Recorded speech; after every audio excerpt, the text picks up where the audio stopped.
A teleporter opened in the sky above a special united raid group created to capture demons. The hero shouted into a megaphone, asking everyone to double-check their supplies, commands, and positions.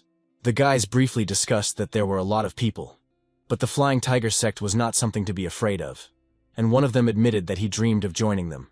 The protagonist began to think that the Flying Tiger sect does not accept people based solely on class. Otherwise, Seo Gangram wouldn't be here, because he is a tertiary class of insects. 5 years ago, after the Day of Awakening, everyone's abilities were determined by their Bazi destiny, something a person is born with and depends on the date and time of their birth. The guy was lightly poked in the shoulder with a finger, tearing him out of his thoughts, and they sharply asked if he was really from the Flying Tiger sect, adding that they seemed to be on the same team. The hero explained that this was his first time participating in an extermination mission, and that he was very nervous, but was happy to fight alongside such a guy. The protagonist didn't understand why he even spoke to him, since the guy looked like a complete newbie. A group of boys were called out to, demanding that the stranger come over to them for a second. They whispered, warning him to be careful, because Seo Gangram was standing in front of him, and these words made the hero jerk sharply. Slowly turning around, the hero asked if it was really Seo standing in front of him. The stranger turned pale, turned away abruptly and panicked, thinking that their gazes had met. Seo Gangram was feared, as it was said that he killed his teammates and took their powers. Rumors said that because of his strength, people returned from working with him injured, and that fate itself brought only bad luck to those who were on the same team with him. He scrolled through the fate window where his abilities were listed. He knew that his power allowed him to steal the fate of the dead, and he understood that many who worked with him returned traumatized, because his own unfortunate fate affected everyone around him.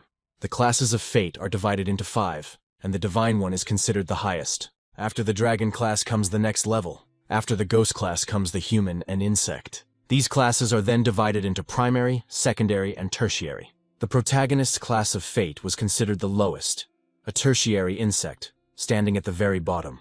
He understood that he did not have enough power to kill another awakened one, and that several conditions had to be met in order to use his ability. Seo was worried, because he didn't kill any of them or steal the fate of the dead, and he didn't understand why he was so upset now. The girl asked anxiously what Seo Gangram was doing here all alone, and after the mission there would obviously be a dinner party. Yu Haran, a representative of the highest divine class and belonging to the Flying Tiger Gert. Yang Taihong, a representative of the middle ghost class Flying Tiger Gert, said that Seo was not there last time either, so now he has to come. He replied that he would not go, because even if he did, members of other sects would still treat him like trash. The heroine became indignant and shouted that she missed the school trip for him and all this because of those losers who were afraid of him. The protagonist calmly noted that he was more than 10 years older than her. Yu Haran awkwardly noted that he was still weaker. The boy and girl said that since everyone was already here, he had to go, and she added that she would beat up anyone who tried to intimidate him. A voice appeared behind them and demanded that the heroes return to their positions, reminding them that the mission was about to begin. It was Kang Dongyun. He turned out to be the second-ranking human ghost of the Flying Tiger Gent clan. The heroes exclaimed that they were coming, and asked Hyun to promise to come to the celebratory dinner. Seo waved goodbye to them, smiling slightly. Kang put his hand on Seo's shoulder and told him to take care of himself, and Seo replied that only the vanguard groups were in danger, while he was standing behind them. Kang admitted that he is still worried because the hero is no longer around. Walking in different directions, the main character thought that he would also like to fight next to him.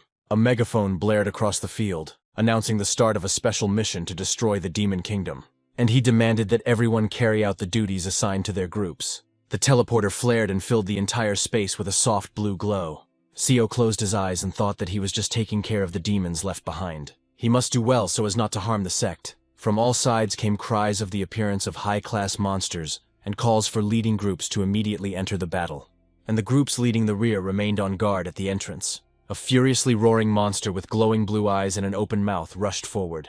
The red-haired boy stood up to defend himself, blocking the enemy's path with one powerful movement. He was assisted by a man surrounded by a bright blue glow, strengthening his attack with his appearance. The girl rushed forward on a huge wooden tiger, slashing at enemies with her sword. Again there were shouts that the rear groups would soon be called up, and that they needed to prepare for battle. At that very moment, the demon screamed, throwing his head back and pouring out his rage. Everyone was warned that the front lines should ignore low-class monsters and hold their positions. 3 small demons appeared ahead, jumping out of the shadows almost simultaneously. One of them's eyes flashed a defiant red light. Then Seo attacked swiftly, not giving the demon a moment to react. Other monsters appeared in his midst, and the hero instantly switched to the new threat, changing the direction of his attack. A tree with sharp thorns hit one of the people, and a scarlet spray rose into the air, emphasizing the sharpness of the impact. Trying to catch his breath, the protagonist thought that there were more monsters than he expected, and that he had gone so deep that the demonic energy was making it difficult to breathe. He understood that he needed to get out as quickly as possible, but a dark silhouette with glowing red eyes appeared behind him and immediately rushed to attack. It was the demon who struck from behind, taking advantage of the moment, causing Seo to fall forward. The group of demons turned towards the sound, their heads raised warily. They began to slowly close the ring around the helpless hero, approaching from all sides. Seo closed his eyes, desperately hoping that at least someone would come to his aid at this moment. The sky suddenly burst into a bright green light. A girl with an eye patch walked confidently along a tree branch, and that same green magic was in her hands. A group of people looked up and rejoiced, calling the green flash the power of the Flying Tiger sect's leader, and thanking it for protecting even the rear groups. Waving his hand, the protagonist barely audibly uttered his quiet thank you. Shinsua, a tertiary divine rank and the leader of the Flying Tiger sect, waved back at him. But the silence was suddenly broken by the heavy rumble of falling stones. The girl turned around sharply, listening to the growing roar and trying to determine where exactly the stones were falling from. Everyone around looked at each other in confusion, not understanding what was happening, and someone loudly exclaimed that it looked like the boss, although they still had a long way to go. A monster with a huge gaping mouth and a long trunk was rushing towards them at full speed. The crowd roared in amazement at what was happening, assuring each other that the boss was indeed here. And she called the fire-type hunters forward, because this is a legendary enemy. The monster waved its trunk so high that it blocked out the light for a moment. The monster brought down its trunk with such force that at the same moment, splashes of blood and thick clouds of dust rose up around it. The heroes covered their eyes and mouths with their hands, trying to protect themselves. When the dust cleared, it became clear that the monster was lying dead, and a female silhouette was slowly approaching the heroes. The blue-haired girl stopped in front of them, her voice cold and demanding as she unceremoniously asked where Seo Gangrim was. The crowd stood in deafening silence, with only their mouths wide open in amazement. And finally coming to her senses from the shock, she exploded with screams about what the hell was going on and who she was. Seo became nervous, realizing that this woman had single-handedly killed the boss, and was now looking for him. Standing before the fallen monster, she raised her sword, and the cold gleam of steel cut through the silence. Closing her eyes, she quietly said that everything was fine. She swung her sword sharply, and the air shook with the force of her movement. Someone collapsed to the ground, clutching a katana in a bloody hand. The protagonist's yellow eyes widened in shock when he saw the fallen man. The stranger stepped forward and declared that she would simply kill everyone, emphasizing that Seo Gangrim was among them. Hiding on a branch, the boy wondered if he should first check it with the fate determinant. He activated the power, and she said that the person in front of him was Baek Yeon, and she was a first-class divine being. Seo was amazed, because the first divine gift allows one to return to the past, while preserving all current memories, and cannot be used after death. He realized that on top of everything else, this was the power of regression, and decided to go down, assuming that the stranger had come for some information about him. The branch glowed a soft green light and told him to stay put. Hidden in the branches, Seo realized that the distant whisper technique was telling him not to interfere, because something was happening here that he should not interfere with. Shinsua walked along the branch, asking what the girl wanted. Baek Yeon coldly asked if this was Seo, looking back and forth between the heroine and the crowd. The girl sternly stated that he was a member of her sect, and that he should only speak to her. Closing her eyes, she calmly replied that no, everything was fine. Baek Yeon swung her sword into the crowd again, and tension instantly cut through the air. Blood splashed on her, and she warned that she would simply kill everyone, assuming that Seo Gangrim was among them. Her blue eyes flashed brightly, cutting through the tense air. Shinsua rushed towards her, and the green glow of the katana grew rapidly. As Seo slashed through the branches with his katana, he thought that it was him they were looking for. The hero realized that he had to step forward before it was too late. He tried to cut through the branches with his yellow glow, but the dense crown stubbornly refused to let him through. The heroes quickly ran away, shouting that there was a murderer among them. The girls fought with katanas, and the lights of their blades clashed, interrupting each other. The stranger warned that she would leave the others alive if they simply gave her Seo Gangrim, and the heroine stated that she would not allow her to kill any of the members of her sect. Then, losing patience, the stranger directed forward a huge stream of her radiance. Shinsua flew back, hitting the wall. The force of the blow was so strong that blood came out of her mouth. She clenched her teeth in pain and closed her eyes, trying to stay conscious. The girl was already raising her sword to strike when 3 figures suddenly appeared behind her. The heroine's icy eyes sparkled as if a frosty fire had flared up inside them. With amazing reflexes, she parried the blow, blood gushing out. The clash erupted in a furious whirlwind of blows, with each swing of the weapon tearing the air and throwing the opponents aside. Then with one sharp swing, the blade cut into the guy's shoulder. Shinsuo couldn't do anything. Her body didn't obey after such a blow. The stranger didn't even strain herself. Her movements were lazy. Then a guy appeared right in front of her, clenching his fist and getting ready to punch her in the face. But Baek Yeon confidently stopped him, intercepting his fist with her palm and coldly telling him that he was standing in her way. The hero screamed, demanding to get out while there was still a chance, and those who stood at the front of the crowd shouted in panic that there was a barrier here and the way further was completely blocked. The same stranger appeared behind them, and desperate cries for help swept through the crowd. Desperately clutching his katana, Seo's only thought was how to get out of here. He cut through the branches, and the people behind him shouted, "Where the hell is Seo Gangram?" The protagonist tried his best to speed up, cutting his way forward while desperate screams were heard all around. He breathed quickly and exhaled that everything was ready, gathering his last strength to dash forward. Seo began to fall down from the tree, losing his footing at the moment when his breath had not yet recovered from the jerk. He fell face forward, touching some warm red liquid. Rising slightly, he began to realize that he had fallen into blood, and a chill ran down his spine. Seo's gaze was filled with a crazed fear, heightening the feeling that everything around him was rapidly spiraling out of control. He could not move, lying among his fallen comrades, and fear gripped him even more. Baek Yeon was slowly approaching him, and the protagonist did not allow himself to even take a breath. He just watched as they approached him. Her steps sounded so distinct that it seemed as if each of them was pressing its heels against his chest. Around them lay motionless bodies, creating an oppressive silence that made the air seem heavier. Lying in the spilled blood, he realized that it was too late, and hope was rapidly fading. Seo gritted his teeth and felt guilty, convinced that this could only end with him. Seo cringed in pain and rage, feeling guilt eating away at him from the inside. All because of him, a pathetic insect. Swinging her sword, the girl said that he must be Seo. But before she could do anything, the roots of a tree suddenly burst out of the ground, shooting up between them. The heroine rushed towards her with a desperate cry that she wouldn't dare. In a bright flash of light, they came together in a blow, and her cry was already about protecting the members of the sect. The stranger admitted with cold frankness that she did not understand what was happening. She continued that if Shinsuo had handed Seo Gangram over to her, she would have saved everyone else. After her words, Baek Yeon struck her opponent, causing her to stagger. Wincing in pain, the heroine exhaled that this was her duty as the leader of the sect. Holding the hilt of the katana pointed at her heart, Shinsuo screamed that she had a duty to protect the sect members. A green light suddenly flickered behind the main character. After Baek Yeon pulled out the bloody sword, a voice announced that the barrier had been removed. Tears came to the boy's eyes, because he understood that he would die and would not be able to defeat her, sharing the fate of the others. The heroine stepped through the dissipated barrier, and Seo realized that she had come to kill him, and that only he should have died, not understanding why everything turned out differently. Oh no, Seo recognized Shinsuo, one of the dead, and his heart sank painfully. He glanced at the system board, where a notice flashed about checking for corpses in the area, and a question about using the fate-stealing force. Power flared within him, and Seo's eyes lit up with a bright yellow light. Karma began to mount with each use of force, and he saw that there were 421 dead in the area. The voice asked whose fate he wished to steal, and a chill ran down his spine, and his teeth bit his lower lip. Seo replied that he wanted to steal the fate of each of the 421.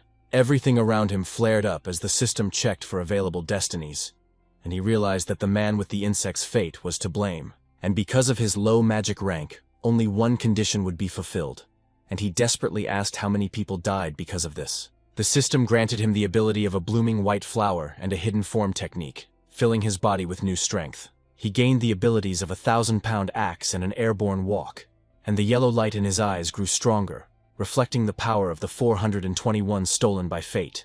Holding his head, he thought that his fate had killed everyone, and a shudder ran through his body. He obtained the ability of the wood leaf method, and the yellow light in his eyes flickered. He stole the fates of 421 people the moment Baek Yeon ordered him to die. Then the protagonist swung his sword, shouting that everything happened because of her. The girl's eyes widened because for the first time in her life she was wounded.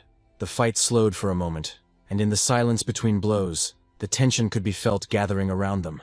Seo thought furiously that he couldn't let it end like this, and determination flashed in his eyes. The main character decided to take revenge on this woman before his death. Master Sword ability activated, Hawkeye ability activated. The reflex ability activated, and his body responded with instant precision, increasing the intensity of the fight. He began to quickly dodge the blows, turning each step into a precise and accurate movement. The abilities continued to activate, and his power grew stronger with each passing moment. Now he no longer felt pain, and a cold determination completely took over his consciousness. He flew over the stranger, activated his air steps and hung in the air, preparing for the next dash. The sword glowed and the 1,000-pound axe ability activated. The protagonist rushed towards her, taking advantage of the fact that the girl remained open. The guy was noticed, and Baekyeon formed an ice ball in her palm. She aimed an ice spike at him, and the glittering projectile shot out of her palm in a swift, predatory leap. Blood gushed from the boy's mouth, and the fragments shattered into tiny pieces. The guy began to fall rapidly downwards, again falling into a river of blood. Clenching his fist, he became angry, mentally exploding, because even if he had these abilities, he still didn't understand how to control them. The katana was broken, and he bitterly admitted that fortunately, some abilities were automatic, but he couldn't use them with this body or this weapon. Looking at Baekyeon summoning ice flows, he realized that even after taking the fates of 421 people, he was still unable to take proper revenge. The protagonist jumped up, turning his takeoff into a sharp dash to seize the initiative in the battle. He was nervous and mentally reproached himself, because if only he understood what his skills were capable of.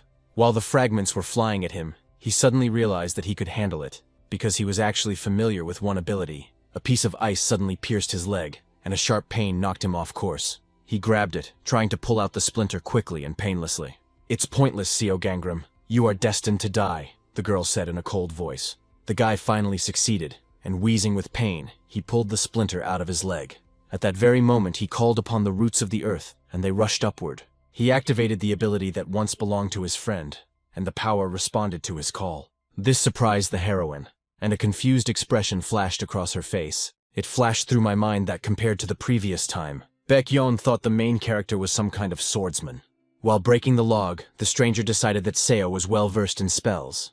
But the heroine understood that in any case, such a spell as this, she continued to break all the branches of the magic tree. Baekyeon stated that it would be difficult for the protagonist to maintain this for a long time.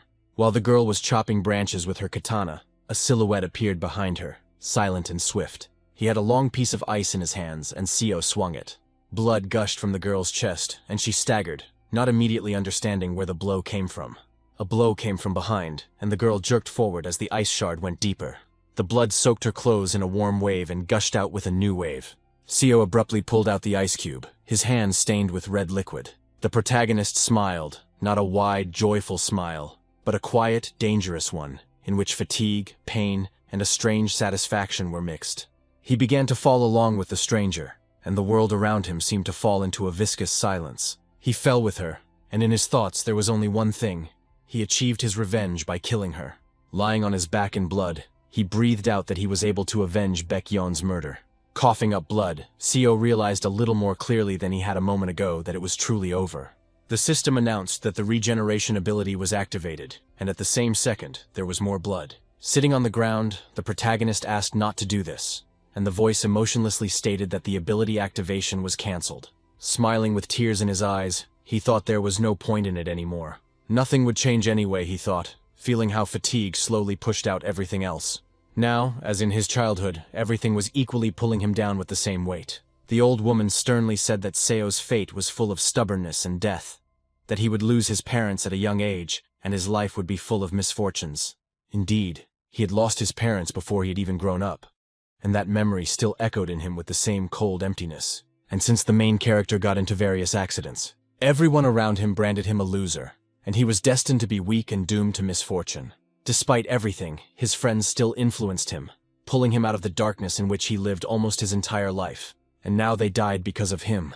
And this thought weighed more heavily than any wounds. He covered his face with his hands, painfully imagining how much could have turned out differently if he had taken the first step differently. Closing his eyes, he thought about what it would be like if he had the opportunity to turn back time.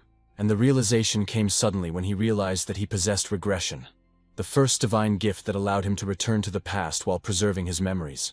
The eyes glowed yellow and the ability to steal fate was activated, and with it, regression was received. Everything inside me shook as the thought of the unknown flashed through my head, and the ability to regress was activated. He was determined to accept whatever was coming his way, even if it happened right before his meeting with Baekyeon. The system menu lit up, and a notification about imminent activation appeared in front of him. Suddenly, his exhausted hand trembled, and he felt his strength return for a moment. And the main character found himself in a cozy beige room, sitting at a table. The guy raised his head and looked around. Surprise and fear were evident in his gaze. He was in an empty room, and the silence around him seemed dense and unbreakable. The knock on the door came unexpectedly and Seo froze. Entering the room, the man said a greeting, and said that he had come to read his horoscope. The guy's eyes were still wide open. His hands began to tremble more violently, and the folder in his fingers began to crack with the strain. Seo rested his forehead on the trembling folder and tried for a moment to collect his scattered thoughts. Shinsua entered the room with the guy, crossing her arms over her chest. The hero spoke and said that they were finally at their first gathering. He said he hoped to see how compatible they were with each other, and there was genuine anticipation in his voice. Seo watched the familiar girl, noting that she was not wearing a blindfold. The protagonist realized that he had truly returned and that Shinsua had not died or lost her eye, and added that he would not allow such a thing to happen again. The guy moved the piece of paper and said that here you can write your name, date, and time of birth. He mentally noted that the girl was clearly uncomfortable, and as if the heroine had been forced to come here. Shinsua had indeed mentioned the strange guy earlier. Seo decided that he would have to make sure she knew about it beforehand. Taking the pieces of paper, the main character said that he could look at their compatibility. The guy's horoscope showed that he is a pure gold type. He added that the lady was of the pure wood type, and said this calmly and confidently. In the horoscope, this is called a tree cut down with gold, and he said this calmly and confidently. With a smile, Seo said that this was the most terrible compatibility, in which an axe cuts down a tree, and he said this without a shadow of a doubt. The couple looked at the protagonist in surprise, and a hint of misunderstanding flashed in their eyes. Shinsua chuckled and said that if their compatibility was so bad, then they had no choice. The hero jumped up nervously and exclaimed that this was some kind of joke, and that in his opinion, he was doing nonsense, and asked where the owner was. Seo continued to smile and said that the owner was right behind the table. He suggested that Shinsua leave, but the girl replied that she wanted to have her fortune told. Blushing, he replied that she would regret it, and asked if a girl like her could really meet such a great guy like him. Shinsua looked away and said that someone like her had no intention of meeting him, and pointed out that the exit was in that direction. The hero, flushed with anger, trembled, unable to contain the growing tension. Slamming the door, he shouted that she better not come back to him. The girl asked, because she thought that in places like this they only mentioned the good things in life. The guy, embarrassed, thought that this was true, but he was ashamed of his past life. After breaking his train of thought, Shinsua asked him if he seemed good at it and if she could get a fortune-telling. The space trembled with blue light, filling the air with a quiet tension. The light grew brighter and the room darker. The voice announced that his stats were calculated based on fate. Seo clutched his head and realized that although he had expected it, there was little he could do about the ringing and dizziness. The girl screamed at him about what he was doing and for him to get under the table, her voice breaking with anxiety. She grabbed his hand, and the protagonist noted that in his past life, Shinsua protected him in the same way. The guy tried to get into the right frame of mind because he needed to concentrate. He himself said that he would change the future. An incomprehensible voice was heard, and the heroine became wary, feeling tension. Crawling out from under the table, she asked what that announcement had just been. Seeing that the hero was leaving, she shouted to him to wait for her. The protagonist thought for a moment, and admitted that he thought it would be better if he didn't get involved with Shinsua. Looking around, he thought he hoped to find something decent here that he could use. Reaching out his hand, he felt something and was delighted with what he found. The heroine shouted behind him where he was going, and Seo, taken aback, hid the thing he had found under his coat. Grabbing his sleeve, she said they needed to evacuate, her voice thick with alarm. Seo said warily, "I'll wait," as they walked forward. He heard hoarse screams ahead, and he immediately realized that someone was very close. The crowd ran as fast as they could, shouting warnings that there were monsters there. The monster bit the guy's leg, and he screamed, demanding that everyone get away from him and that someone help. It looked like a nasty caterpillar with red eyes and sharp fangs. The girl said guiltily, "Wait," adding that she couldn't help.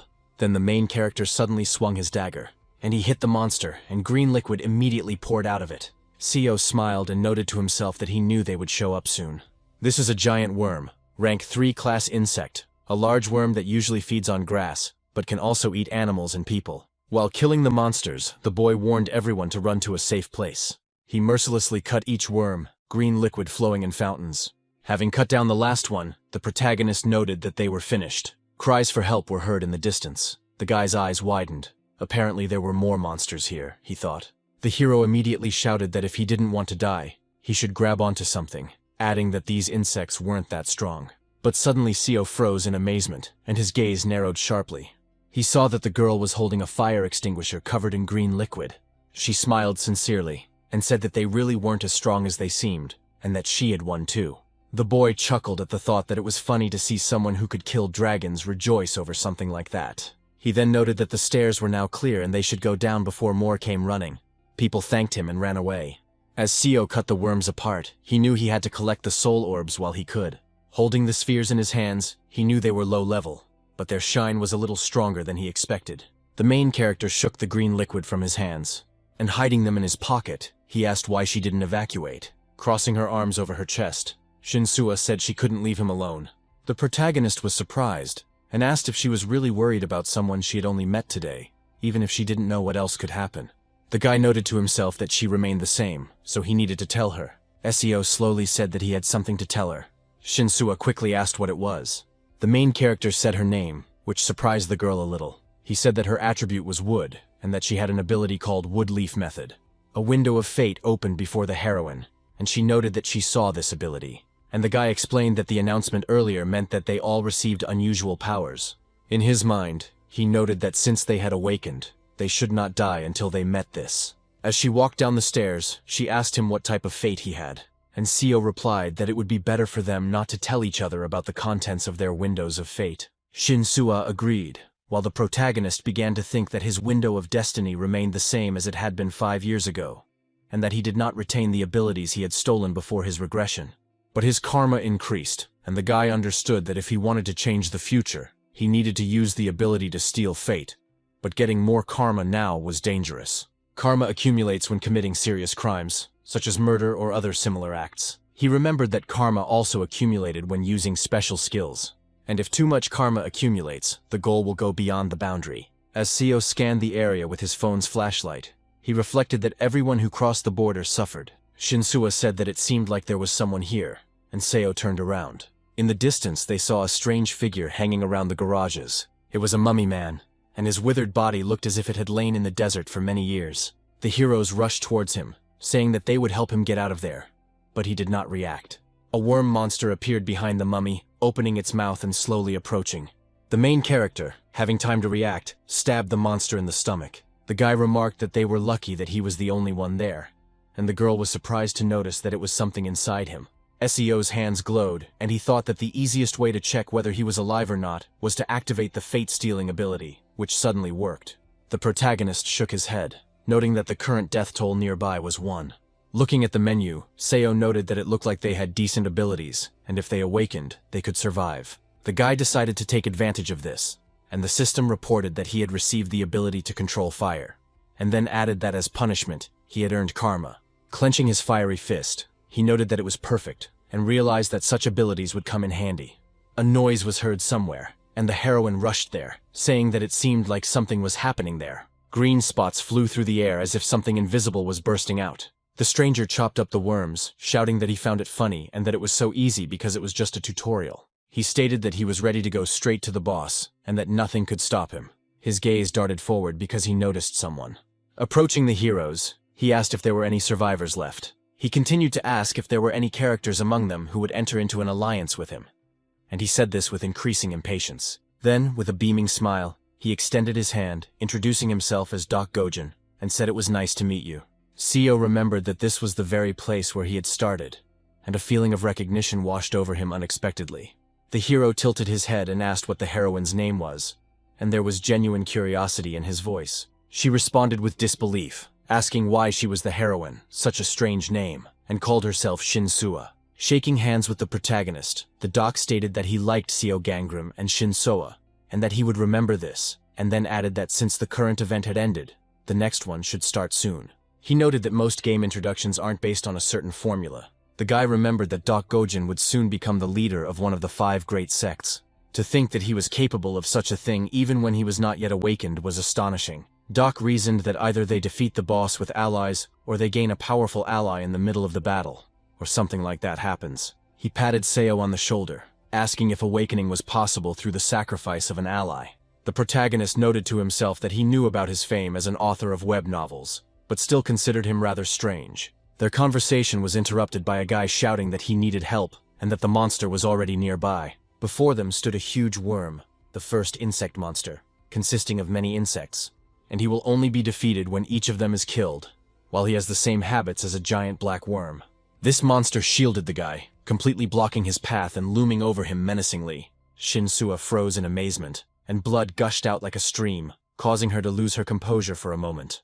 The boy was too late to be saved, and the worm swallowed him before anyone could intervene. The hero smiled, noting that the monster looked like the boss from the prologue that they had to defeat, right? The girl tried to stop them, shouting that they were going to kill this monster and that they needed to run.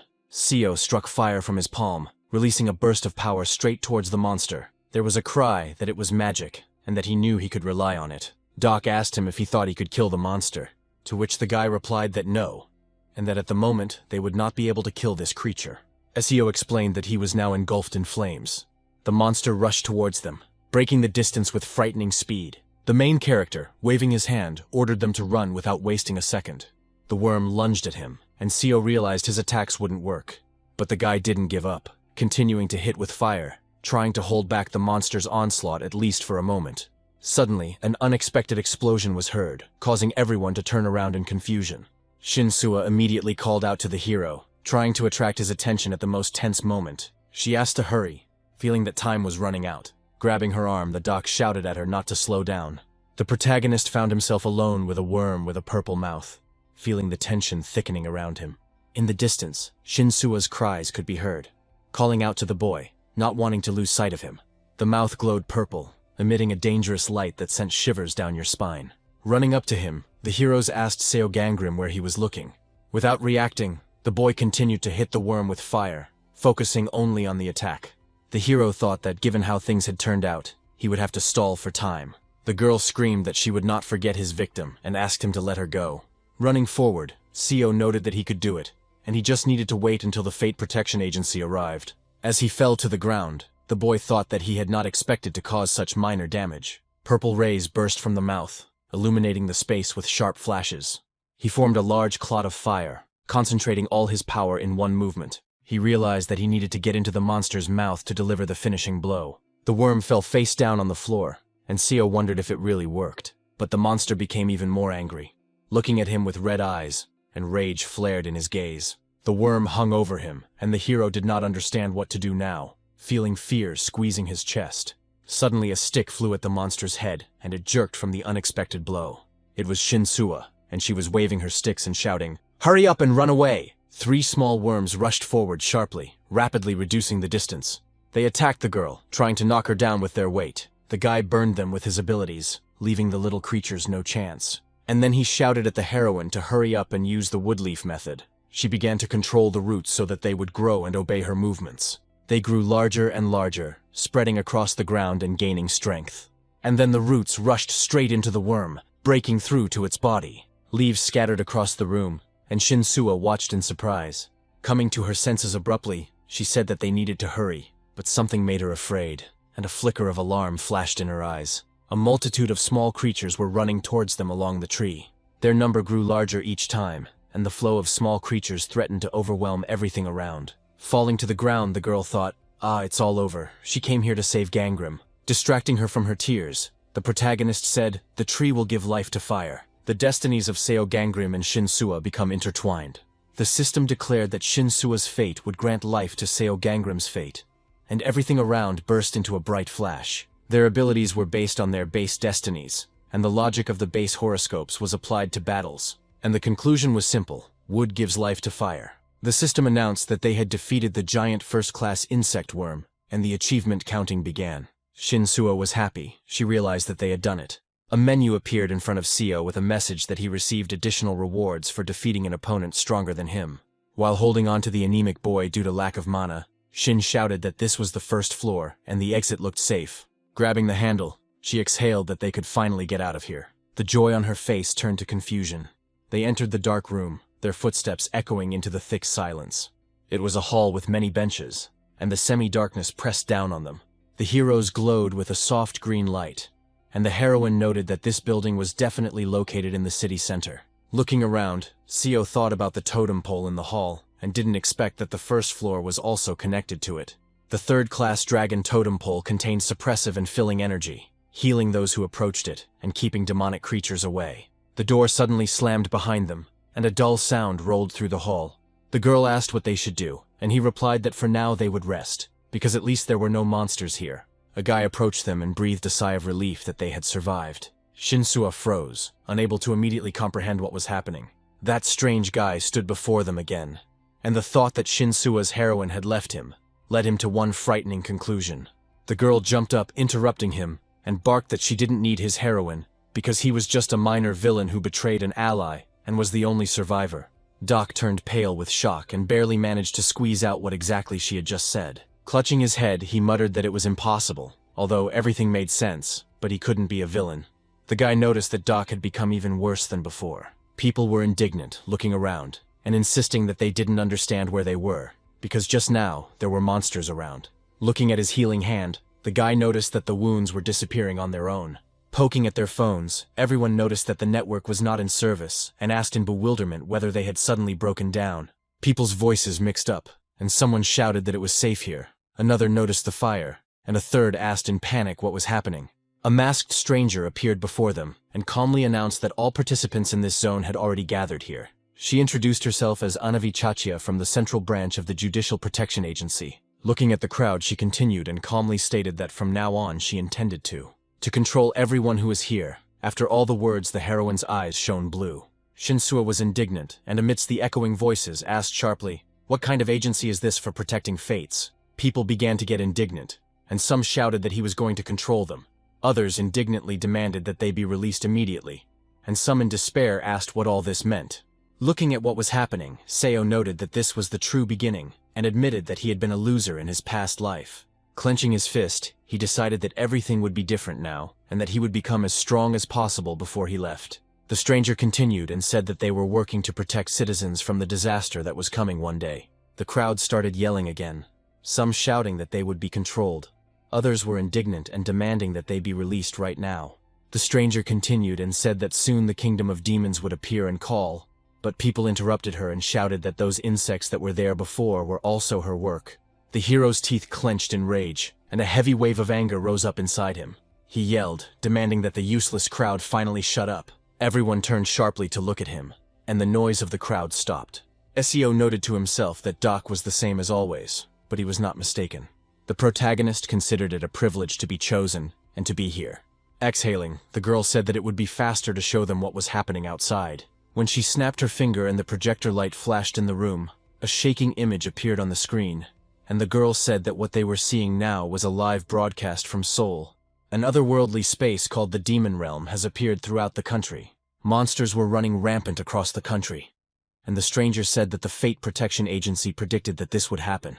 And so, a few years ago, they, the Chakias, awakened their abilities before everyone else. They have begun to prepare for this day, and now that there is chaos throughout the world, they need more awakened ones. The stranger exclaimed that they had called everyone here because they believed in their greatest potential among the unawakened, and that they would help them awaken and become stronger under the guidance of the agency. Taking a card out of her pocket, she said that they could leave at any time, but asked that a decision be made after checking their abilities first. As she set fire to the card, the girl continued that they might change their minds after all. Looking at the menu, the guy thought that the first human class was puzzling him. Now he was sure that it was not Anavi's power, and he wanted to check the fate of Chachid, although her face was hidden by a mask. The stranger stated that they all should have seen their abilities, and that they could think of them as supernatural powers, or magic. Those who awakened used them to hunt monsters, and they raid the demon realm to get rid of the threats. Continuing grimly, she said that the work was very dangerous, and that they could die during it. The crowd listened in amazement as it was said that this was like a learning process, and that if they wanted to avoid such danger and be protected, they must lose their abilities, because a person without the will to fight does not need them. Clapping her hands, she said she would give them an hour to discuss everything. They can rest on the second floor. They will be given instructions to read, and in an hour those who remain will be able to return here, and those who want to leave will be able to do so in an hour on the 3rd floor. She reminded them that once they left, they would never again be able to look into the window of their destiny, and said goodbye with the words, "Until we meet again." Looking at her watch, the girl said that time was up, and that she would assume that those who remained here wanted to take part in the training. She pointed to the gate. The design looked like it had ice cubes on it, saying that it was the first one. There weren't many people left in the hall, and they sat and listened. The gates began to resemble mountains, and the stranger continued that no more than 3 people could enter at a time, and that if they succeeded in the raid or returned beyond the gates, they would find themselves here again. Each room requires its own method, which they will understand once they are inside. There is no limit to the number of times they can visit the first room, but if they leave before they succeed, they will have to start over. She raised her hand and said that it was a box of goods that would be given out to anyone who wanted one, and that they just needed to pick one up before entering the store. If they are injured, they can use healing items they have, or return to the hall to heal themselves with the totem. The heroine assured that they were forced to ask them to sign an agreement that the Fate Protection Agency would not be held liable in the event of death. After bowing, the girl said that they planned to support them with all their might to prevent this from happening. After wishing them luck, she disappeared from the hall. At that very second, someone suddenly raised their hand. The guy loudly declared that he was looking for someone to go with him, and that his strength was at the 1st ghost level. Seo walked forward silently, moving confidently and without looking back. The crowd shouted, asking each other what their levels were, and the protagonist continued to walk. As he reflected, he noted that this place resembled a labor market. Shinsuo ran after him, trying to keep up and every now and then quickening her pace to stay close. She said she wanted to thank the guy for being in the building. The girl awkwardly noted that he didn't have a team and added that she didn't either. Extending her hand, she asked if he would like to go together. But she saw the guy's strange reaction and called out to him, trying to understand what exactly had confused him so much. But he did not respond, his face darkening and his eyes widening, looking ahead as if he saw something there. The girl looked at him silently, trying to understand what was happening to him and why he froze so strangely. His hand was shaking, and Seo asked what kind of thank you she meant. Everyone could have survived if Seo Gangram had died. He understood that everything happened because of him, and this realization weighed heavily on his chest. The protagonist covered his face with his hands, trying to hide the despair and heaviness of his thoughts that had overcome him. Coming closer, the girl asked if the guy was feeling unwell. Pulling his hand away, the protagonist replied that he was fine, trying to hide the trembling in his voice, and he explained that he needed to rest, trying to end the conversation and hide his tension. But then he looked coldly towards Shinsuo. Explaining that he felt more comfortable alone, he turned away. The heroine grabbed her neck and said that she understood, adding that she thought they worked well together. As he was leaving, the boy remarked that Shinsuo would be perfectly fine with someone else without needing him. Gathering her will into a fist, she straightened up, and the girl's look became more confident, and she cried out, saying that even if they couldn't hunt together, she still needed his support. As he walked away, the main character briefly said that it was true. The sign said it was a support box, and that 1 box was allowed per person. The contents of the box included a training sword, health restorers, and mana restorers. The box contained a first-class insect training sword, 2 health restorers, and 2 mana restorers. The protagonist reflected that it was difficult to obtain items at the beginning, so being an intern was not easy, as health-restoring medicines were expensive, and yet they continued to be replenished for free. At that moment, a strange guy called out to him, loudly calling Seo Gangram and asking him to wait. Smiling, he said that he could not leave while his one and only partner remained behind. The guy was embarrassed, thinking that this had never happened in his past life, and decided to pretend that he hadn't heard it. Then Doc grabbed him by the shoulder and called out again, asking Seo Gangram to wait. He stated that if events continued to develop in this way, then he would become the 2 main characters in this story, so he suggested going to the first room together. He replied that he was much more comfortable going alone, and Doc continued, assuring him that he was different from the secondary characters who were dragging him down, and that he was strong. Doc Go-jun divides people into protagonists, supporting characters, and extras, treating them as if they were characters in a novel. Seo remembered hearing himself called an extra in his previous life, and thought that now he seemed to be mistaken for someone much stronger. It was much more convenient to have a strong comrade. He remembered that Shinsuo was strong, but if she stayed with him, she would be unhappy, and he wondered if Doc Go-jun was suitable for this. With a beaming smile, Doc asked what the protagonist was thinking, and whether he had changed his mind. Seo calmly replied that it was fine, and they would go together. Doc jumped up and shouted, asking them to wait for him while he got his support box. Approaching the boxes and Shinsuo, The guy said that this was a support box, and that he would like to talk to the mascot character. But they could talk later. He turned to the girl and asked why she was looking at him like that. Doc Gojun coldly said that it was because she was not a heroine, and Shinsu-ah blushed. Having run away, he said that Seo Gangrim was with him, and that it was time for them to go forward, and the heroine watched them with sadness. One could sense the presence of death and feel the presence of metallic ghosts. The heroes opened the gates, and a voice announced that they had entered the hellish mountain of swords. All the rooms were connected by 4 corridors, and each room and corridor contained demonic monsters, traps, and even safe zones. The voice asked them to get out by finding the exit. The heroes reasoned that the point of the cleanup was to find a way out, and then decided to begin. Seo looked around and wondered if this structure was the same as in his past life, and realized that this path was already familiar to him. Doc stated that he found the demonic monsters and traps interesting and was curious to see what would happen next. He decided to examine the space ahead, but a blade flashed past him.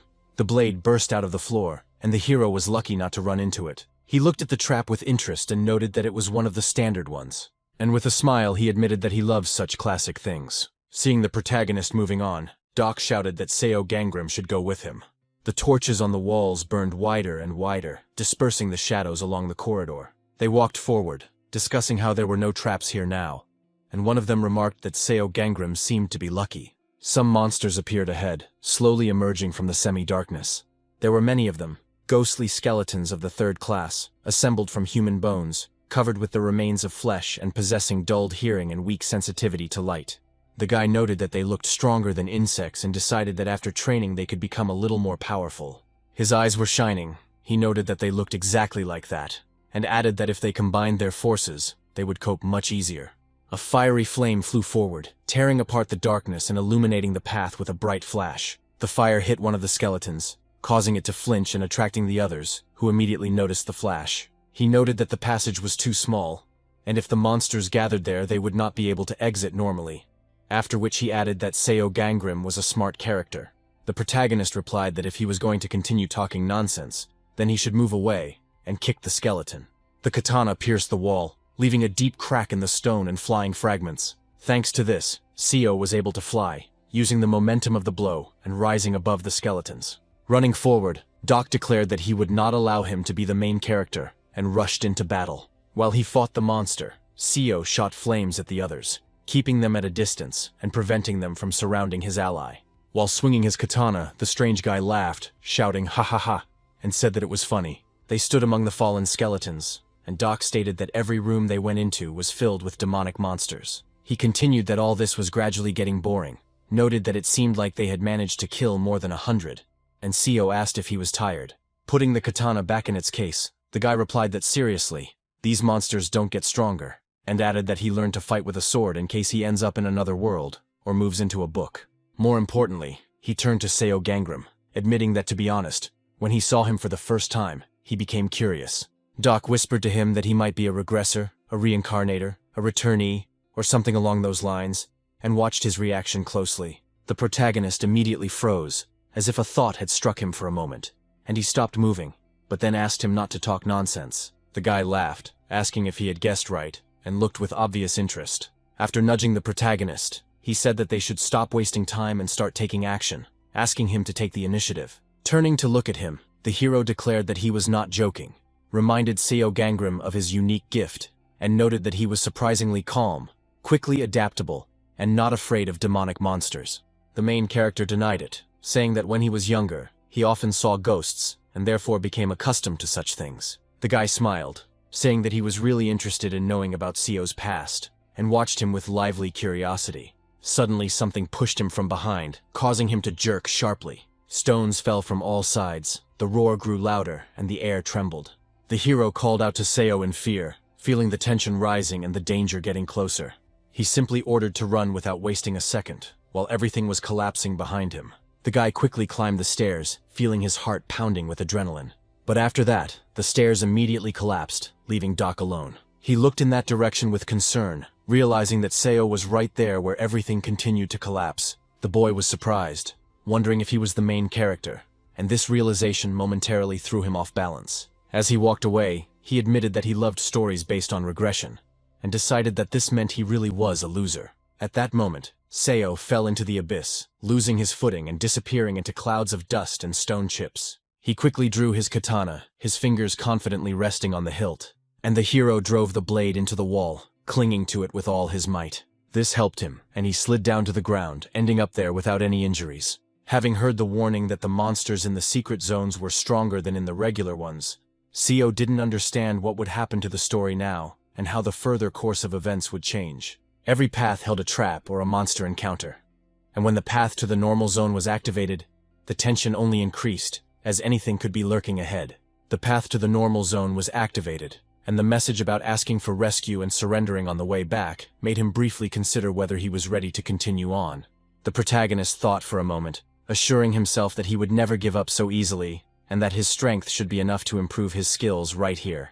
Summoning fire in his hand, he thought it was because he was with Doc Gojin and had entered all the rooms with monsters. While aiming, Seo kept thinking that he needed a chance to grow up on his own, and that Shin Sua should have a different story from his own.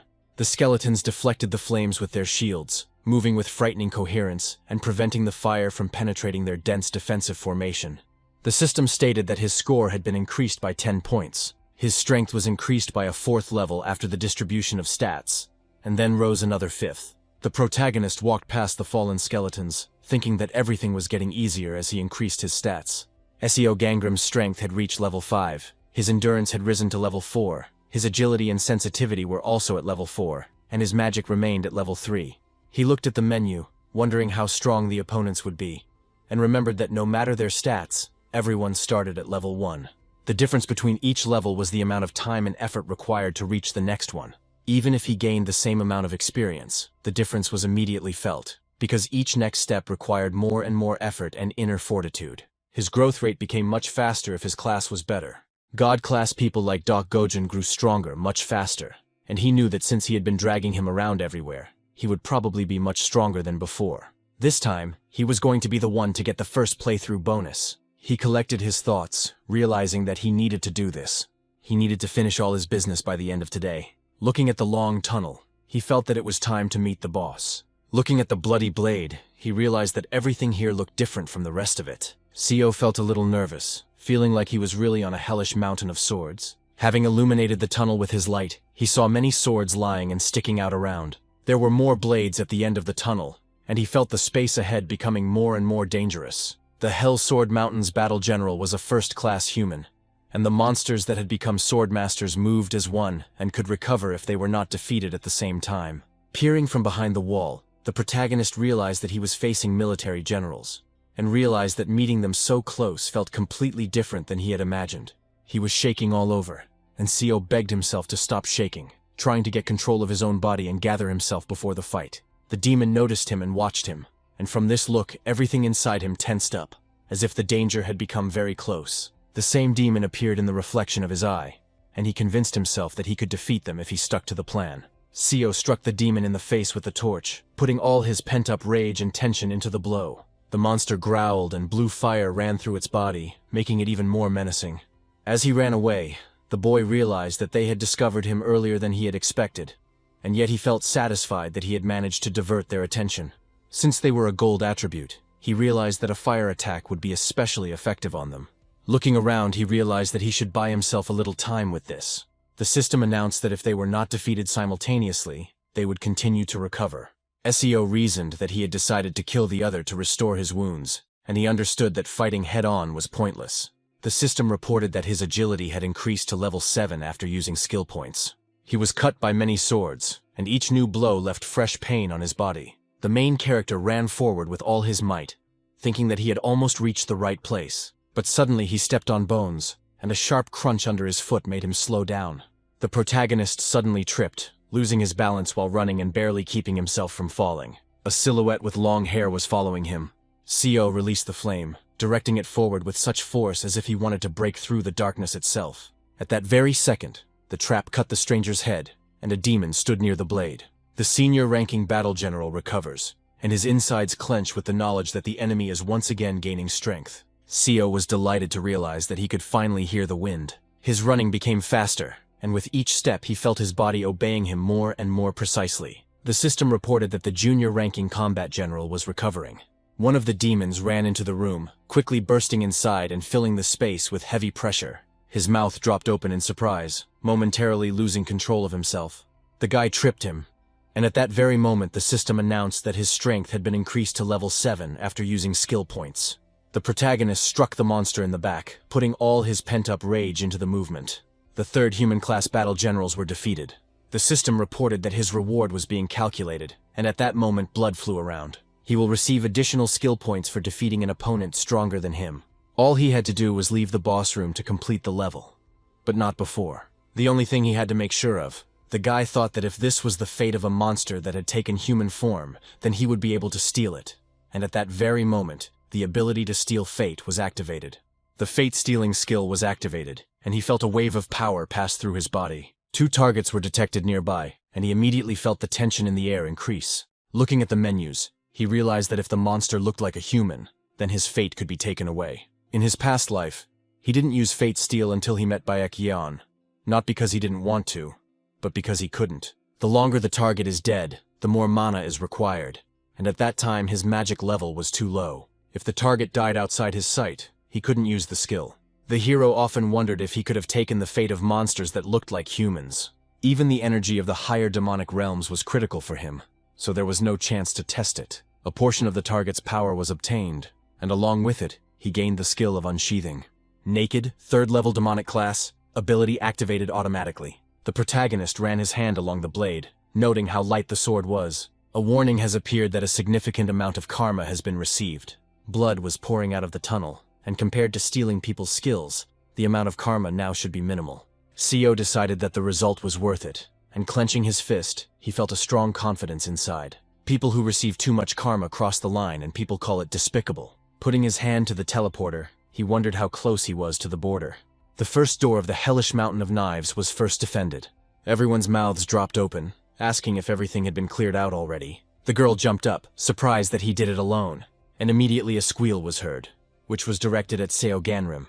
Doc jumped up to him and with a beaming smile exclaimed that he knew he could handle it, and that was why he called him brother.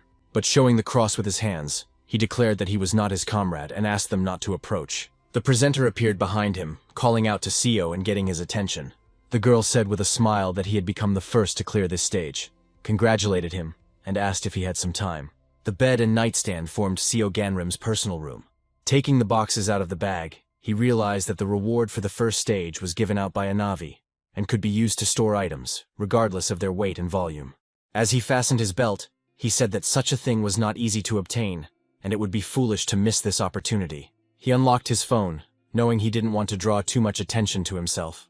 The news said that a magnitude 5.8 earthquake had shaken the country, becoming the strongest since 2017. The guy held the phone with one hand, trying not to drop it while moving. On the screen was the girl presenting the statement from the Fate Protection Agency, the team leader of the Fate Protection Agency's Judicial Division, Somun Yunyu. She said that the Fate Protection Agency would do everything possible to protect all the unawakened. The presenter's fate was under protection, and the protagonist assumed that they were apparently using some kind of artifacts. The female voice on the phone assured him that although such events would continue, he had nothing to worry about, as the agency would take care of protecting his future.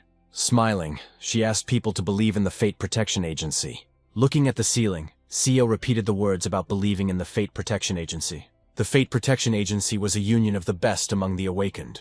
They wore masks to hide their faces and highlight their affiliation with the agency, but they could also take them off when the situation did not require hiding their identity. And Baekyeon's silhouette flashed through his mind.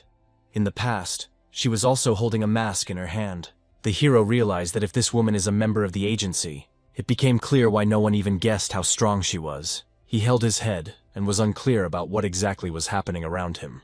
The magazine fell on the table, and a male voice expressed outrage that this was how they worked. Gongju, whose affiliation indicated that he was the leader of the second team, said that didn't they say that the cleanup would take at least a week? He was indignant, asking what this meant one day. And they even cleared out the secret zone, while they claimed that the level of his destiny and skills was at an all-time low. He turned to Ju Songtae, demanding that he take responsibility. The leader confirmed that he was waiting for a report on what had happened and everything related to Seo Ganrim's trap, and ordered the others to prepare for the cleanup. The hero was left alone at the table, holding his head and sitting at the laptop. He was visibly nervous, wondering who would have guessed that he would use the trap. and the sound of keys filled the silence. As he continued typing, he thought about what would happen if Seo and the second stage passed in just one day. The agent was afraid of what would happen if the higher-ups found out that this man was just a pathetic fly. The question was raised in the cafeteria about whether Seo Gangnam would be going through the second door today. Doc reminded him that he had already forgotten about their argument, asked if he trusted his skills, and offered to bet on who would be the first to get through the second floor. Seo replied that he had his own plans, let him do what he wanted, and until he won, nothing bound them, so he asked him to leave. In the distance, the girls exclaimed that they survived only thanks to Shin Sui. She awkwardly answered them that no, it was they who blocked the attack, not her. Noticing his friend, the main character was happy, deciding that everything was fine with her. And Doc admitted that he doesn't like ideal people. After hitting the hero, Seo said that his hand allegedly twitched accidentally. The group continued to talk and suggested eating together. But suddenly Seo heard a familiar male voice in the distance, admiring how small the hand was and how cute it was. He saw the guy holding out his hand and declared that he would have to suffer again. The guy smiled, asking if he could see that the hand was really small, and added that he was quite good at reading palms. One of the girls admitted that he had looked at her last time and had hit the nail on the head. The heroine began to cool the tea, trying not to attract attention. But the guy still spoke, turning to Miss Shinsua to let him take her hand, and she replied that it was not worth it. He assured her that she should hurry, because when else would she get such a chance, and added that if she refused now, she would have to pay next time. Before Shinsua could answer, someone from those present approached them. The girl quickly looked away and was surprised, and the guy tensed up and darkened, making his facial expression harder and more closed. But at that very second he smiled sweetly, softening his expression and returning the former warmth to his gaze. Pointing to his palm, he asked if he wanted him to look at his palm. Seo firmly answered no and turned to Shin, saying that he needed to talk to her. Pointing his finger back, he asked if they would like to step away for a minute. The girl was silent for a moment but still agreed, accepting his proposal with slight hesitation. They walked down the corridor, and the main character said that he suggested talking somewhere quiet. The two boys stood on the stairs and called out to Seo Ganrim, greeting him with obvious friendliness. They thanked him for access to Wi-Fi, saying this with genuine joy. The guy realized that when he cleared the first room alone and received the Wi-Fi password as a reward, he shared it with others. The boys became friendlier and said that next time he should sit with them. But Seo felt sad, because such friendliness was completely unfamiliar to him, and this feeling was quietly pulling him down.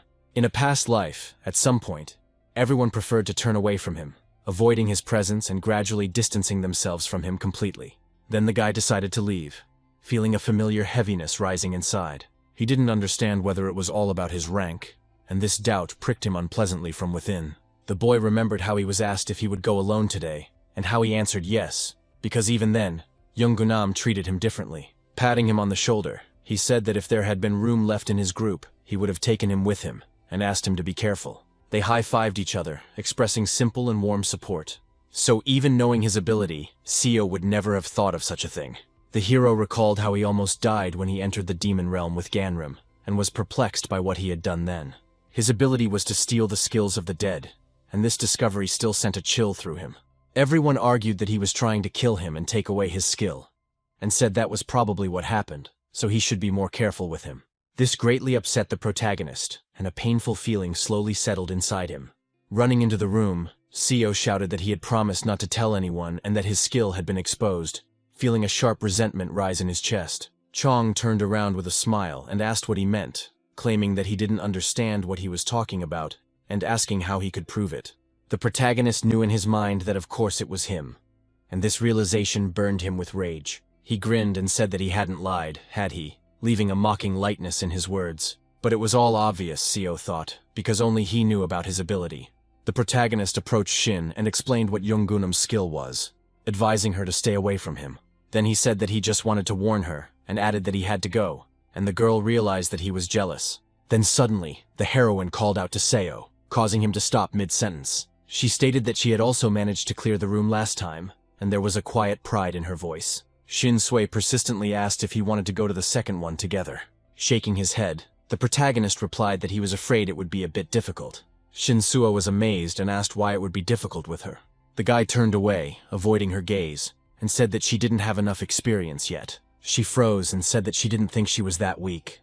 She continued to prove her point, but Seo said that in this room, her ability would be weakened because there would be a flaming attribute there. Compared to the first room, The second room's gold attribute will be very different, and the tree leaf technique will not be able to help it. The girl thought for a moment and admitted that the second room would indeed be a difficult task for her. Holding the door handle, he said that it finally got through. Putting her hand on his shoulder, the heroine called out to the guy, trying to hold him back at least for a moment. Seo was almost running, his pace quickening. He didn't look at the road. The corridor was getting darker, and the shadow ahead was getting thicker. Biting his lips, he thought about what he had said to her after everything he had said. She thanked him for his answer, trying to show that she appreciated his frankness. Standing at the door, Shinsuo thought, trying to understand the hero's words.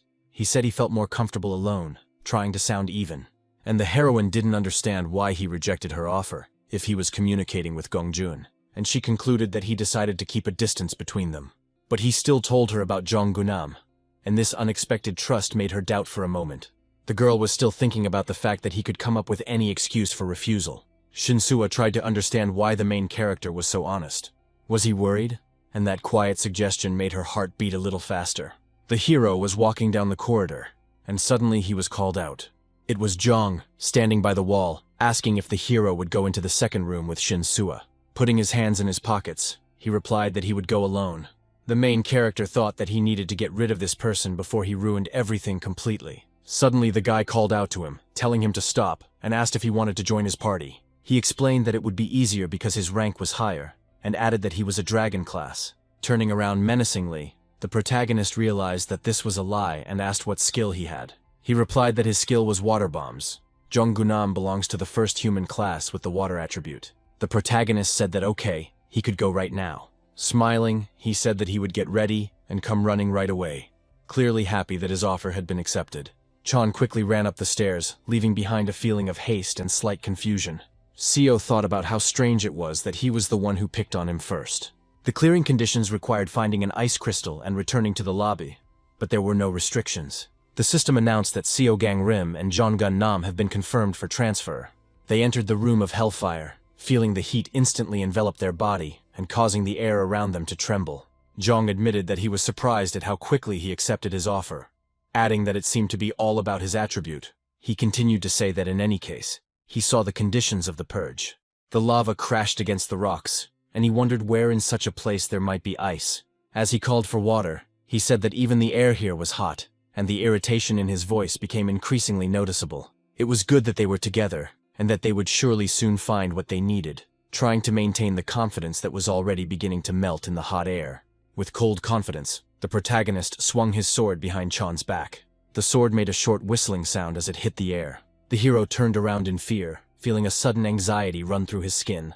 There was a sudden movement in the air, and it became clear that the blow had reached its target. Seo delivered a precise blow to the fire frog, and Jong sat on the ground motionless. The protagonist admitted that he did not expect to see a monster at the very beginning, and realized that the enemies were already advancing. A flock of lava frogs was rushing towards them, and the heat from their approach became more and more noticeable. These were monsters born in the hottest season. Their attack power was weak, but they moved in groups and preferred to hunt those who were colder than themselves. Calling for more water, Chong said that frogs are easy. The guy started throwing water clots at the advancing frogs, and they hit the frogs with precision, and each well-aimed throw further held back the advancing flock. He rejoiced, assuring that his skill was just right for this situation. At this rate, there won't be any problems, and all that remains is to look for the crystal. Seo grinned, assuring that he already knew where the crystal was, and that there was no need to rush, looking around and thinking about how best to deal with it. Chan noticed that the main character was smiling, and a slight look of surprise flashed in his eyes. The protagonist clearly realized that taking him along was a good choice, the boy thought. The frogs fell one by one, losing the ability to continue the fight. Holding his head, Chan realized that it might be mana depletion, and noted with alarm that there were many more monsters around than there were in the first room.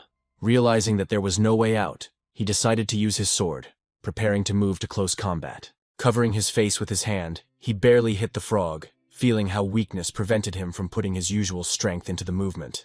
The monster swelled and croaked briefly, releasing spikes and throwing the enemy away from itself. She jumped on him, and Chan tried to fight her off, screaming from the heat and demanding that she leave. He asked him not to stand aside and to help better. After hitting the frog with his sword, the protagonist ordered Chan to retreat, and he added that he would sort it out himself, confidently seizing the initiative. Doc yelled that he was okay and that he was just a little tired. The hero tisk-tisked and irritably said that he was acting insolent, and seemed to think he was cool just because he was the first to clear the room. He joined him only to test his class and skill, but he knew that nothing would come of it as long as his hands remained bandaged and prevented him from performing at full strength. Even judging by his actions, it was becoming obvious that he was hiding something. His eyes flashed with anger, and the hero wanted to make sure that he was not mistaken in this outburst of rage. Chan was sure that the moment would come when he would let his guard down, and he decided to wait, realizing that everything has its time. Suddenly, something began to shake, and he became alert, trying to understand what exactly was causing this unexpected movement. At that moment, Chan fell to the ground, unable to maintain his balance before the sudden vibration around him. He started calling Seo, hoping to hear an answer and understand that he was nearby and ready to help. A blue light from the sword appeared in front of the hero, softly cutting through the darkness. The main character pushed aside the clawed monster with one movement. Breathing quickly, he thought that there were more than just frogs here and that he had relaxed too much. Suddenly, Seo turned to Jong, getting his attention and making him concentrate, and he noted that he had already saved him twice, reminding him of this with slight reproach. After stabbing the monster, he said that these creatures were quite annoying, and that they should move on before the others came running. The guy smiled, thinking that he had barely helped him and was already starting to brag. Squeezing the earth with his fingers, he thought that there was nothing special about him. He was seething with anger and thought that as soon as he restored his mana, he would definitely finish what he had started. Turning to him, the protagonist asked if he wanted to say something. Smiling sweetly, Jong thanked Seo for his help. They noticed something shining ahead, and this made them quicken their pace. Jong exclaimed that it was an ice crystal, amazed at how brightly it was shining ahead. And indeed it was he, the guy continued, enchanted by the beauty he saw and unable to look away. He reasoned that they simply needed to take the crystal to the lobby to clear the room and receive the gift. Apparently, they will be the first to clear the place, feeling the anticipation growing. And then the guys from the center would think that he managed it thanks to Seo Ganrim, and this would only irritate him more. The hero rushed forward, driven by growing excitement and the desire to reach his goal as quickly as possible. There was only one crystal, and this gave what was happening a special significance. Chan smiled, reasoning that the first one to clear would be the one who took out the crystal. He thought it was a reward and an honor, and it made a warm satisfaction spread through his chest. He also imagined the respect and adoring glances that would inevitably follow their success. Chong claimed that all of this would be his, and was confident in his own superiority. He reached out his hand to the artifact, feeling an impatient desire to get his hands on the find first rising within him. But suddenly the guy felt something soft under his fingers. It turned out to be a sack containing countless flame frog eggs, which always live nearby. Frogs poured out of the lava, and a sharp burst of movement rolled around. They began to attack Chong, and the rapid movement of the frogs staggered him. The hero began to fall into the lava, calling out to Seo and trying to grab onto at least some kind of support. Looking at what was happening, the main character thought that this was karma for trying to stab him in the back. He simply turned and walked towards the exit, not feeling the slightest desire to waste another moment on what was happening. And behind him, Chan screamed, begging to be saved, and desperate cries followed the hero. In the hellfire room of the crystal cave, Seo was pulling two frogs, and in his hand was a crystal created from ice upon absorption, and he suggested the possible strengthening of the water attribute. He called for a shop, knowing that he needed to obtain a spiritual pearl to open it. Initially, Seo knew nothing about the store or the spiritual pearls. He remembered those nasty initial worms, and how he chopped off their heads, and this memory echoed in him like a heavy shadow. But this time he took care of the condition in advance, and was able to open the store. Seo clicked on the slot and had to use free stats because he didn't have enough money. It was a prayer chest in which one had to place an object and make a request in order to receive what one wanted. But if the sacrifice was not sufficient, it would not give anything. Opening the artifact, he noted an interesting name, and decided that it was worth putting only something truly valuable inside. The protagonist thought, noting that the ice crystal was a third-level ghost item. But he wanted to get a first-level item, counting on the fact that investing a valuable crystal would give him exactly that result. The system announced that Seo was praying, and the message sounded calm and detached. Of course, there was a difference between them. But both items were of the phantom rank, and this made the hero think about the possible benefit. He took something out of the chest, feeling a slight tension from the unknown. The system announced that he had obtained a third-tier insectivorous item. Seo thought about it and decided that since he couldn't improve the quality, he would increase the quantity. Sitting by a pile of ice and frogs, he confidently decided that he still had a lot of ice and that everything would definitely work out, so he would try until the mechanism worked. The spit hit the ground and the tooth bounced off with a light jump. With madness in his eyes and burns on his face, Jong screamed at Seo Gangrim, calling him a piece of shit. His clothes were torn and he could hardly walk, asking if the enemy thought he could leave him here and get away with it. He promised that he would find the enemy and cut his insolent face with this sword, but suddenly stopped, seeing something. His gaze suddenly became surprised, as if in an instant he saw something he had never expected. The door opened and the system reported that the second door, called the Hellfire Room, had been cleared. Chan ran out of the door with a frog in his hands and in a breaking voice declared that he had managed and cleared it first. The crowd discussed how Gunamshi had already passed the test, and were surprised that he had completed it in just one day. The hero smiled, enjoying the fact that he had received exactly the reaction he had hoped for. He smugly declared that he now considered himself much cooler than Seo, whom he had at that moment called a dumbass. But suddenly Chan noticed the hero in the distance and quickly ran up, saying that he had finally found him. He asked tearfully how he could have left it there and why it took him so long to look for it. The host called out to the hero, declaring that Chan Gunamshi was the first to clear the Hellfire Room. Waving his hand at her, he calmly stated that he was here. And holding out his hand to Seo, he calmly said that this time he was ready to forgive him. Chong offered to shake hands as a sign of reconciliation. He felt his palm reading ability activate. Chong asked him not to worry so much, trying to calm him down. The table showed that Seo Gangrim was a third-class insectivore with a fire attribute. Turning around to look at Seo, the guy was surprised and exclaimed that he belonged to the third insectivorous class and was not even human. He snorted and noted with annoyance that he had come all this way for the sake of a pathetic insectivore. The protagonist looked at him with annoyance, and then he smirked, letting his irritation give way to quiet confidence. Seo was happy, realizing that he had made it just in time. He used a first-level Phantom Fate protection charm that would cover up part of the user's fate and prevent anyone from reading the hidden part of their fate window. Seo couldn't prepare better, but apparently Jong still found one of the crystals that the protagonist placed in the frog corpses. The girl asked if he could tell her how he discovered the ice crystal, and Jong replied that he had the water attribute and therefore found it without difficulty. Gongju noticed that they were pretty battered and was surprised that the cleanup took place in one day. Suddenly Doc called out to Chan, getting his attention. The guy noticed Dr. Gojin and was surprised that he was at the third saint level.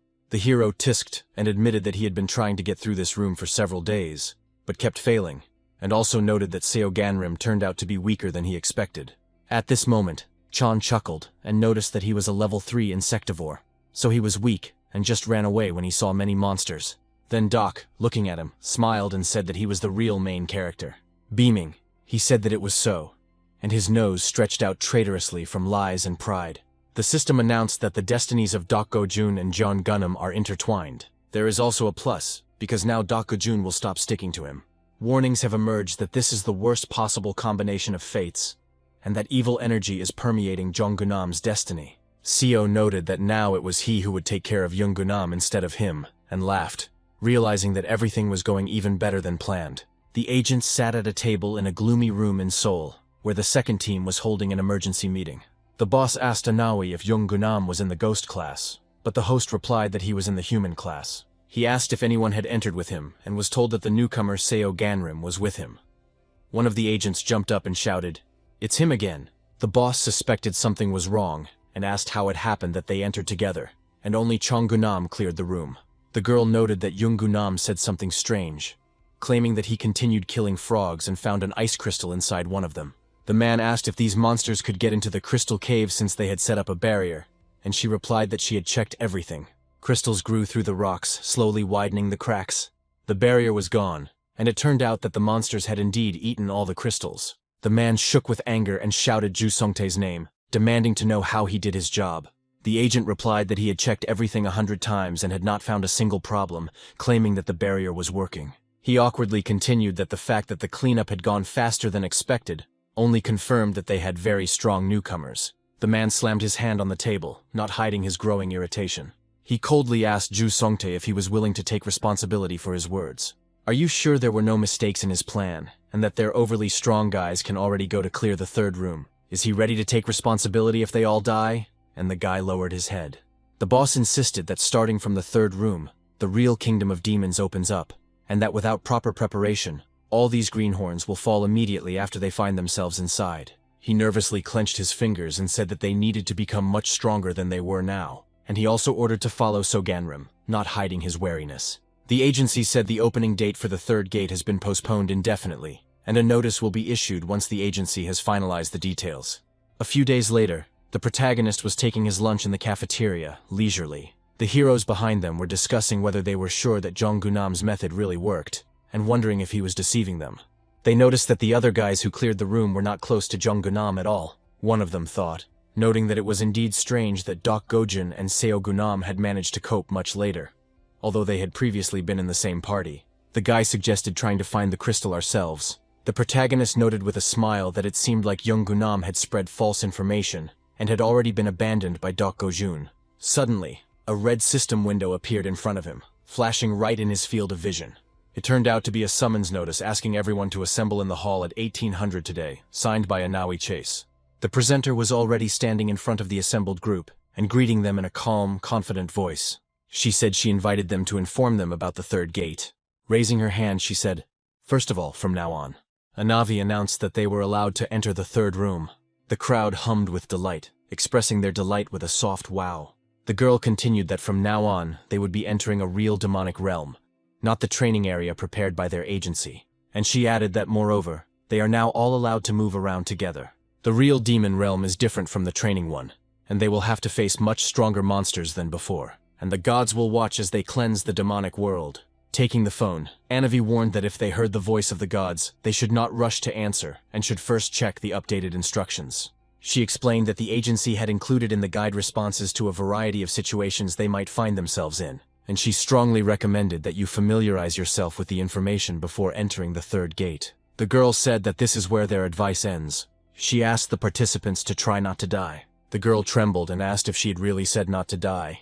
The crowd reasoned that since there was no longer a limit on the number of people in a party, they needed to gather as many people as possible. Suddenly the girl sharply shouted hello to Seo, and he responded in kind and said that he had noticed Bomb right away. The twins were surprised and asked if he could tell them apart, noting with annoyance that the others were always confused. The protagonist smiled, thinking about how he could not distinguish between them, since they and Shinsuo were the only ones who did not turn away from him. And even though they are twins, their destinies are still different. One of them is Yun Bum. Her ability is a sharpshooter. When using long-range weapons or skills, she guarantees to hit the target. The second Yun Gyeol has a one-shot ability that guarantees a hit when using a long-range weapon or skill. Seo bit his lips, afraid that nothing would change. He remembered that Yun Bum had survived last time. I could still see that girl's gaze, full of pain and despair. After all, her sister Yun Gyeol died in the third room, and now the spirit of death of the White Tiger emanates from her, and a high degree of life-threatening danger is expected in the coming days. The protagonist interrupted the sister's argument and turned to Yun Gyeol, asking if she would like to go through the third room with him. She replied that she could go, and that she was just about to go there without her annoying older sister. Smiling, the guy said that Bomb would go too. He firmly decided that this time he would do everything to ensure that they survived. The heroes found themselves in an icy room, where the clearing conditions required killing more than one specimen of each type of monster living there. A warning has emerged that this demon realm is being engulfed in water energy. The girls screamed from the cold, complaining about the icy air and the freezing cold. They discussed how hunting monsters seemed to be their job, and that they couldn't see anything in the fog. One of them noticed the rabbits and exclaimed happily, pointing there and calling them cute. But suddenly the animal's eye glowed red. It turned out to be a mad, big-eyed horned rabbit of the first class of insectivores. They quickly dealt with the monsters, and the hero was surprised that the first insectivorous rank turned out to be weaker than it looked. The heroines complained that the store was inconvenient, that there were too many items, and that there was no search bar. The girl asked how Seo found everything so quickly, and he replied that the mechanics were similar to a game he was familiar with. The second asked him to look at her weapons as well, adding that she was thinking of buying a bow and arrows. And now they were fully assembled, with weapons in their hands. The main character destroyed rabbits with the help of flame. Behind them, the sisters argued about which of them had killed more. Yun Bom was a marksman and kept her distance confidently. A Yun Gyul was an archer who trained for the national teams. The efficiency of hunting increased significantly when they began to use the weapons they were accustomed to. In her past life, Yun Bom became a highly skilled sniper. Yun Gyul could have also achieved great things if she had lived, and he knew that together they could have become even stronger. Then Yun Bum became a completely different person after her sister's death, and no longer smiled at all. She devoted herself entirely to hunting monsters, seeking revenge for Gyul. So she quickly became stronger and entered the Asura sect, one of the 5 best sects. But even this didn't make her happier. Seo understood that both had good prospects, and that each could become very strong. He thought about how he had to make sure that Gyul didn't get hurt, if only for Bomb's sake. and he decided that he would help them get into the Soaring Tiger sect. And then the rest of the sect members, who died in the past at the hands of Yun Bum, the sniper of the Asura sect, will also be alive. Now I need to keep an eye on Yun Gyul. But suddenly he noticed that the girl was not nearby, and the cries of Bomb were heard, calling for her sister. The heroes ran along the path trying to find the girl. The guy called out to her and then asked his sister how far she had gone to the toilet. Before the heroine could answer, Seo said that he heard screams in that direction. The girl was surprised, because she herself had not heard anything. Then her call came from the pit, which sounded like a request for help and an indication that she was below. Gyul was with someone in a hole and explained that the ground suddenly collapsed. The heroes promised that they would pull her out. Seo jumped down to her, asking if the girl was okay, and she replied that she was, but there was a man next to her. The main character suddenly turned his surprised gaze to him, and he asked the hero, who was writhing on all fours, if he was Chonggunami. Jung became nervous and thought that of course she was in a group with Seo Gangrim. The main character calmly asked if help was needed, and he flared up and declared that he would never accept help from someone like him. Seo said that they had to go, and the girl wondered why they would just leave. After all, he said that he was paralyzed by the attack of some powerful monster. Seo replied that it looked like they were rabbits, and that the poison would wear off over time. The sisters were discussing how rabbits were the weakest monsters here, and Gyul pointed out that it wasn't necessary to say it out loud, making Jongwoo feel ashamed. He slammed his fist on the ground and thought in anger that Seo Gangrim would still understand the feeling of shame. Suddenly a rough voice was heard, insisting that bad people should get what they deserve. The voice asked if Jung needed help. The guy looked up, asking who was talking to him. The protagonist suggested returning, and the girls enthusiastically began talking about how their characteristics had noticeably improved. Seo noted that there was no need to rush since it was only the first day, and added that they would go tomorrow. The heroine was delighted, and said with enthusiasm that they would go through this room together. Suddenly a howl was heard, which attracted Seo's attention. His eyes widened because it was a familiar voice. Jumping up, he shouted at the girls to return to the lobby first, as he had forgotten something. The five stood with their backs to each other, swords raised in defense. Wolves with sharp teeth and dripping saliva approached them. The heroine fought back with her sword, and shouted to those who were sobbing behind them to calm down. But the boy's sword broke under the pressure of the wolf's attack. Then Shinsua asked everyone to stand behind her and activated her tree leaf skill. The girl protected the entire team, along with her skill. Those who were hiding behind the branches called out to the heroine, trying to support her. The girl understood that she needed to destroy as many of these creatures as possible now, so that things would become easier later. And at that moment, a wolf appeared silently behind her. He bit into her shoulder, and a sharp pain pierced the girl's body. Blood gushed out, and Shinsua thought for a moment that if there was another person nearby who could fight. A man appeared from the darkness, his katana bursting into flames. He pierced the wolf with his weapon, and his flame manipulation skill rose to the second insectivorous rank. While they were fighting, the heroine called out to her friend, but the protagonist did not answer, completely focused on the battle, and his silence dissolved in the roar of blows. Then Shinsua began to help him in a coordinated manner, adjusting her movements to his blows. She exhaled, feeling the tension gradually ease, and said that they had managed it so quickly, thanking Seo Gangrim for his timely help. But the main character looked gloomily into the distance, and when they teleported, Seo yelled at her, not understanding why she didn't try to leave earlier. The heroes exchanged awkward glances as their health gradually recovered, and the guy said that even the most inexperienced person could see how disadvantageous their position was. And if you can't win, you just have to run, reminding her that she is capable of leaving without a single injury. Shinsua wanted to object, but the guy continued to say that she was just lucky this time. What would happen if these monsters had hidden abilities that they knew nothing about? And what would happen if no one came to help? The protagonist remembered her previous senseless death, and he was sure that something like this should not happen again. He continued to shout, asking if she was ready to die to protect others, reminding her that it was up to those who had enough strength to help others. And he turned around abruptly, asking her never to forget what he had said. After all, if she lets her guard down for just a second, she risks being left lifeless behind these gates.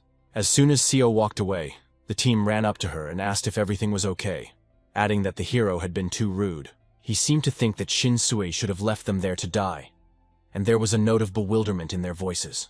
But the heroine, with a soft smile, explained that he was simply worried about her. She thought she didn't understand why he continued to act as if he was deliberately playing the bad guy. In fact, he turned out to be a very sensitive person. Suddenly Shinsua called out to Seo and thanked him for his help, and he exhaled nervously and told her not to attach any importance to it. The third room was cleared for the first time, and the system recorded Doc Gojin's achievement as 1, noting that he had destroyed 10 out of 10 targets.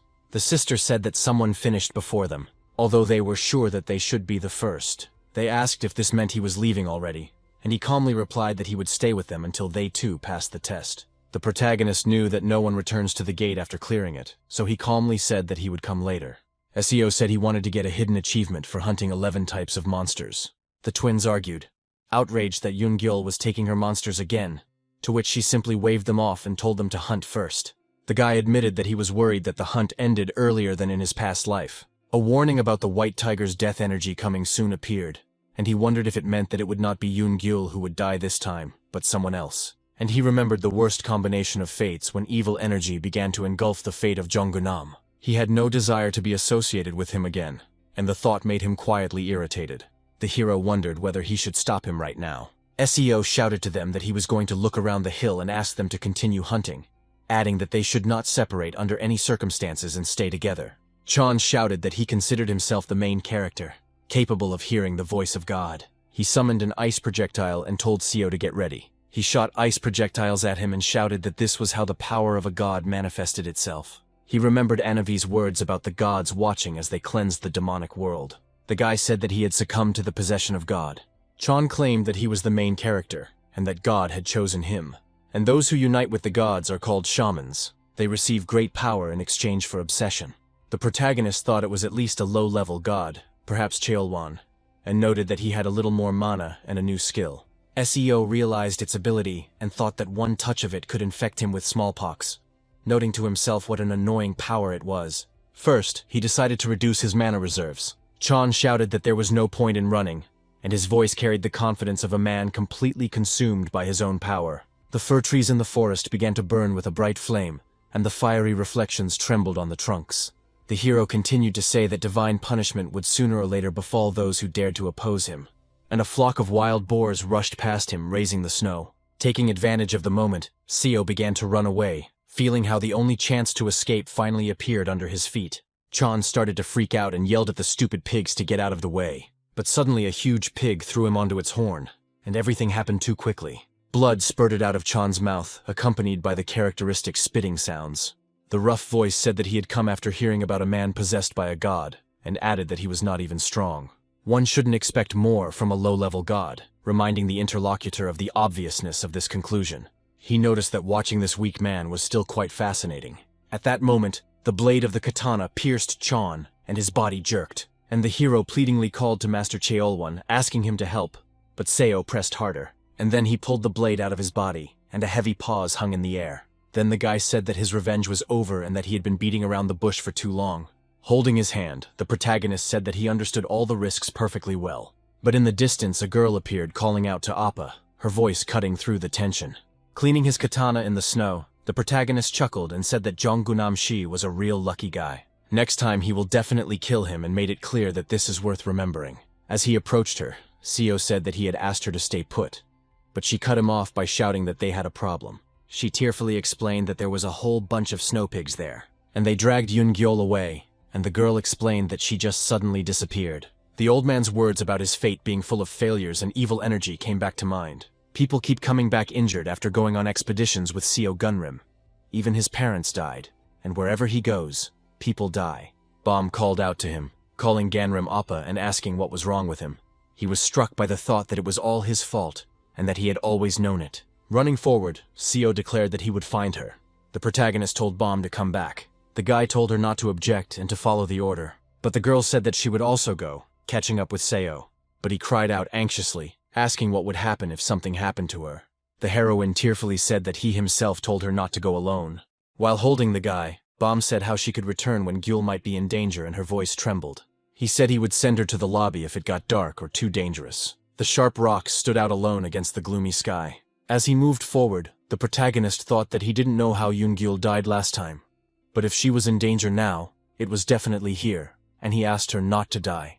Looking around, the heroine noted that there were no monsters here at all, because low-level monsters don't dare to step into predator territory. And then Bom heard a sound, and Seo suddenly grabbed her hand as if he wanted to stop her. They managed to hide behind a rock, and immediately behind it a roar was heard.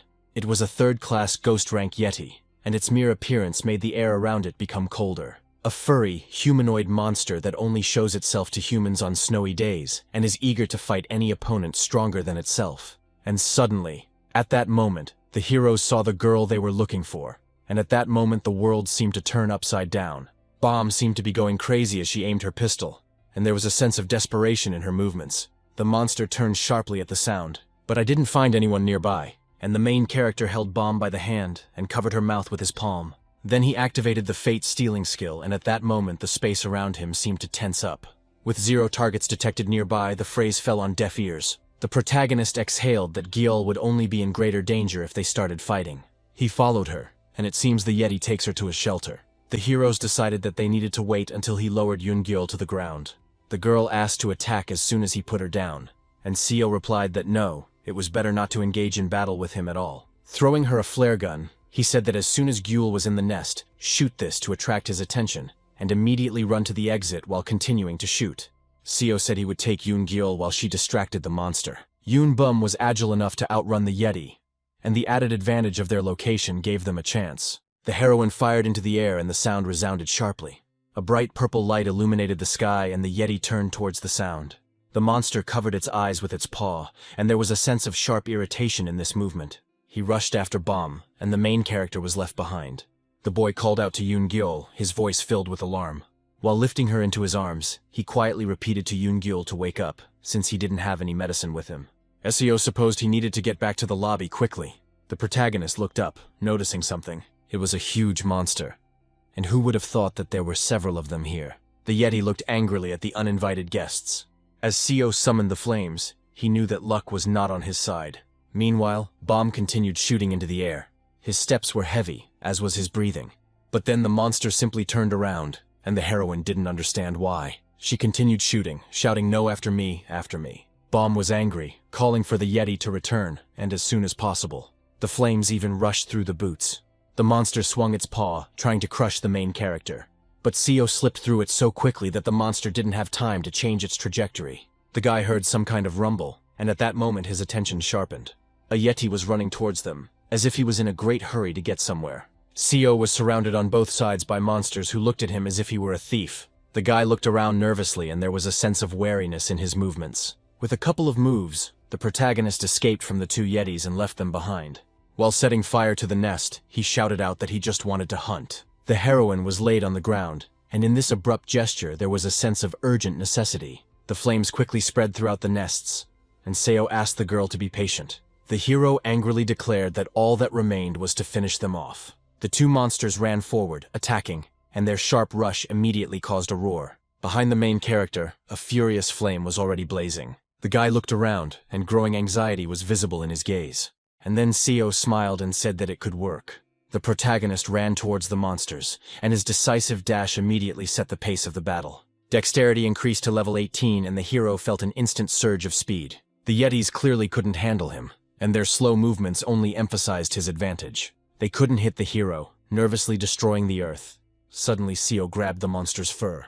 He jumped over the Yeti and his takeoff was rapid. He growled and swung his paw at him, but the main character didn't give them a chance by flying up.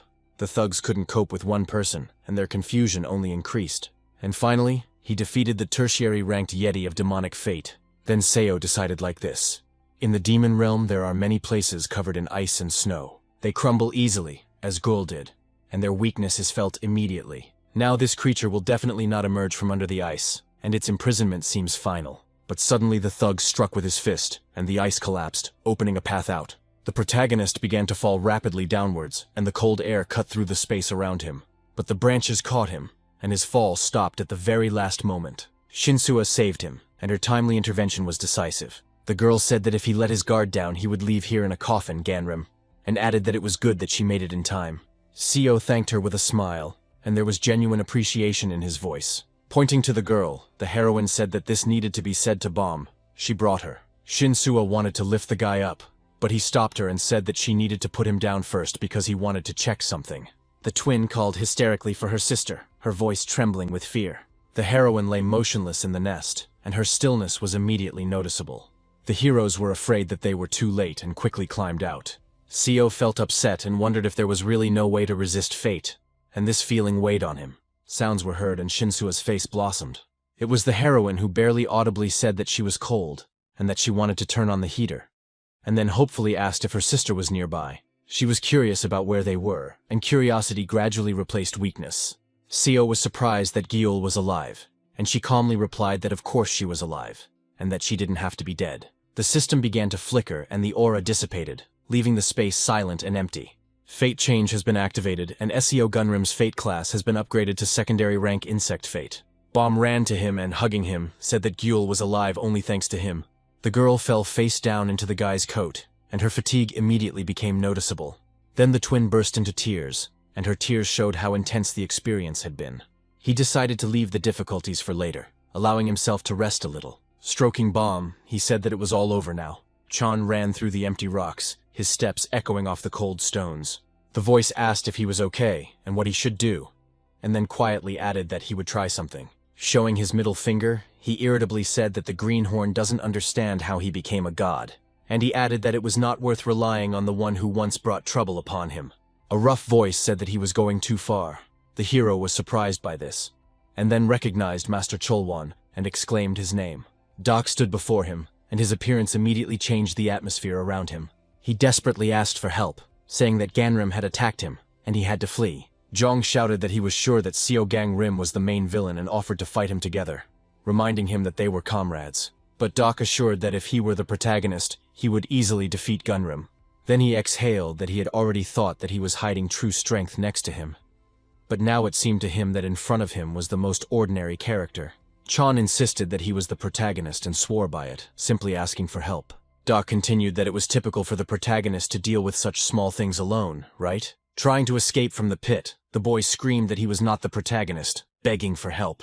This angered the hero, and he said that if he no longer considered himself the main one, then he had no reason to waste time on some secondary character. Zhang screamed, begging Doc Kojun to stop and not leave, asking him to help. And he called him a damn psycho and demanded that he stop immediately, shouting Kojun's name again. Meanwhile, the monsters flew apart from the sword swings. Seo used various techniques against them, moving confidently and not giving the monsters a single chance. The twins called out to Ganrim, happily announcing that they were finished. Then the sisters started arguing. One said that without her nothing would have happened, and the other was indignant that all she did was stand behind. The protagonist watched this with affection, feeling how their noisy squabble unexpectedly warmed the atmosphere around them. But fear appeared in his eyes, like a sudden premonition. They noticed someone behind them, and a look of alarm and surprise flashed in their eyes. One of the twins became indignant, asking who she was. A girl approached them, saying that if they handed over Ganrim, she would let them live. The heroines aimed at her, shouting what the hell she was talking about, but Seo stopped them.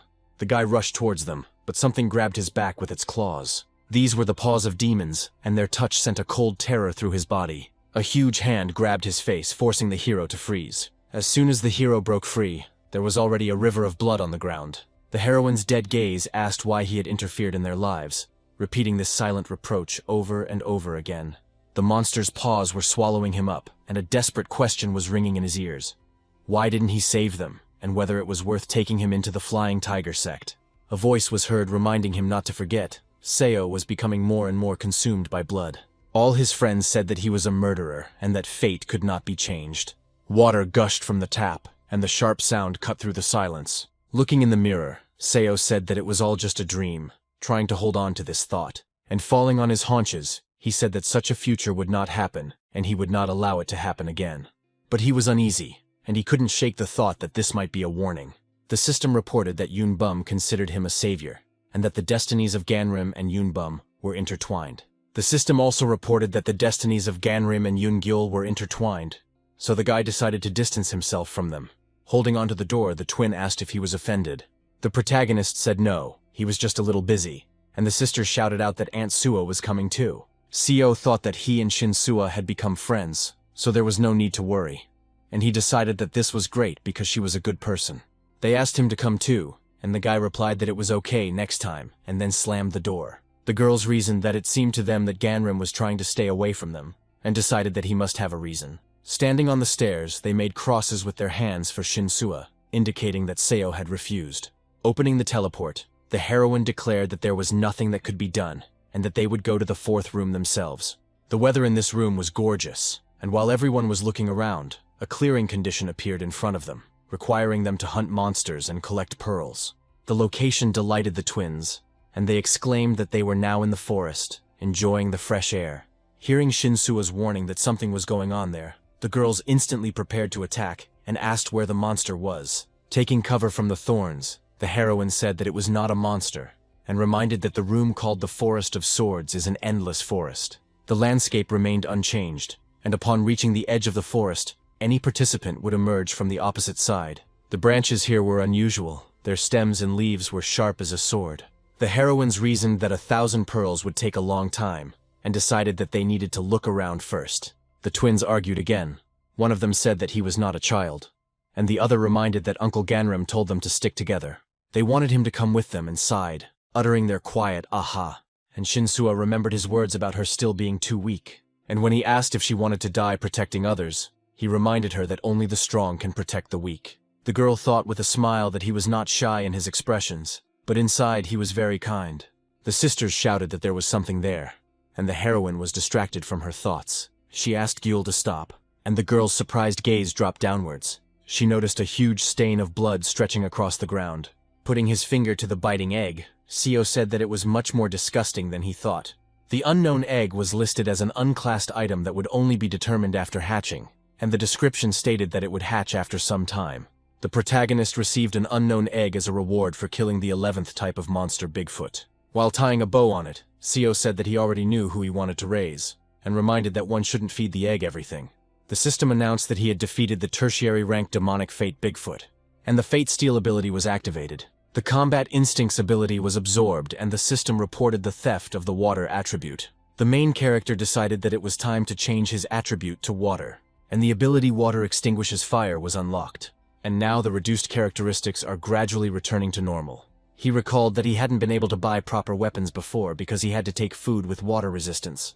But now he knew he could steal attributes. He decided that he would take a new weapon in the next demon realm, knowing that he would need a fire attribute there, and that he would have to change the attribute again to do so. When Seo entered the room of the Sword Forest, a rough voice was heard, grumbling discontentedly that the ice hall was a bit boring, and that maybe at least this room could surprise him. The guy looked around, and the voice continued to grumble that most likely nothing interesting would happen here, because they were still green, although it was fun to watch the newcomers grow. The protagonist thought that he had barely entered, and they had already managed to evaluate him, wondering how worthless they were, since they were spoken of in such a way, and activated airplane mode. The voice continued that it turned out he had balls and that he liked it, and then asked Gunrim if he wanted to be possessed. A menu appeared in front of him, in which the Guardian of the Forest of Swords offered possession, and he decided that it must be the local god, after which a trading window opened. Local gods rule over individual regions, and by possessing that god, one can become the most powerful in his kingdom. But the deity was bound to this region, and if one left its borders, the received powers would disappear. There was a knife maze in this room, and while he certainly wouldn't have gotten lost with the possession, the hero simply bought the item and received a map to the demon realm. This was enough to get his bearings, and after using the demon realm map, the system reported that he had explored 1% of the location. At this point, only the general outlines were visible on the map. The entrance to the demon realm was already marked, and other markers would appear over time. The guy thought about the fact that there were several entrances to the demon kingdom, and realized that he was approaching the 4th zone. The agency's students are divided into several zones, and if problems arise in one of them, reinforcements are immediately sent there. The protagonist wondered if they were perhaps regulating the number of people entering the kingdom in order to set the disciples against each other. The voice asked irritably if Ganrim could hear him, and Seo became indignant and firmly stated that it was not even worth trying, because he would not accept anything. The Master of All Flame system has used the item Traces of the Gods, and the message will be visible for 10 minutes. A muscular red-haired man with several arms appeared before him, and the Master of All Flames advised him to accept possession. The menu showed the Master of All Flames claiming that other gods were nothing compared to him. Seo chuckled, deciding that for a man with the fate of an insect, this would be a good boost. He just grinned and said that he was not going to accept it, and the Master of All Flames began to follow the hero. Suddenly, a praying mantis with red eyes appeared in front of Seo. The main character dealt with the monster without any difficulty. One swing of his sword was enough for him. The system reported that 36 of the 1,000 spirit pearls had been collected, and that all 1,000 needed to be collected to complete the quest. The boy remembered that in his past life he had killed praying mantises, but now he understood that there was no need for it. Co reminded himself that each ghost counted as 10, so he had to, but before he could finish speaking, he stepped in blood. Raising his leg, the hero was surprised to notice traces of a trap and did not understand where they came from. He looked around and saw only chopped-up praying mantises around him. A brief memory of a monster with a lion's head and a bloody sword flashed before my eyes. In his past life, he had been attacked by a masked killer, and now he couldn't help but wonder if he had already made it here. Shinsuo only saved him because she was nearby. But in that battle a terrible tragedy occurred, which he still cannot forget. Then the girl lost an eye, the killer escaped, and they never found out who it was. As Co ran through the forest, he remembered that only Kojun and Suo were here now, right? The main character ran quickly through the forest, trying to understand whose blood remained in his path. Finally, Co reached the desired area and saw an immobilized girl, around whom a crowd had already gathered. He immediately recognized one of the twins in the silhouette, and that dead look flashed through my memories again. The protagonist immediately clenched his teeth, trying to contain the rising tension. He thrust his sword forward threateningly, making it clear that he was not going to retreat. Co sternly told Odo to take his hands off Gyul. The chief asked if the missing student had returned from the ice hall, and was told that no one had seen Chan since then. He then said that the student was dead, adding that he had expected more since he had been the first to pass through the Hall of Hellfire. Anavi awkwardly raised her hand and suggested that they go searching. But she was refused. She was told that it was not worth interfering when it came to the demon realm. Everyone signed a death agreement, and it was hard for the presenter to hear, so she closed her eyes. The man continued that the next room in the other zone had already been cleared, and that it was done by those who came from the first zone. They were supposed to be the first to clear the rooms, because in the first zone you can't give way to anyone. The agent placed a hand on Anavi's shoulder and asked how she was going to continue working if she was so worried about one death, reminding her that they knew about the possible casualties. To this, the heroine quietly replied that she had something else. Once she finished sorting their files, she looked at the data from other zones as well. The presenter came to the difficult realization that there was a serial killer among their students. Threatening him with his sword, the protagonist shouted at him to move away from her. The boy muttered in fear, asking him to speak more quietly and let him explain. He showed her the bottle and said that they were trying to cure her and that it was an antidote from the store. The heroes were ordered to lower their weapons. Looking at one of the twins, Co activated Fate Determination, and her status said that she was poisoned with paralysis. And he realized that the guy was right, and she really needed an antidote. The protagonist asked why he should trust them, adding that they needed to take her away from here. Familiar faces ran up to him and called out to Seo. Shinsuo held him back and said that Ganram, they are not their enemies. Without letting go of the sword, the hero asked who it was then. Raising his hand, the dark-skinned guy said he could explain everything. Ju Hyeryong said that she fell into a trap they set for the monsters, and admitted that they didn't know that people from other zones would end up here, adding that they were very sorry. They took her away for treatment, and she added that she had disarmed all the traps in the area using her ability, the protagonist thought, remembering that that bastard also knew how to work with poisons and traps. But the guy who was treating him had the ability to remain stealthy, while this one, with his skills, aroused much more suspicion, and he understood that he was too weak to harm Sua in any way. The main character decided that he needed to be more attentive to all of them. The protagonist asked if the treatment was over and said that he would take her then. Carrying his friend in his arms, he thought that even if there was no killer among them, it was still dangerous to walk with people from the fourth zone.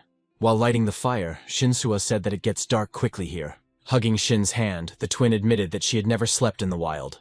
Her sister whispered that she was a coward, and asked if she was scared herself, since there were so many monsters around. Some kind of ball fell off the guy's hand. It flared up in the air, and then Shinsua asked what it was. Co calmly replied that it was to scare away monsters, and added that he got it from the store. The sisters spoke admiringly of how much he knew, rejoiced at the find, and added how strong and smart he was. The girl confidently asked if he would take her on as a student. The main character grinned and asked again who. The twins argued that one also wanted to be better than her sister, and the other reminded that she was the one who asked first. Smiling, Co thought they were having a real farce. The main character admitted that he was not going to teach anyone, and asked the girls not to quarrel. An angry voice asked why he had followed them.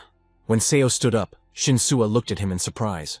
The heroines asked where he was going, and he replied that it was too noisy here. He added that he would sleep somewhere else, and that they should not wait for him. The girls looked at him with bewilderment but said nothing. The protagonist became upset, thinking what the hell he was doing and that he should have stayed away from them. Having taken out the unknown egg, Co noted that he had something to do. Holding a branch to its mouth, he said that it must be hungry and offered to take it. But the unknown egg rejected the food and said that it was asking for meat. This surprised Seo, and he persistently forced the monster to eat the branch. A rough voice stated, asking why Gunrim came back, smirking that he was probably worried about his friends, and adding that this was called tsundere. The rough voice mockingly remarked that he had never had such a thing, that spring potatoes were wonderful, and the tsundere children would share with him. He could just be with them, but he's doing his weird swing again. Sitting on a branch, the hero heard the sisters arguing, where Bom asked Gyeol why she was so absent-minded, and that she needed to be more careful. The voice announced that they should be quieter because he couldn't hear what the members of Gyrim's team were saying. The hero remembered the Flying Tiger sect, and how he and Yu Haran had argued in exactly the same way, and Shin Suo was touched, sitting at a distance with a mug of tea. This was our way of life, warm and cozy. It flashed through his mind that there would be a lot of work ahead, but the sect would enter their lives one way or another. A pleasant sorrow filled him, and his soul felt warm. He stopped and wondered what that sweet smell was. The mouth of the approaching animal was filled with saliva. They were huge bears with red eyes, and the whole flock headed towards the tents. Then the main character immediately jumped off the branch to save the others. Shinsuo was surprised as she looked at him and asked if it was really Seo standing in front of her. He chopped branches, working his hands intently, and the girl watched him and asked curiously if he was looking for something. He then asked her if anyone had left the area while he was gone. Having found the fruit, he heard a calm answer that no one had come out. Then, looking at the demonic peach, he asked if anyone had come here. There were no fruit trees nearby, and he realized that someone had deliberately left these fruits, which meant that perhaps the killer had been here. He wondered if it was that idiot with the invisibility technique, because the half-educated Ko-jun hadn't looked in for a long time. He wondered if it was really him and not someone from another zone, and heard a calm answer that he had appeared here about an hour ago. The twin became wary, asking what was going on, whether he had done something, because he was just looking at them with an ominous expression. He wondered if Ko-jun could really be the killer, although who knows what was going on in that psycho's head. There were a lot of fruits here that attracted demons, and Seo admitted that this made him wary. The heroines cautiously asked if he meant to say that someone had a grudge against them, since it was unclear who would even need that. Stopping the twin with a katana, he quietly said that this was the only thing he was sure of now. He finished the thought calmly. It is to avoid other people. And when he confidently asserted that he would sort everything out, a silhouette appeared, lurking nearby and clearly eavesdropping on him. And Seo clearly noticed him, turning sharply in that direction and instantly assessing the situation. But there was no one nearby, and before him lay only an empty, silent area. Only bears stood not far from them, silently watching what was happening. Doc spread his arms wide with katanas, cutting down the approaching monsters. He thought with frustration that all this had turned out to be incredibly tiring. In his mind, everything that was happening seemed like empty garbage, where there were no allies, no rivals, no real enemies. There were no gods or heroes to interest him, just an endless hunt for low-level monsters. Looking up at the sky, he wondered what his role was in all of this. He had recently overheard the twins discussing where Ganrim got his strength from, wondering how he could defeat the Yeti at all. This genuinely surprised Doc. Were the girls really talking seriously about Seo? Gunrim defeated a monster that even he had never faced, becoming the first human to clear the ice hall. He couldn't understand how the main character managed to lose to Jonggunam in the Hall of Fire. And at that moment, the sudden realization came to him that if Ganrim had indeed lost to Jong, then perhaps he had done it on purpose. And he couldn't shake the thought that what if Ganrim really did come from the future, and knew all the tactics, rewards, and outcomes, and everything suddenly came together in one unpleasant thought, that Seo simply wanted to get rid of him in order to take all the credit for himself. Doc rushed forward, determined to find him at any cost. The open map showed that the location was only 35% explored. A rough voice said that it was time for him to go hunting, reminded him of the measly 200 pearls, so it would be better if he accepted his obsession. Without looking up from the map, the protagonist asked why no one would tell who had scattered the peaches here. The voice responded with an uncertain, claiming they hadn't seen anyone, though Seo clearly doubted it. In the background, voices exchanged phrases, first asking what he was looking for, then repeating the same thing. The system announced that he had focused on a long search, and his perception had risen to level 25. The system added that his senses became heightened, and at that very moment the protagonist caught the faint scent of human blood in the air. The system announced that the Fate Steal ability had been activated and began searching for the dead. The guy came running and saw a stranger on the ground. The main character froze and silently looked at this picture. He drew his katana and rushed forward, carrying the blazing flame in his hands.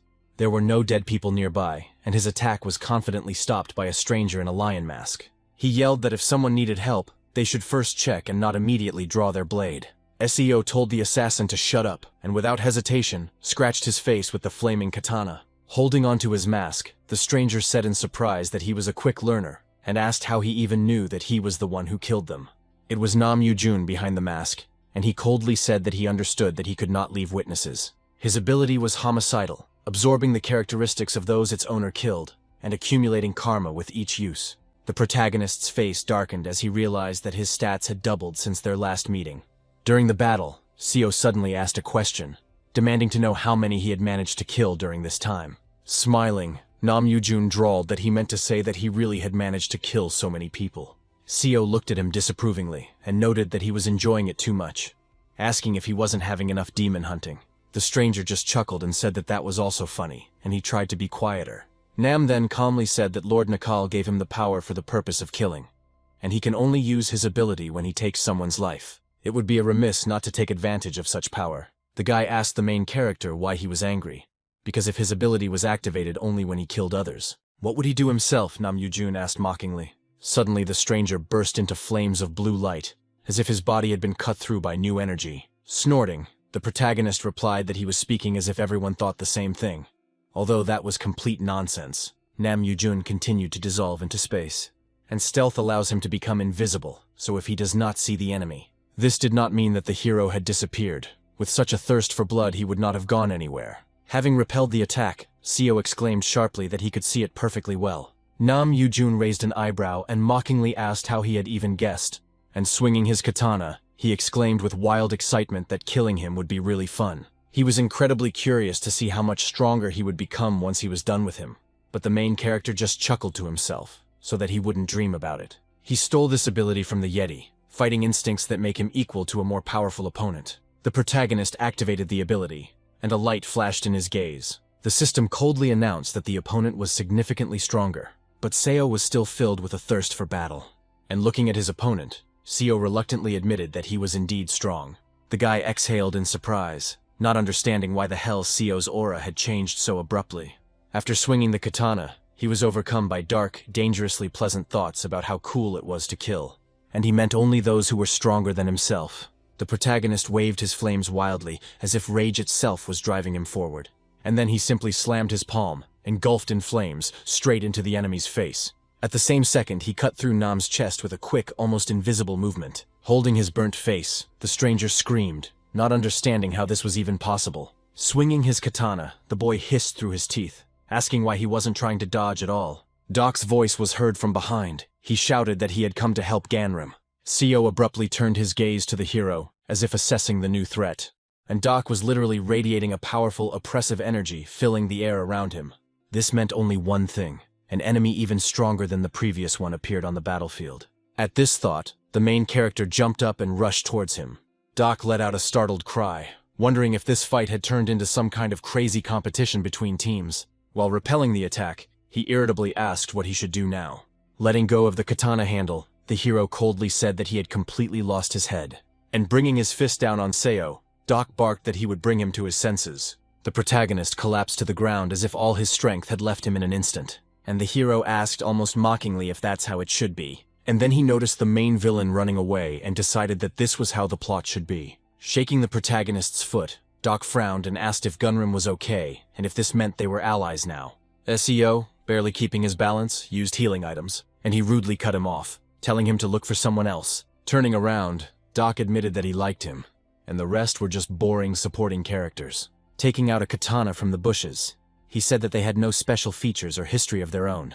And throwing the weapon to Seo, he continued that he should be the two main characters. Doc stubbornly insisted on his position, not intending to back down.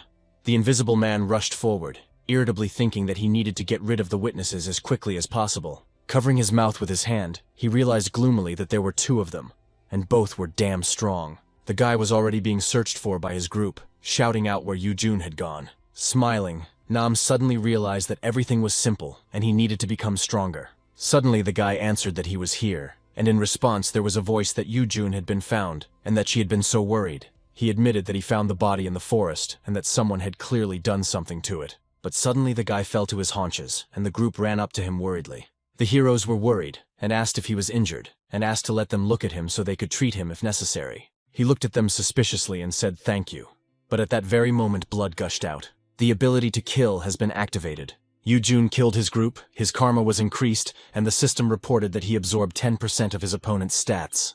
The system declared that the horror of the living and the dead was satisfied with Nam Yoo-jun's actions and gifted him with a blade necklace. The blade necklace increased his strength by 10%. The guy grinned, realizing that Ganrim was in trouble, and he quietly said thank you to Master Nakal. But the energy of the water was thickening around him, and Eugene quietly cursed at the rain. The system stated that the water energy was interfering with Nam Yoo-jun's destiny, and his stats were reduced by 10%. The horror for the living and the dead said that there was nothing to worry about, and said that Seo Gunrim had the fire attribute, so he too had become weaker. When lightning struck, Nam decided he needed to find it before the rain got heavier. Meanwhile, the main character was chopping down trees. An invisible figure was approaching him from behind, wiping sweat from his forehead. Seo looked at the fallen trunks and sighed with satisfaction. Only the last one remained. But he didn't even have time to catch his breath. Nam Yoo-jun was already swinging behind him.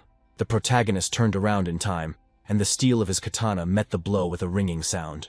Nam Yoo-jun, who had expected to catch him off guard, was momentarily shocked. Hitting harder, the stranger almost laughed, his voice breaking into a sharp cry. And what now? Seo looked at the blade with annoyance, noticing how a tiny hole had appeared on the perfectly polished surface of his katana.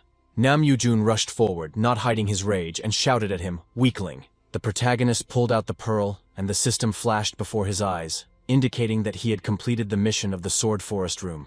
Seo continued to deflect the enemy's blows, deftly parrying each attack. The hero heard his opponent admit that he would have killed fewer people if he had known that he was weak. He kept asking what it was and wondering where his partner had gone. And in general, Nam noticed that he was walking around here alone, and said that in this way, he was simply asking for it. Then he angrily asked why Seo was grinning. Water poured through the protagonist's palms. It was growing in number, and the enemy clearly did not expect this. The system reported that Seo Gunrim's attribute has been changed to water. Weakened stats have returned to their previous values. The influence of water energy in the area increases, and Seo Gunrim's stats are increased by 10% due to the water attribute. Nam Yoo-jun was shocked because he thought the main character would weaken. He looked at the sky indignantly and said, "What did he say?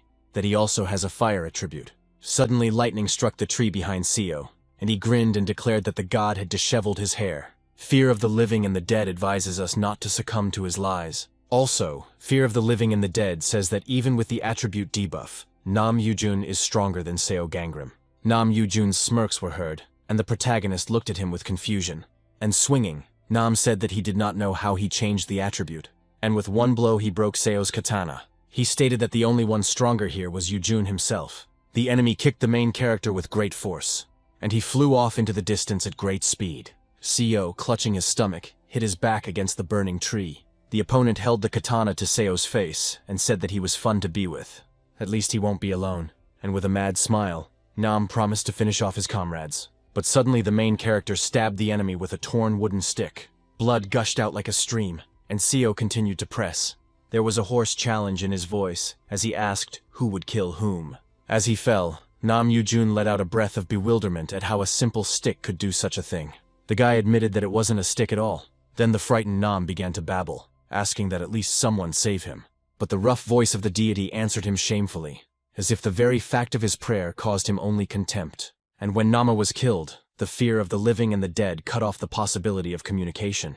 Approaching the puddle and Namu, the protagonist said that he also had a power that could be used after killing, and the fate-stealing skill was activated. Seo continued to chop down trees and monsters. He admitted that the Demon Kingdom had brought him many benefits. First, a 7-pronged sword struck by lightning. The protagonist searched the entire area, carefully checking every corner and leaving no hidden threat behind. He chopped down trees one after another without slowing down. And Seo Gangrim even installed a lightning rod, took Nam Yoo-jun's stealth skill and items. Somehow the hero even increased his class. But there was one problem. The voices in his head were bothering him. They claimed that Seo was a killer of his own friends. Slow steps were heard behind, gradually coming closer. Suddenly someone's voice called out to the hero, and he abruptly let go of his hands from his ears. It was Doc. He had a praying mantis head in his hands. Without turning around, Seo asked what he was doing here, and shouldn't he be waiting at the gate of the 4th region. The protagonist interrogated Doc, because it was because of him that he missed the killer, and asked if he was definitely not on his side. The hero replied that he could bring him himself. He called what happened a misunderstanding, and asked what he should do to earn his trust. Seo thought about it. He said that he expected something like this since young Gonam was dead. Koino added that they could keep him nearby for insurance. While hiding his katana, the protagonist said that this time he should listen to him. Then Doc asked if he agreed, of course, and what he needed to do. The study progress has been updated. Looking at the map, Seo said that there was an exit to another region here. He ordered to stand there so that he would not run away anywhere. Doc thought. He said that there was no news from him for a long time, and that he decided to check how things were going here. Looking around, the protagonist said that he still hadn't found him, so he was on a quest. He added that to hell with him, and that he thought he had escaped. And the guy said that yes, he was sure that he killed him. Pointing to the necklace, he said that it was definitely loot, and added that his weapon was also new. Brushing it off, the protagonist declared that the chain was a gift from God, and that he took the weapon from the store because the old one broke. He said he had no idea what had happened to him. The hero said yeah, whatever he says, and added that if he really killed him. Beaming, Doc asked to tell him everything and said that he was on his side. Seo looked at this idiot in silence. Then the main character turned around and said that he didn't kill him, and that there was no point in pretending that they were friends. It seemed that Shin Suo was the first to finish the raid. Doc congratulated her. The main character only followed the guy as he left. After all, the number of spirit pearls was 1,000. He heard that the mission of the Sword Forest was completed. The people on the stairs heard screams. They called for Master Ganrim and asked to be accepted as students. But the main character calmly refused them and continued drinking tea. The twins were indignant, asking if they were so weak. They reminded that they even received the blessing of the gods. These words surprised Seo, and his fate determination skill activated. One of them said that she had the gift of the Moon Maiden and the Hunt. The second said that she had the gift of a sunlit bowstring. The guy thought for a moment, guessing that they were Apollo and Artemis, and said that they perfectly matched their attributes, judging by their names. But when asked if he would accept them, the protagonist replied, raising his finger, that they should ask the gods, and not him. One of the sisters was upset, but the other confidently asked what his blessing was. But Seo replied that he had no blessing, and the twins were surprised, asking why. At this, the main character sighed, something that no one had ever offered him. The girl exclaimed, wondering if he was serious, and asked what about the father of the gods and mankind. One of the twins continued to say that people blessed by the gods from one faction. The synergy effect worked, so the skills, but she didn't have time to finish because her sister covered her mouth with her hand. To the heroine's indignation, she explained that Swaoni didn't seem particularly interested in blessings, and that Seo apparently wasn't either. Waving his hand, the protagonist agreed, saying that it was true that he didn't need it yet, and he didn't want to be a mentor. But the twin thought, asking herself if she had heard correctly. She supposed that perhaps there was some reason why he didn't want to get involved with the gods. The hero exhaled again, because he had already said that he was not good enough to teach them. A rumble was heard in the distance, and everyone turned their gaze in that direction. The door opened and a man fell out. Everyone jumped up instantly, not understanding who it was. They dared to assume that this stranger was from the first room. The protagonist asked the Holy Father if he was okay, and he nodded. He still had a hard time fighting the monsters. The father admitted with annoyance that he was still afraid to face them. The hero hunched over, looking down, saying that an awakened one who couldn't kill a monster was simply pathetic. Then, Seo smiled brightly and offered to help him with the raid, while the twin's face in the background looked stunned. The hero was surprised by such sudden help. The sisters shouted that they were also in on the action, but the protagonist reminded them that a hunt awaited them and promised to think about training them if they obeyed him. The girls ran off happily, and their father asked if he was sure, adding that he was afraid of becoming an unbearable burden for him. But Ganrim thought that if he really was ballast, it would be easier, since he was planning to do the same thing as Doc Gojin in his past life. The main character was radiating energy and said that people should help each other. This amazed the father, whose name was Johann Richter, a third-level dragon with the Earth attribute, the guardian god of doctors and wanderers. Its ability allowed it to heal injuries such as bleeding, paralysis, and poisoning, and the higher the skill level, the less mana and time it took to heal. Voices could be heard in the coffee shop telling the leader that he seemed to be in a good mood. The man admitted that a person from their region was the first to complete the raid, and it couldn't be any faster than in the first region. But suddenly he squeezed the glass of coffee so hard that the drink began to spill out, and said that the leader princess was also here, asking what brought the leader Soman. The girl at the door said she decided to congratulate him because someone from the second region had completed the raid first, and called the leader Gon a great guy. Seomun admitted that the first and second regions will still have a fight. And then she proposed a bet on who could clear the next room first on the highest difficulty level. Among the team of the region, where Gon was the leader, and among the team of her region, she then asked how he liked such a dispute. With a smile, Gon asked what the stakes would be, and the girl thought about it. After that, she replied that why shouldn't the loser fulfill the winner's wish, and wouldn't he get scared? The man shouted, asking who was the coward, claiming that he had nothing to fear since it was obvious that victory would be his, and added that he agreed. Having received what she wanted, Seomun turned around and said that we had agreed then, and that she was looking forward to it. The door slammed shut, leaving the leader and his subordinates at the table. Gon smiled madly and said that they had to win. But he also understood that precautions needed to be taken. The boy poured out the pearls, telling his father to take them.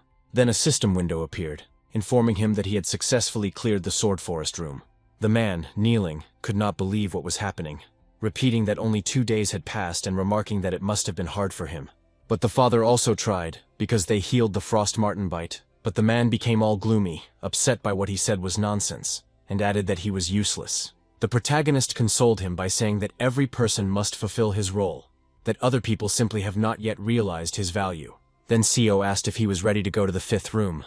They received a message from Anavi that the 5th gate was open and that a longer test lay ahead for which they needed to prepare. They reasoned that the first group had arrived 5 days ago, so they would leave tomorrow morning. The heroes entered the room through the teleporter, stepping onto the sand. They looked around and saw a wonderful beach spread out around them.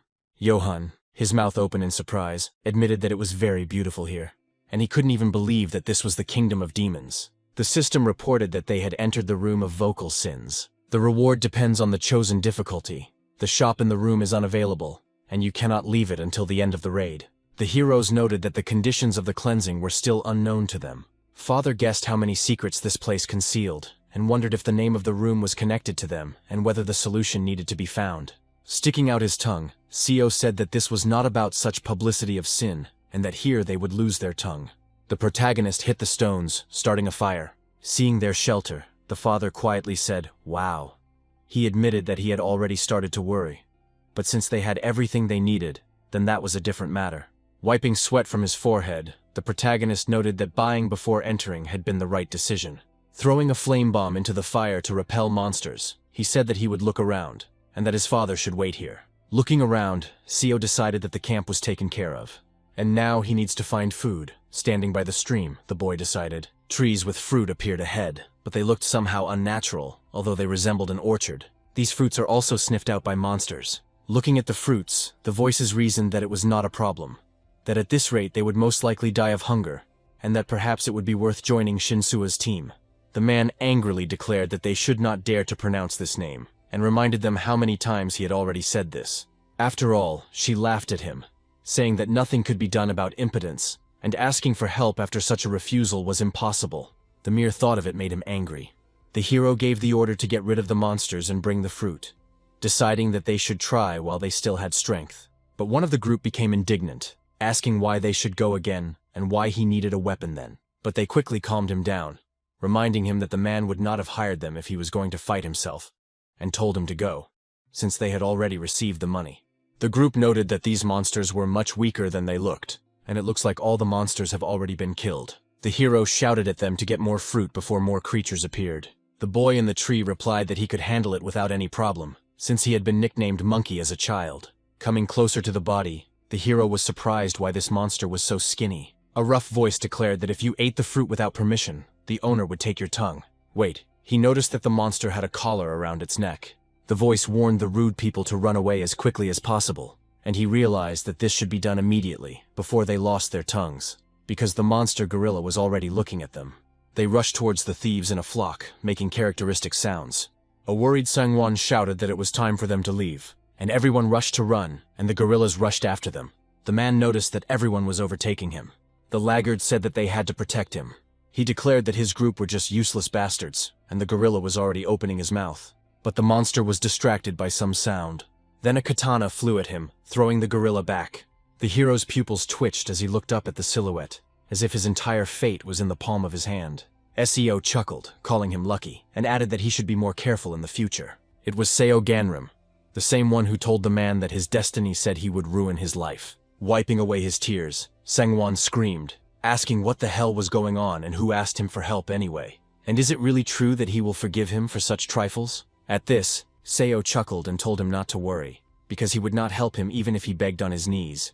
And, swinging his katana, the main character was already chopping down the monsters. Seo asked the immobilized man if it was time for him to run. A group ran up to him, helping him up, and one of them quickly apologized, saying that he hadn't noticed him fall. Another noted that everything worked out thanks to Seo Gangrim.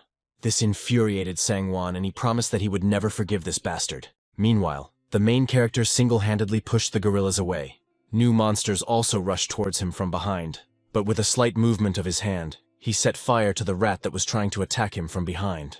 Seo was pleased with the work done and began to open the bag. After all, now it was time to feed the baby. While there was no one around, the egg looked at the gorillas with gusto. But the kid was disappointed and was only shown an apple. Exhaling, the protagonist realized that his food was here too. A moment later, a gorilla drumstick was already roasting on the fire. The boy smiled and reminded that he had asked his father for help. He replied that yes, but could he do anything about it? At that time, Seo was already biting off meat with gusto. The father called out to the boy, trying to hear an answer. Wiping blood from his mouth, the protagonist replied that all living things here contain poison. Blood was pouring from his ears when Seo asked to be treated. Handing his father the bottle, the boy said that if he needed it, he could take it. It was tea that restored mana. Then Johan activated the healing palm skill. The man shouted, asking why Seo was doing this, begging the child to stop. The guy exhaled, noting that the poison was finally not felt so sharply thanks to addiction. "Now I need to try the raw meat," my father squealed at the mere sight of it. Until the evening, the system announced that the skill Hand of Healing was activated. And by the evening, Seo acquired the skill Resistance to Poison. This made the protagonist happy, and the tired Johan asked if they were finished. The boy replied that it was a great job, but the Holy Father suddenly fainted. Seo said in a relaxed tone that the hero was a great guy. The protagonist thought for a moment, noting that it had taken longer than he had expected. He thought that he had fed his father mana-restoring food well in advance, otherwise he would not have avoided magical anemia. Shaking the guy by the shoulder, Seo told the hero to get up. The protagonist thought that he wanted to give him a rest after a hard day. Opening the tent, the guy decided that they would not allow it. When he stabbed the stranger with his katana, his father jumped up and asked what was going on. Looking back, the protagonist knew that this was how it would be. It was a trap. There was already a crowd standing near the tent. The hero told the man that he would join the fight, but he was not allowed to go out under any circumstances, and if anything happened, he had to scream.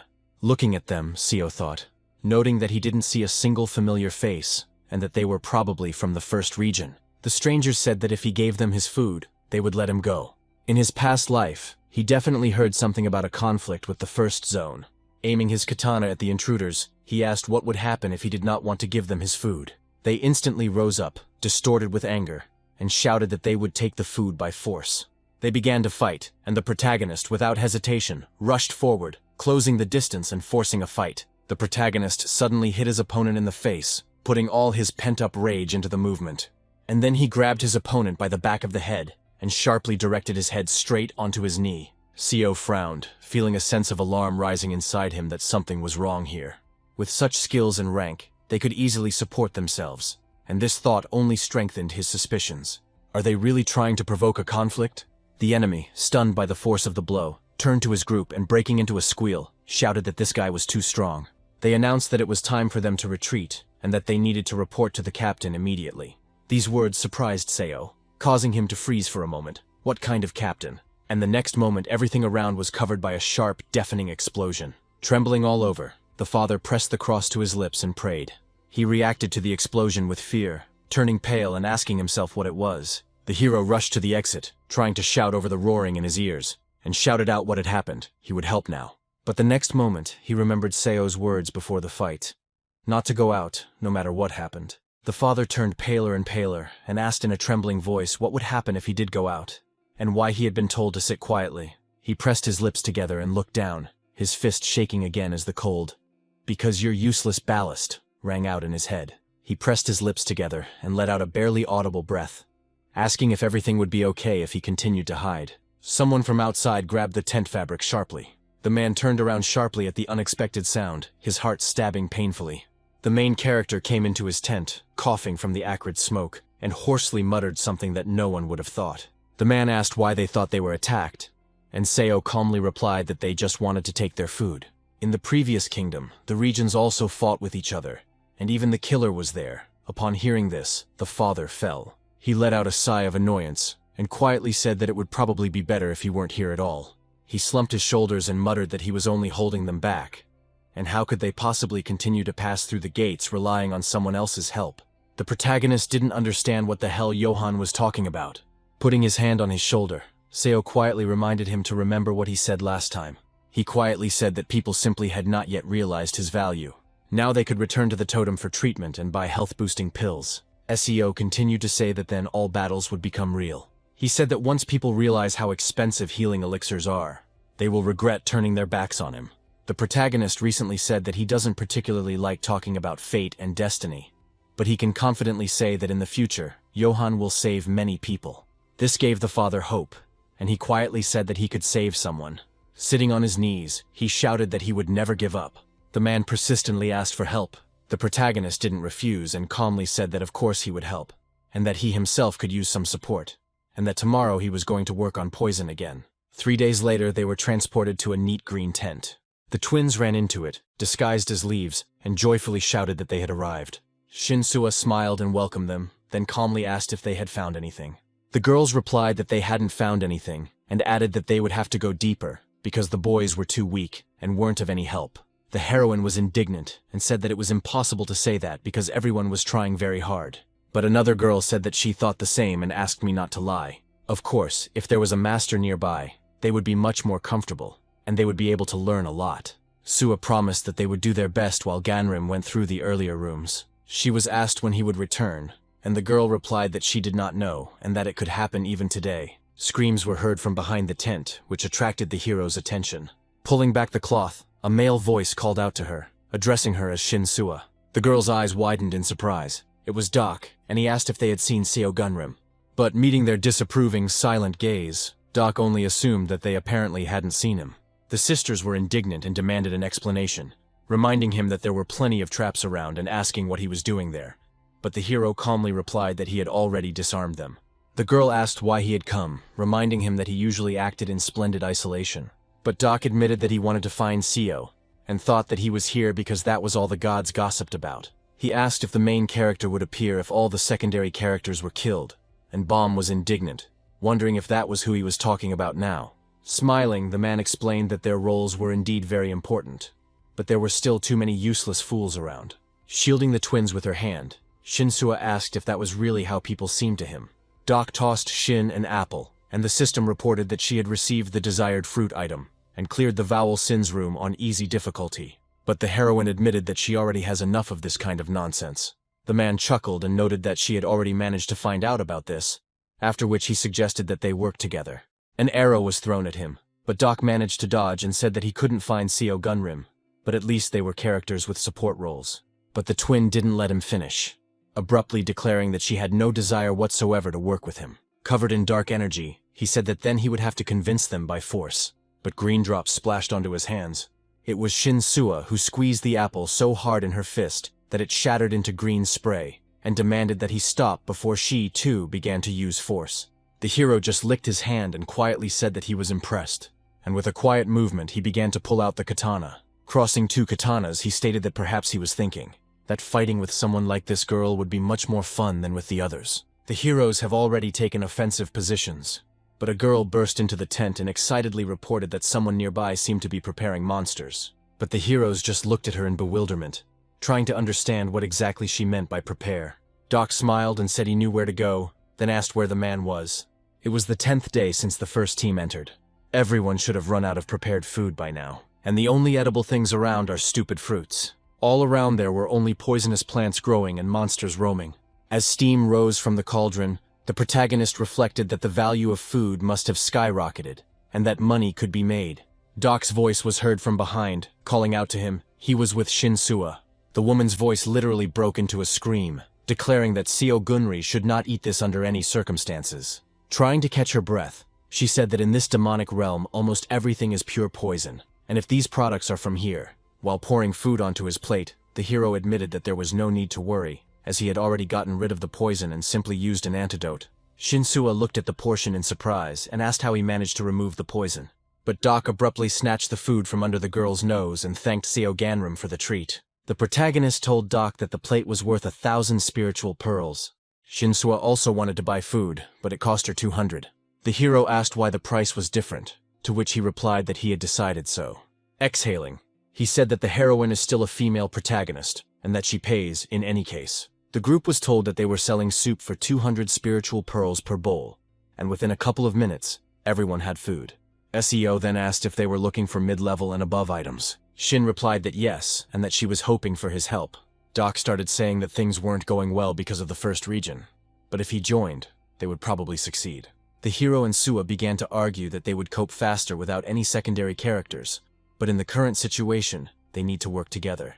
The boy said with a smile that they should cooperate with each other, and that Doc Gojin could join the camp and lead the inspection team. They both shouted that they wanted to work together with the main character. A voice could be heard coming from the tent, insisting that no matter what they said, he had no intention of working with them. The girl said with disappointment that it would be very difficult to confront the first region alone, since they constantly put a spoke in their wheels. Every time they bump into each other, a fight breaks out. SEO thought for a moment and said that they needed to scout out the situation in the first region, and then he turned to his father and said that he would have to stay in the camp for now. The priest wanted to object, but the hero continued that he was afraid he wouldn't be able to concentrate if he was nearby. Shinsua agreed to keep the man in her camp. The guy claimed that it would be safer for him, and that he would have many more opportunities to use his skills. He shook his head, saying that he could handle it himself. The heroine added with concern that he should be informed if something happened. A rough voice claimed that these monsters were too weak and urged Ganrim to go deeper. SEO chewed an apple and said that new fruits had finally appeared, which meant that they would appear soon. The guy's feelings suddenly and strongly intensified. This meant that the monster was right behind him, and he thought in surprise how it had gotten so close that he hadn't even noticed, and he decided that this simply couldn't be true. Taking out his weapon, the hero wondered where it came from. As the huge gorilla swung at him, the stealth skill activated. The monster began to look around in confusion, but only an apple remained in that place, and Seo was already behind the thug, clinging to a tree branch. Suddenly the foliage around him burst into a soft flame. The gorilla screamed piercingly, staring at the burning branch, and at that moment Seo was flying rapidly towards her from behind, and a powerful stream of blood gushed from the monster's back. The boy was momentarily surprised, briefly thinking that perhaps the entire force of the blow was simply due to the good weapon. He would hardly be able to use this weapon against the guys from the first zone, and he thought with doubt that he would hardly be able to use this sword properly at all. And what should he do now? And he decided that the only reasonable step was to trace where this monster came from. He received an item called the Divine Scented Fruit, and along with it came a notification that the Room of Vowel Sins was of medium difficulty. The protagonist began to chew the fruit and thought that he should increase his resistance to poison. The system announced that the hero had consumed a divinely scented fruit, receiving a boost to mana and experience, and that his poison resistance skill had been increased. The voices of the gods discussed how these fruits increased resistance to local poisons and strengthened mana, and the hero suggested that this was why the agency had chosen this location for the test. Yet he wondered how many of these fruits he was going to eat, and he shuddered just watching the process. The system reported that the poison resistance skill has been increased to the first insectivorous level. The protagonist spat the food down sharply, as if his body itself had rejected what he was trying to swallow. The guy was indignant, not understanding what had hit him. But then he recognized the force of the blow and realized that it was Seo Gangrim from the second region in front of him. He asked in surprise how he knew his name, but the hero replied that it didn't matter. He pointed to the side and said that their leader wanted to talk to him, offering to go with him, and in return he promised to pretend that nothing had happened. The protagonist thought that the leader might be the same people who attacked him on the first day. Jumping from the tree, the boy agreed to go with them, deciding that this was the best option now. They pointed to the tents of their camp and told him that they would have to go a little deeper. Looking around, Seo noted that there were about twice as many people here as in their region. The boy was allowed into the tent and he took a step inside, preparing to talk. While wiping his weapon, the muscular man looked at him and asked if he was really that Seo. With shining eyes, he answered yes, and then asked who was in front of him. A muscular blonde man covered in tattoos introduced himself as Hongdae Hong from Region 1.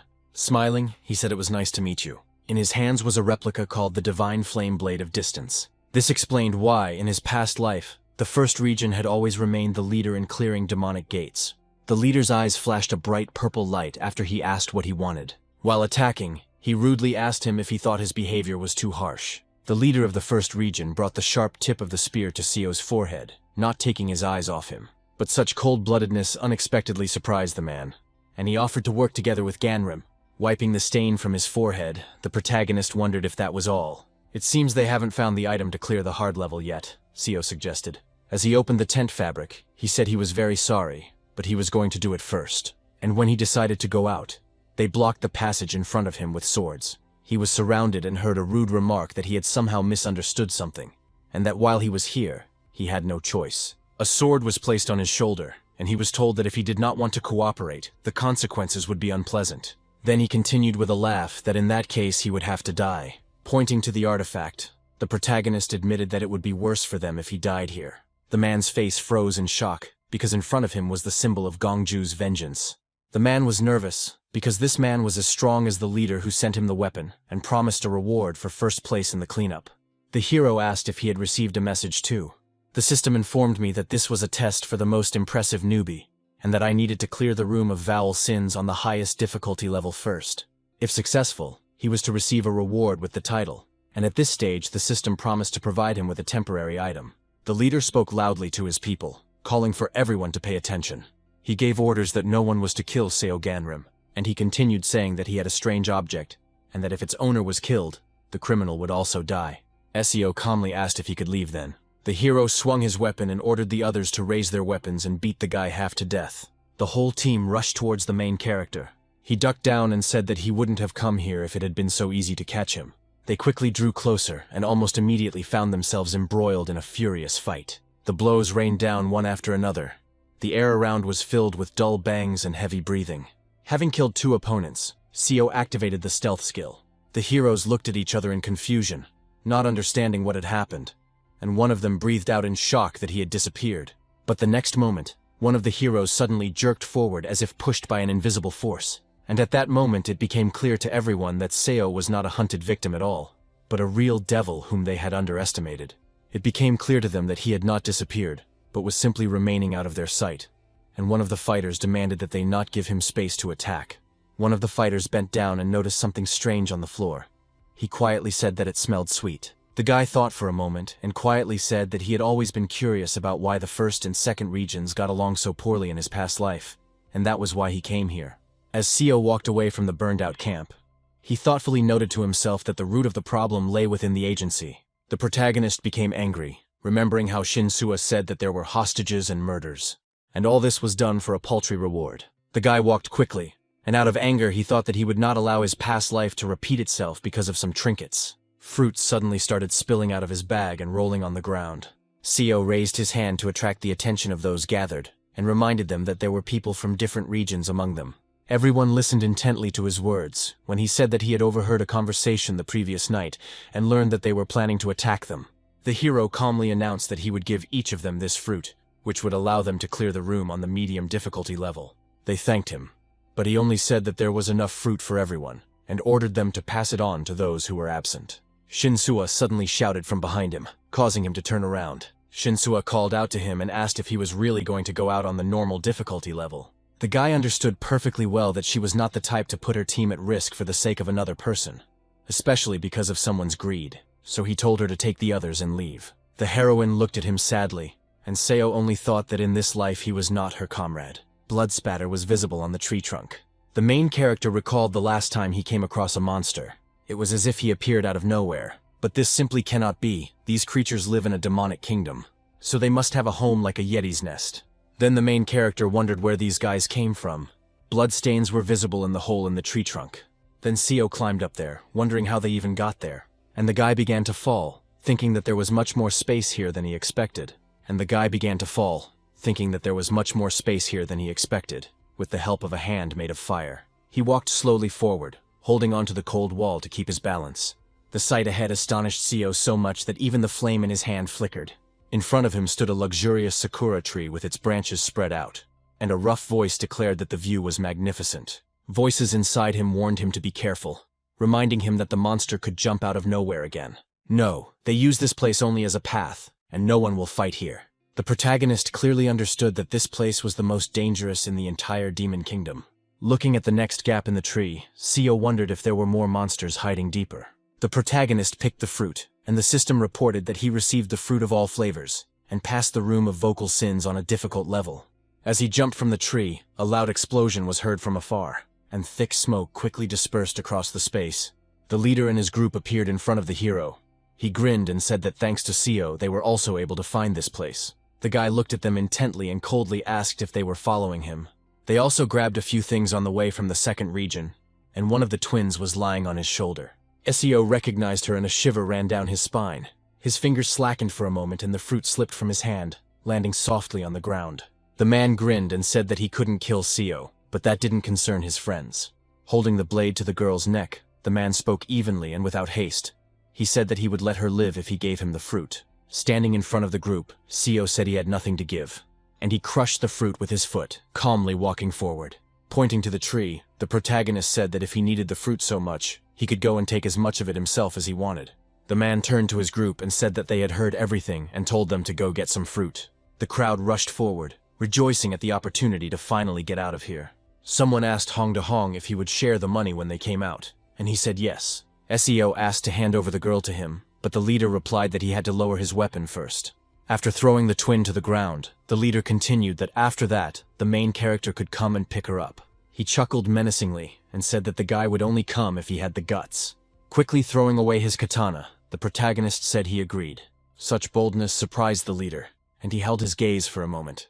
Without slowing down, Seo walked up to Gyul and opened her eyes, and he carefully began to pour grains of medicine into her mouth, hoping to bring her back to her senses. The man then asked what exactly he had given the girl, and Seo calmly replied that it was an antidote. The hero admitted that he had not poisoned her at all. The heroes started to fall from the tree, and then the leader shouted, trying to understand what was happening, and they began to shake convulsively, muttering that they could not see anything and that they felt sick. The leader felt a sudden wave of nausea, and a warning flashed through his head that they had been inhaling the fruit of all scents for too long. The main character laughed quietly and asked if he finally felt it. A new warning flashed through his mind that the poisonous smell of the fruit of all aromas was penetrating his body. The man was perplexed, not understanding why, if this was poisonous energy, Seo remained completely normal. And then it became clear to him, and the thought flashed in his head that he knew that all this would happen. While attacking the guy, the leader shouted his name, trying to get through to Seo. He ordered that he be given an antidote immediately. The protagonist became nervous, irritatedly thinking about how he had been inhaling poison for so long and still hadn't fallen. Seo was cut, and a warning popped up that poison was entering the body through the wound. The poison began to rapidly suppress his powers, and a new warning reported that its concentration had exceeded his poison resistance and was continuing to penetrate his body. As he summoned the flames, the boy realized that there was no more time to wait for the enemy to switch off. He quickly shot a flame towards the fruits, causing them to instantly burst into flames. This led to the fact that the poisonous smell of the fruit of all aromas began to rapidly intensify. Falling to the ground, the man shouted in rage, asking if he really wanted them both to die. Taking out his weapon, he coldly said that such a fate awaited only one of them. The leader, gasping for breath and losing strength, began babbling, begging for mercy and insisting that he had to survive in order to keep the guys who had attacked the second region in check. But the guy struck sharply, and blood spurted out, leaving a dark trail behind.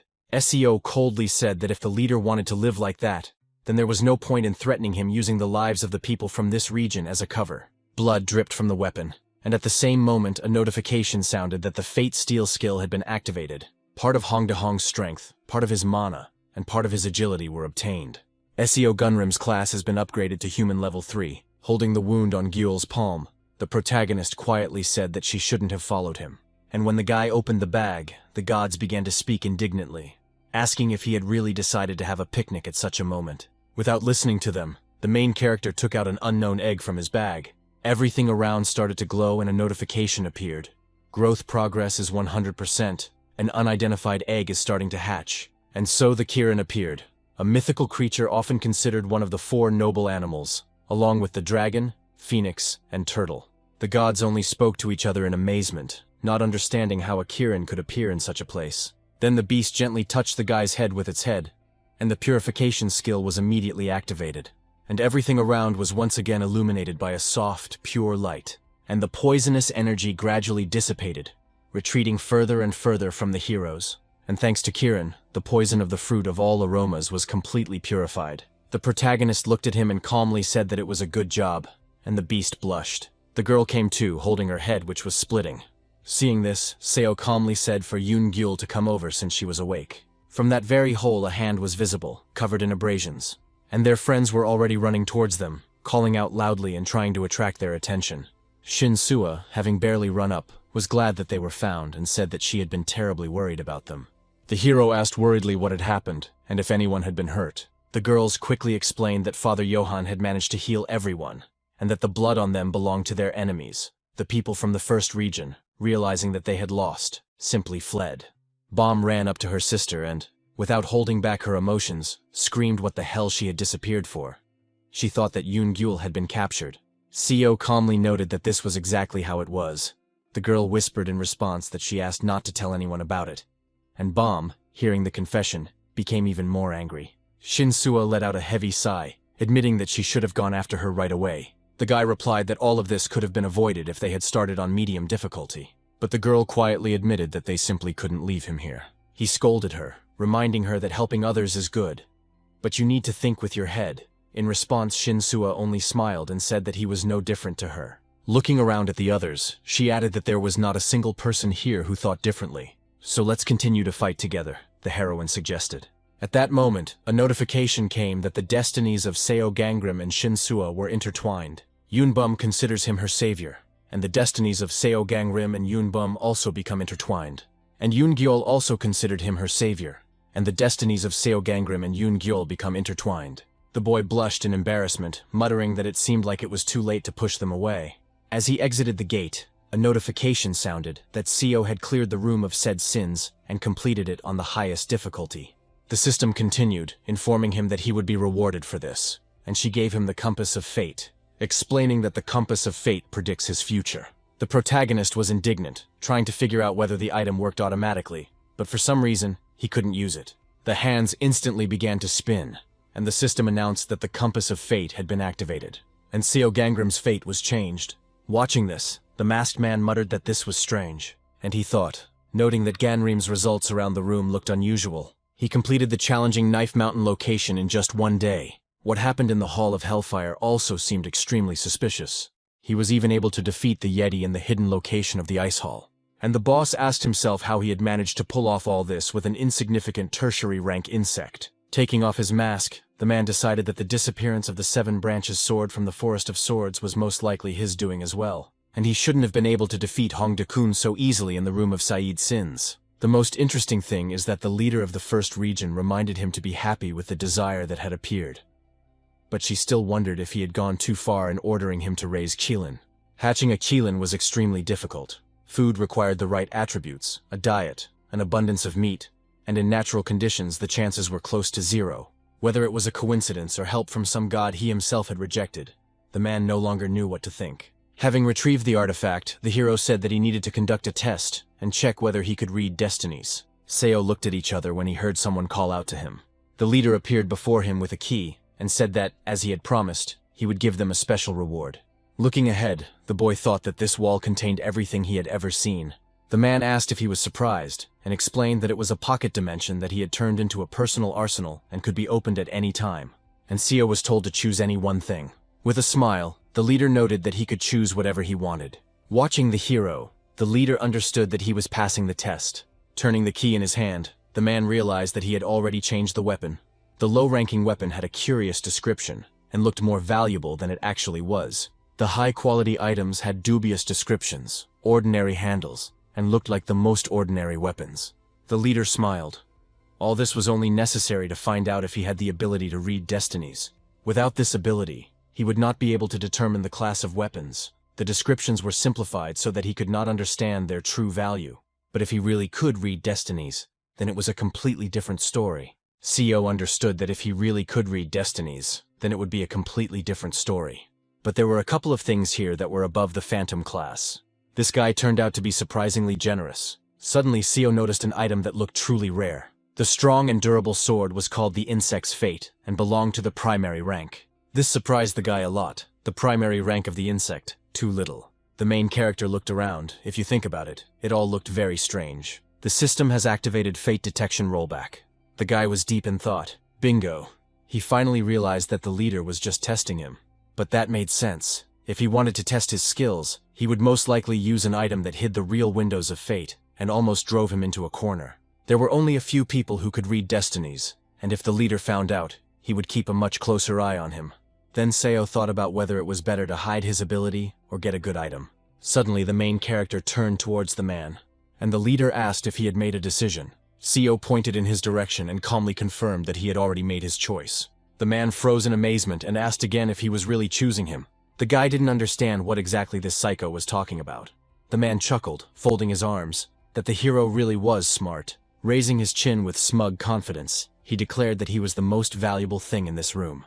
The guy, in complete shock, continued to listen to his nonsense about how, he really is damn attractive. But Seo interrupted him, embarrassed, and explained that he was actually pointing to the key. He asked to lend him any weapon that was in the room, assuring them that it would be much more profitable for them.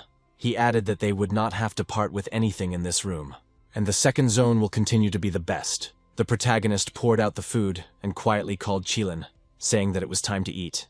He handed her some ginseng, assuring her that it was both healthy and tasty. While the little animal was eating, Seo thought about how copying the key would take 3 days.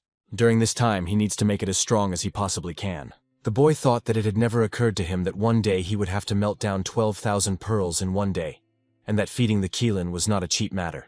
The hero asked her if she liked it, and when he heard a satisfied exclamation, he told her to eat quickly and grow up. The system announced that Keelan is now a Phantom Fate secondary rank class, and that she gains the ability to manipulate water. The beast's ability, Ghostly Fate, secondary rank, gave it free movement in water and the ability to control it. Pointing to the wall, Seo told her to try using her new ability there. A small bubble began to emerge from his horns, which quickly turned into a large bubble, hanging over them like a shadow. The main character shouted at her to stop, but it was too late. The bubble flew forward at a rapid speed. It burst and water flew across the room. A huge hole appeared in the wall, revealing a strange bed. The neighbor tried to catch his breath from the water and the shock he had experienced, and he yelled Seo's name, holding the blanket. The main character felt awkward, and his expression became noticeably gloomy. Joyful shouts were finally heard in the dining room. The group behind the twins joyfully shouted out what could be better than rice. The guys discussed how he had given up fruit for a long time, and that if it weren't for the food that Seo Gangrim Shi sold, things would have been much worse. They discussed how the main character had previously seemed like a rather cold guy to them, but in fact he turned out to be a very good guy. One day, the boy helped them when they were surrounded by monsters, and even when they were bitten in the building. They continued to argue, wondering why they weren't in the same party with him, and replied that he looked too stern. SEO came in and said he was glad they liked the new room. The man behind him snorted and said that he was only being friendly because Seo was also on his first cleanup. He proudly declared that he was the first to complete it on low difficulty. Walking forward with them, the guy wondered why they didn't cross paths with him later. The man beamed, saying that it was really nice to talk to him, and that the other guys were not at all on his level. He stopped the guy and offered him a drink. He pointed to the waiter and asked him to pour for his own. Then the waiter pointed to the price, but the man became indignant and asked him to do a good deed. But he was refused because the little worker said that there would be no loans, slapping him on the cheek. Holding his cheek, the man barked that this was just ridiculous and asked if he knew who he was. Sangwon turned red with anger, shouting at him if he dared to look down on him and call him a dirty doll. At this point, Seo intervened, promising to pay them if only they would stop threatening the staff. Then the guy asked how much they owed, but the waiters replied that everything was free for VIP clients. They started calling the main character a VIP client after he left 12,000 pearls here yesterday. He calmly said that everything was fine, and asked to give one drink to this man, pointing at Sinwon. The worker elegantly extended the glass with its stem, and he quietly chuckled at the man. The hero bit his lips in anger, feeling everything boiling inside. Having hit the doll, he screamed, demanding that the doll even understand who he was talking to. The twins turned around at the noise at the same time, their faces reflecting surprise mixed with irritation. Then the protagonist asked what he was doing, but Sinwon cut him off with a furious shout, telling him to shut up and calling him a loser. The psychopath had already started to leave, but soon worried voices were heard behind him, asking if the clay doll was okay. The kid held the shard in his hands, and the heroine calmed him down, promising to ask Anavi to punish this man. Then they asked him why they came together, and Seo briefly replied that his Kirin had caused the wall to collapse, so he brought his neighbor here as an apology. Hearing the word Kirin, the twin immediately began to shine, as if someone had lit an inner light within her, and the twins immediately began to examine the cute little animal. carefully touching it from all sides. When asked about his name, the protagonist calmly answered that it was Kirin. The girls were indignant, asking if he would like it if he himself were called simply a man. The guy thought for a moment, asking if they wanted to give him a name, and after a little hesitation, he suggested Lini. Lini's class was changed to the first ghost class, and he immediately received the magnetic horn skill. The system indicated that this skill allows one to attract gold attribute attacks or change their trajectory. The hero stroked the little animal and quietly said that it was his Kirin. Then he asked if it wanted to become part of his team. One of the sisters noted that the master understood that this was their merit. He smiled and calmly said that yes, of course, he understood, and thanked them. Covering her sister's mouth, the heroine said that if the master wanted to thank them, then they should go to the next demon realm together. But for some reason, Seo asked again, surprised, whether this was really what was being discussed. The girls asked in surprise, "Won't they all go in there together when it opens?" A week passed and the snake room was open. The crowd looked around, asking what exactly they were supposed to be defending. One of them suggested that maybe they needed to protect this container or tree. A green-haired hero approached them, greeted them, and introduced himself as Seo Jungmin from the Fate Protection Agency, saying that he was in charge of this demonic realm. The girls started discussing how the manager had already met in a room with Hellfire, and suggested that this meant that all of this was regulated by the agency. What was happening surprised Seo, and he wondered why it wasn't Anavi, since in her past life, she was the one who was connected to this. Running up a tree, he said he had updated all the details in the manual and offered to listen to a simple instruction. After showing the snake, the agent said that their mission in this room was to protect one single snake. He added that each of them will have their own snake. Pointing to the red fabrics, the agent explained that in order to befriend the snake, one must tie a sign to it. Holding the cloth out in front of the crowd, he offered to take it and go forward to find his new comrades. The rules of the mission were that everyone had to protect their snake for 168 hours. The sisters tried to find their snake, but so far they had no success. And Doc was already comparing the two snakes and asking with displeasure if there was a longer one among them. Father Johann screamed in fear as he was suddenly attacked. The man tied a ribbon around the snake and calmly asked it to stand still. Then Sinwon handed the snake to the boy and said that it would be called Kaka, asking him to take care of it. As he left, the man chuckled and said that he had arrived before Seo Ganrim and should finish earlier. The group was puzzled as to why he kept mentioning Ganrim. Meanwhile, the main character was walking along the wooden bridge, and he wondered what exactly the artifact was trying to warn him about. He didn't know if it was related to the early clearing of the Room of Vocal Sins, but the fact that the demonic realm had remained closed for so long seemed important to him. And then the change of the responsible manager made him very wary. Too much was different from his past life, and he didn't understand what exactly the problem was. The system suggested that everything would come into alignment only when he returned fate to its previous track. The boy looked at the red fabric and remembered that if he put a friendship sign on a monster, it would stop being afraid of him. Voices in the background distracted him, some asking if he was looking for the snake, others offering to do it for him and asking to borrow his body. Then Seo thought that empty worries would not give him answers. He realized it was time to get started and began putting clothes into the bag. Seo was already standing without his outerwear and told Lini that it was time to go. Taking a deep breath, he confidently stepped to the edge and without giving himself time to change his mind, dived into the water. The little animal, without thinking for a second, jumped after him. Holding the air in his lungs, he slowly sank deeper and carefully began to open his eyes. They swam forward together with Lini, looking around. The boy had the attribute water, and thanks to it he could hold his breath underwater longer than usual. Kirin flashed with a soft light and activated her water control skill. The system declared that he could move and breathe freely underwater. His body seemed to become lighter and his movements more natural. Suddenly the hero noticed a small snake, barely visible in the soft light. She caught the protagonist's gaze in fear, and for a moment her thin body froze. But the guy just calmly swam on, and the gods were outraged that he was letting the snake go. Voices warned him that snakes did not live at such depths. The protagonist thought with a smile, and thought that he was here only to tame the snake, and he was sure that he would succeed. A roar was heard behind the guy and a huge mouth became visible in the darkness. The hero managed to react and put his spear to the attack, preventing the mouth from closing. The guy exhaled and quietly muttered, "It's good that he at least brought a spear." But the creature was too big to be a serpent, and too small to be a dragon. The main character smiled and thought that this was just right and exactly what he was looking for, and he decided that he would tie a sign of friendship to the creature's tongue. Suddenly, something shone in the mouth, and the light spread in a soft reflection across the water and illuminated the sharp teeth. The animal reacted faster and threw the guy back with a powerful stream of water. The protagonist praised Linny and noted that she reacted in time. The snake's eyes flashed red with anger. The creature switched to the Kirin. It turned its head slowly and heavily. The snake rushed at the little animal with its huge mouth. Seo didn't waste a second and tied the cloth around the snake's body, using the item as a sign of friendship. However, the system reported that the snake was resisting the action of the object. The protagonist tensed up even more, and his muscles bulged under his skin. And finally the snake submitted to Seo Gangrene. Its body trembled. The glow in its mouth went out. The gods were surprised and quietly said that he had indeed tamed it. And now the guy was already floating to the surface, sitting on a snake, stroking her. He said that it was a great job, and that in fact he had to protect her for a week. Showing a thumbs up, Seo said that she could manage without him just fine. In a week, he will return and remove the bandage. He added that for now, it is better for her not to stick her head out of the water, and that it will be safer that way. The voices discussed what was happening and noted that less than 5 minutes had passed since he let him go. The main character sighed contentedly and said that he now had a week's vacation. In the forest, Seo chopped down a huge number of monsters that were already lying in a heap.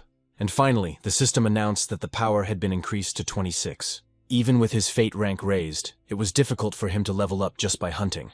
He turned to the little animal and said that Lini should rest a little, and they would continue hunting. Lini began to get nervous near the tree, and Seo decided that for a creature that was not used to seeing killings, this was really difficult to survive. The guy heard screams and thought that there were no clashes between people here, and this seemed strange. Seo was taken aback and thought that this simply couldn't be true. He rushed forward and told Lini to run after him. The protagonist came running to the screams and heard someone irritably saying that they couldn't do anything at all. The male voice continued to say that if he continued to behave like this, then he should give him his money. The guy shouted back, unable to withstand the pressure, that he would give him his money back, and that he was no longer going to work for him. The group briefly expressed their dissatisfaction, saying they were tired of his nagging and constant comparisons to Gangrene. The gods said that Gangrene should talk to Sinwon. They noted that it might not be easy, but in return he would receive spiritual pearls. He heard a reminder that he needed to work hard to feed the cutie Kirin. And while he was thinking, they noticed him and shouted who it was there. The man immediately recognized him as Seo. He begged Seo to help him, literally screaming out every word. It turned out that the snake was attacked, then it got lost, and now Sinwon doesn't know where it is. Then the guy turned to the hero and calmly asked what would happen with the payment. Sinwon replied that he would treat him to lunch, but Seo stopped abruptly. He stated that he doesn't work for free, and that he can buy his own food. The man shouted that he had 2,000 spiritual pearls. The snake's health was deteriorating according to the notifications, and Sinwon screamed, begging for her to be saved. The main character was rushing towards the target, which had already been cut. The attacker shouted at the snake that it would soon die, but Seo extended his katana at the last moment and completely blocked the blow. The stranger shouted out who he was and declared that he was the first to find this snake, and ordered them to look for another one. Throwing the snake aside, the protagonist calmly refused. Sinwon caught it in midair and shouted that it was his snake. The hero leaned over the snake, asked her not to die, and said that she could not do this to him. This picture surprised the guy. He didn't expect to see such genuine panic. The man became indignant and asked why he tried to kill his snake, and whether he could not see a mark on it. The stranger asked why he was protecting her. Seo asked if the mission wasn't about protection. Looking at the menu, he said in bewilderment that his mission was to kill this snake. The heroes opened their mouths and looked at the guy. Ganrem thought about it and assumed that the mission for District 3 had changed, which he attributed to a change in fate. In his past life, he remembered that both districts had the same mission of protecting snakes. The protagonist realized the reason for what was happening and understood why this guy in Shinsua behaved this way. A warning was received that a target with a friendship sign was attacked. Seo guessed that it must be someone from District Number 3, and clearly the same psycho who already managed to cause a commotion. The bridge began to collapse and the guy lost his balance. Looking at the creature in the water, he wondered if it was a snake. The guy looked delighted. There was no fear or doubt in his gaze. Rushing towards the snake, he shouted that if this was indeed the case, then the mission could already be considered accomplished. Seo hardly looked at his feet, he just rushed forward. He suddenly stopped and looked ahead in surprise. Blow after blow followed, as if the stranger was trying to drown out his own fear with rage. He thought that everything was going as it should, and there was still a little bit left. But in front of him stood the main character, who had blocked his snake with water.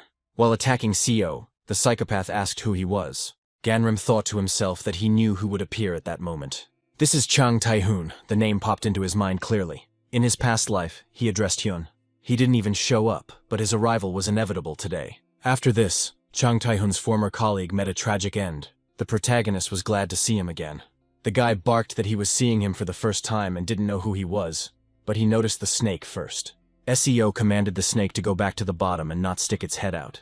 Seeing this, Tae-hoon shouted that the snake was leaving and demanded that he get away and not bother him, because he had to kill it. SEO thought for a moment and noted to himself that, come to think of it, he had never seen Tae-hoon like this. In his memories, he was a smiling guy, but the situation now was different. It was in no way reminiscent of that calm past. But to be honest, Tae-hoon had admitted before that he was glad they hadn't met earlier.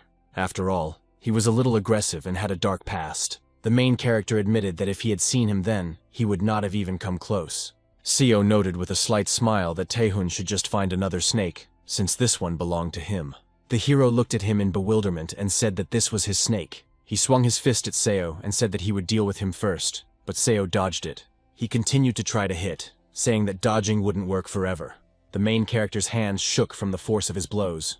SEO smiled and said that Tae-hoon considered him an enemy, although isn't that crazy? Jumping back, the guy said that he was even laughing and that he seemed to like what was happening. Upon hearing the response, he noted that he said it was fun and that he was happy that they met. SEO Gangram's attribute has been changed to fire. After this, the hero immediately went on the attack, without giving himself a second to think. But he realized that Jang Tae-hoon was very strong, and that his rank and skills far exceeded his own. Having hit him on the arm, SEO asked that since he was stronger than him, then what was the matter? The hero rushed at the guy, clenched his teeth, and declared that he would finish him off. The protagonist then slammed the hilt of his katana into his stomach, putting all his remaining strength into that short thrust.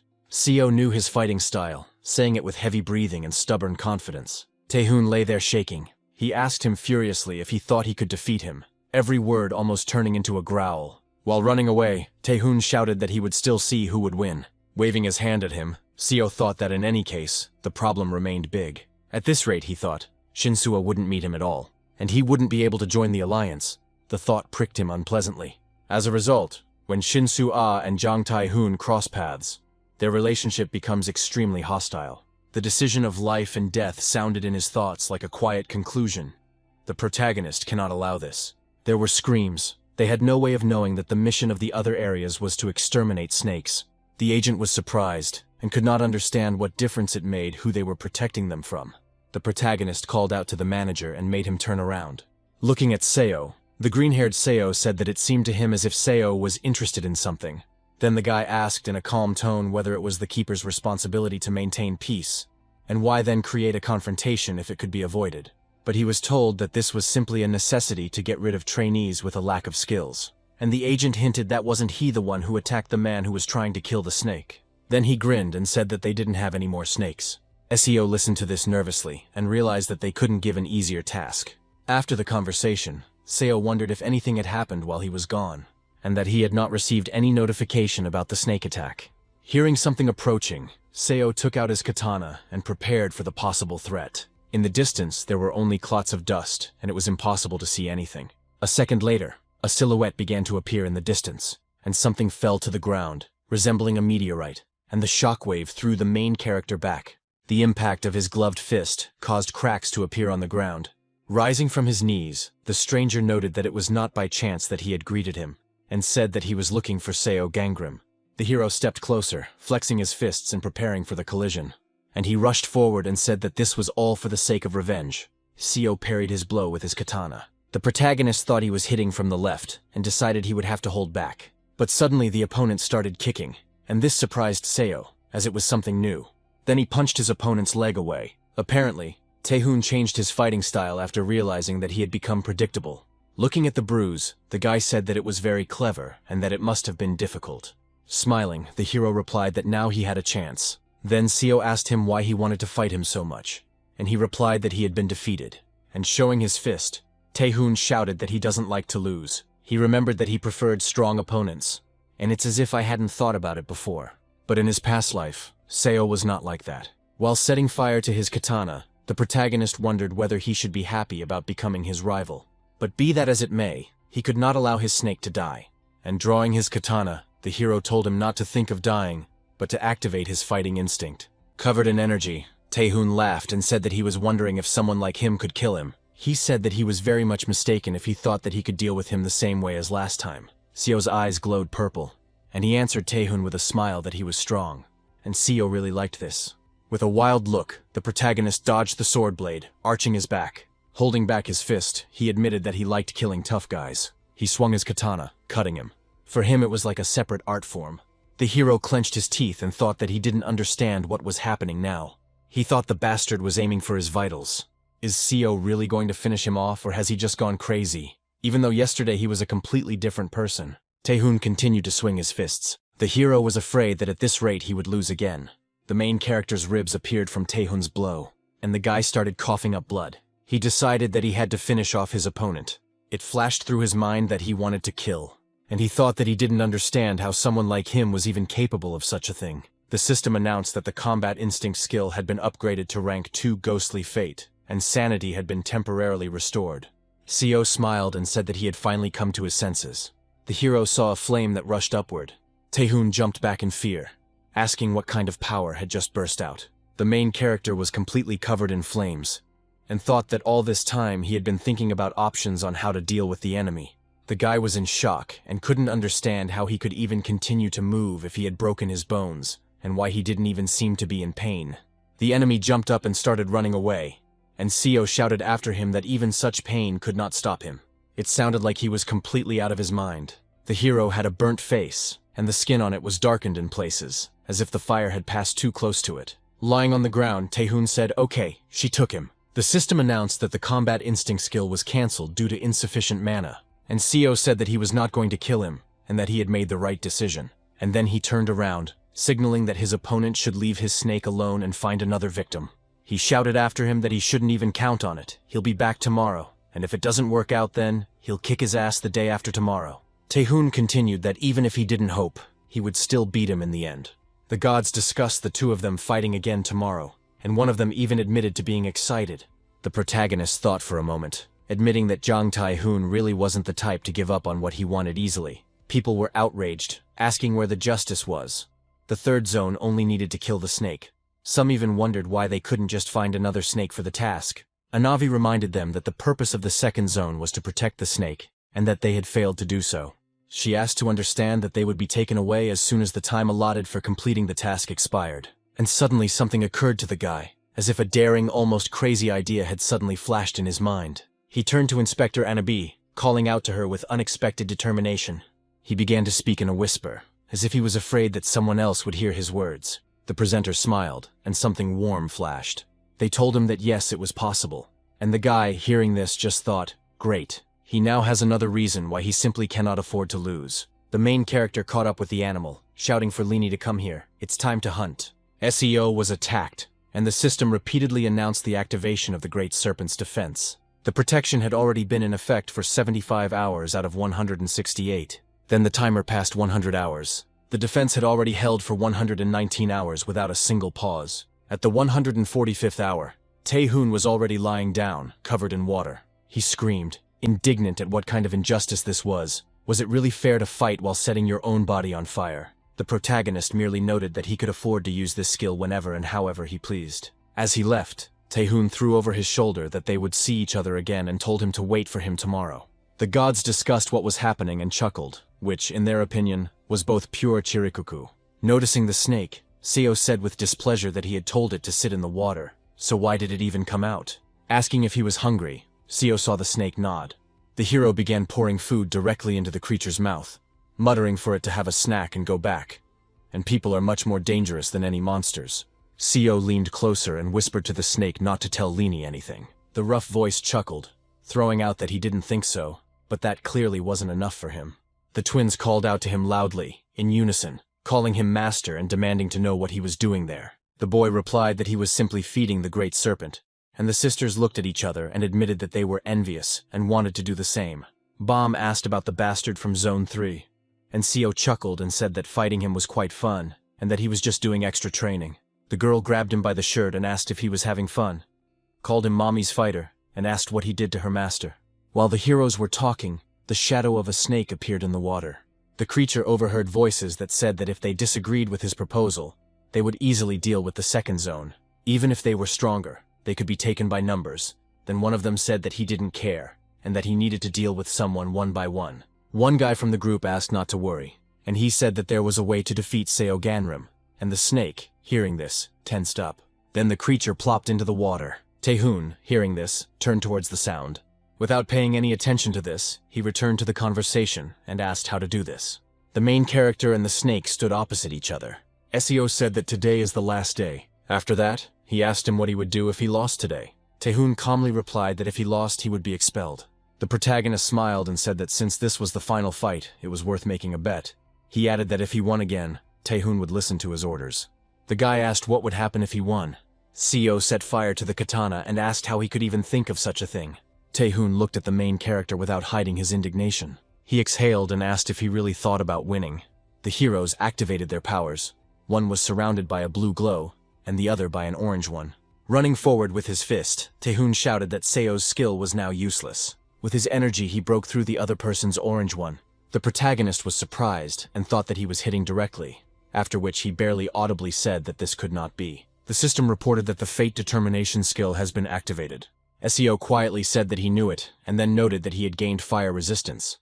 Having broken the katana, Taehoon asked him what he was thinking, and added that he believed in himself, and went ahead. Smiling, he quietly said that in the end, victory would be his. But suddenly some force cut through the air, surprising Seo. Blood spilled and fell to the ground as a heavy drop. Seeing this, Taehoon frowned and asked what the hell was going on.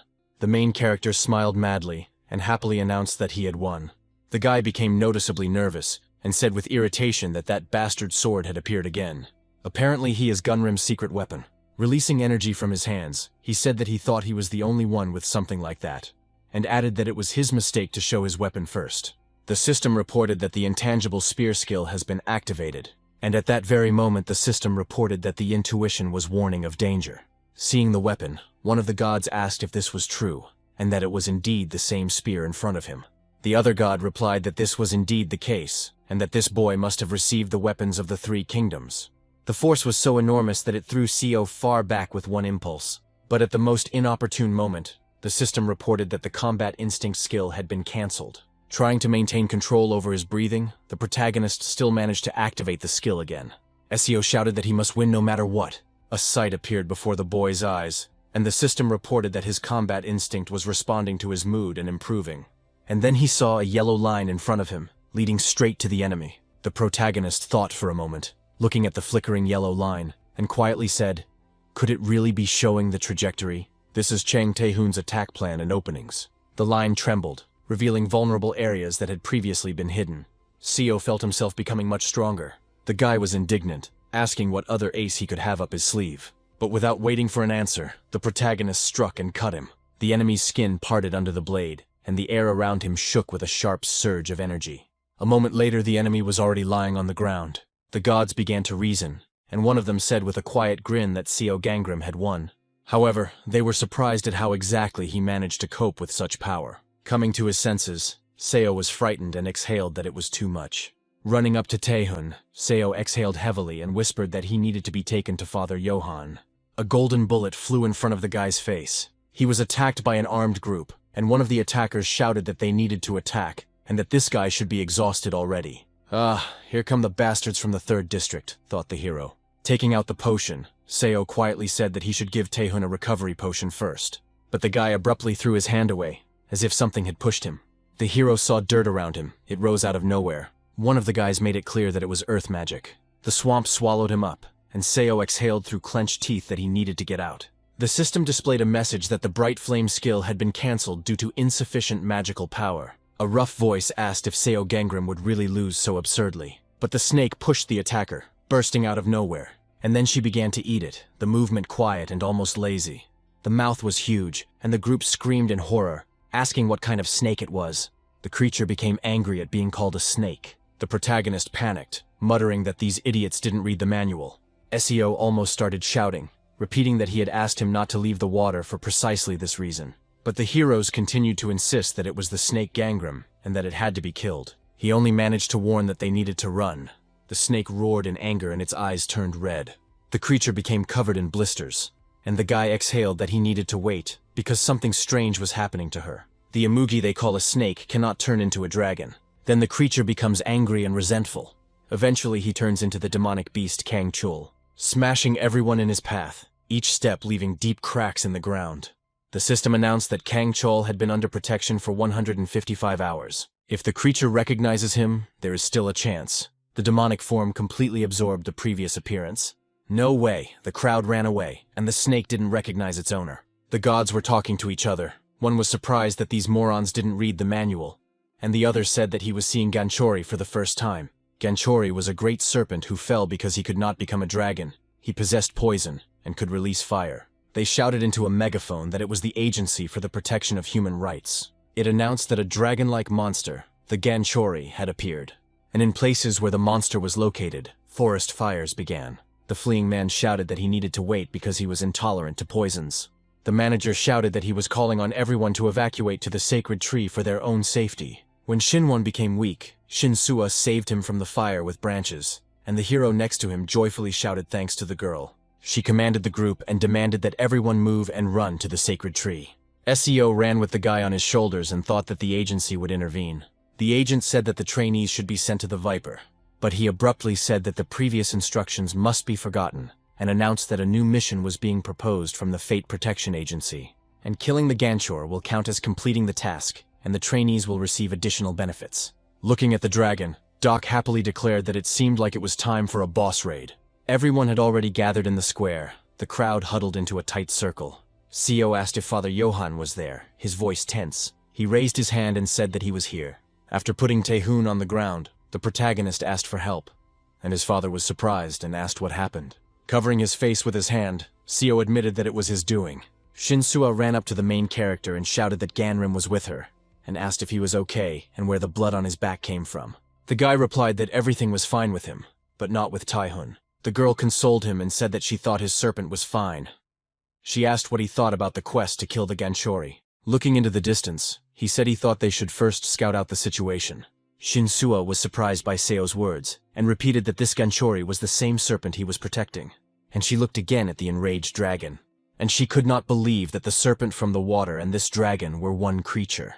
The heroine understood and said that then he couldn't kill him, and the guy replied that yes, that was true, but he also couldn't close his eyes to what was happening. Suddenly Taehoon shouted no, coming to his senses. He stated that he could not kill him, but these words surprised Seo, because Taehoon himself wanted to finish him off. Looking at him, the guy wondered if he was really saying this because he valued loyalty. A messenger approached them and, breathing heavily, said that nothing would come of it. The fallen great serpent must be killed, adding that the heat and poison emanating from his body could destroy an entire demon kingdom. Normally, a security agency would handle this matter, and they wouldn't know what their superiors were thinking. And a loser who couldn't become a dragon really does pose a huge problem. Taehoon hid his gaze as if the word loser hit harder than the wound. The presenter came closer and said that the main character couldn't cope alone. SEO glanced at her briefly and said that he would have to take care of the Ganchorus, and then he asked if he could count on them. The girls answered without hesitation. They said that of course they would help. The heroines said that they were a team, and there was confidence in their voices. And Taehoon listened to this and was surprised. And what about the great serpent? Does it really mean nothing to him?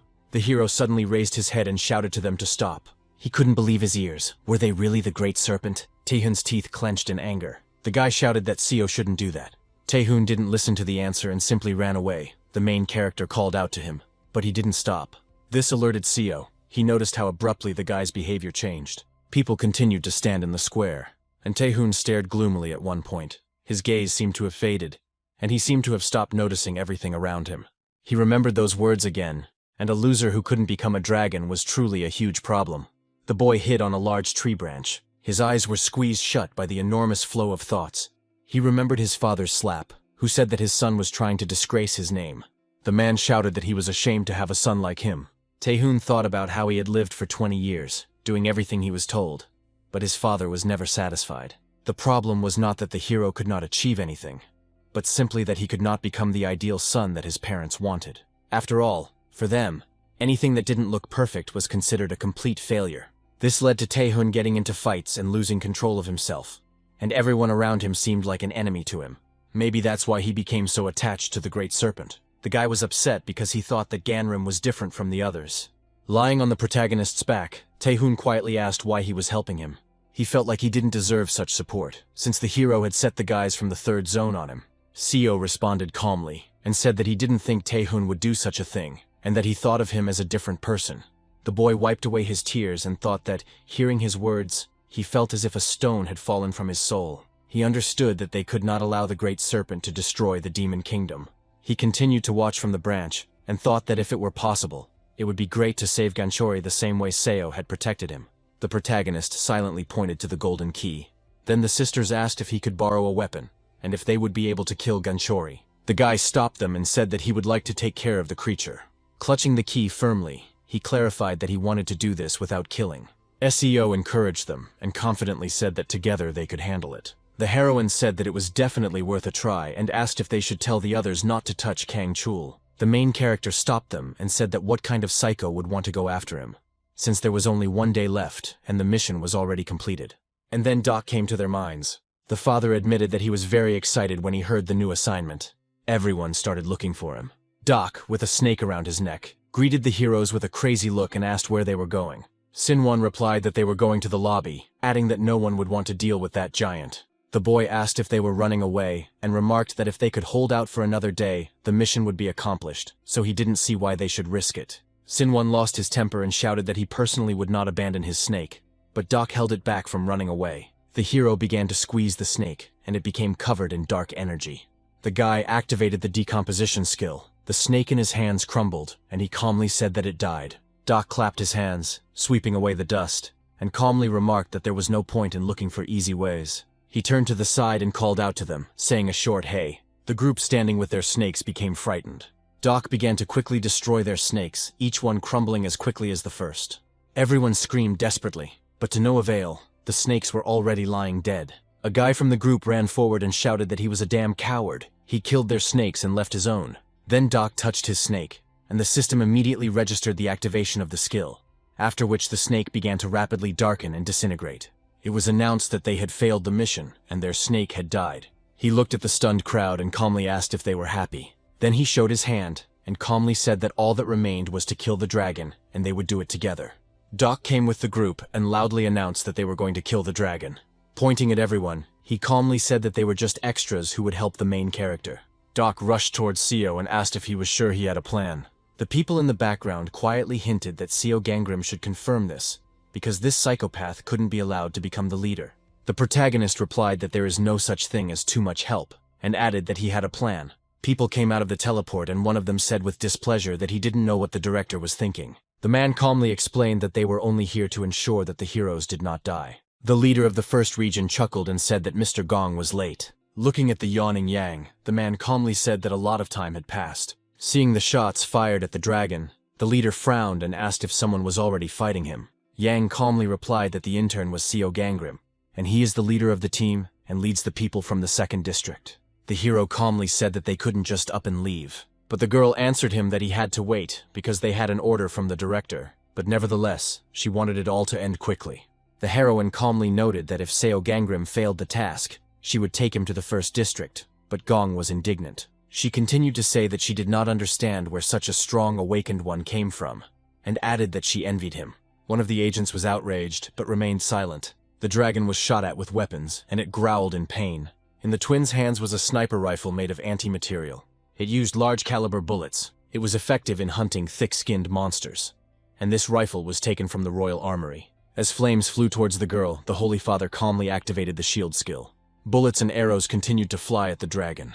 Gil aimed her bow at him and shouted angrily. In her hands was the red bow of Bakshi, a weapon modeled after the bow and arrow of the hero who once pierced 9 suns and taken from the royal armory. The water control skill was activated by Lini. The leader was shocked and, unable to contain herself, shouted out what these crazy people were doing, and that they were just wasting their time. This is not a weapon worth using at all. Gong, barely containing his rage, was indignant that they couldn't hunt Kang Chul like this. Wait, why did the dragon suddenly stop breathing fire? The crowd rushed towards him, loudly shouting a battle cry and rushing into the attack. But poison and fire hung in the air, making everything even more reckless and dangerous. The guy with the shield demanded that they bring forward someone with resistance to fire and poison. One of the group members tentatively suggested that they could simply pin him against the wall and then push him. The ice wall skill was activated, and a cold barrier covered the creature.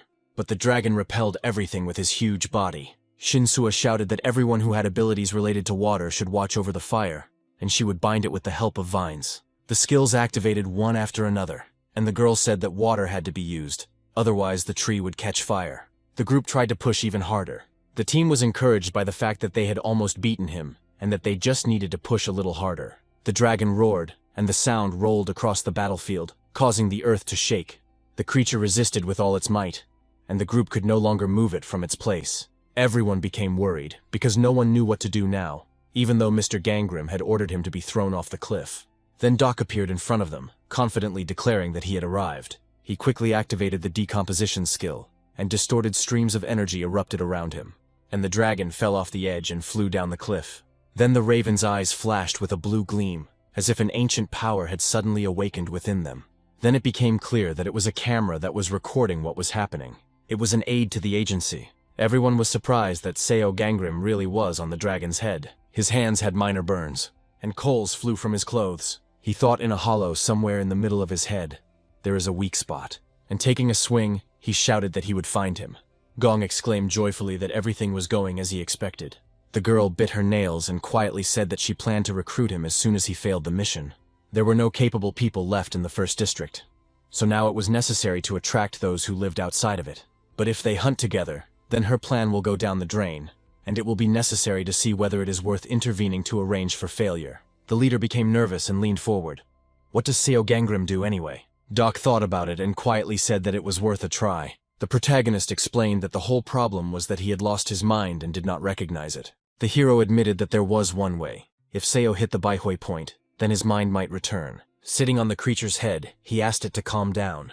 The protagonist admitted that it was he, Seo Gangrim. And the dragon's gaze widened and he looked up, and the dragon began to puff smoke out of his nostril, as if he was heating up from the inside. The guy leaned closer and asked if he recognized him.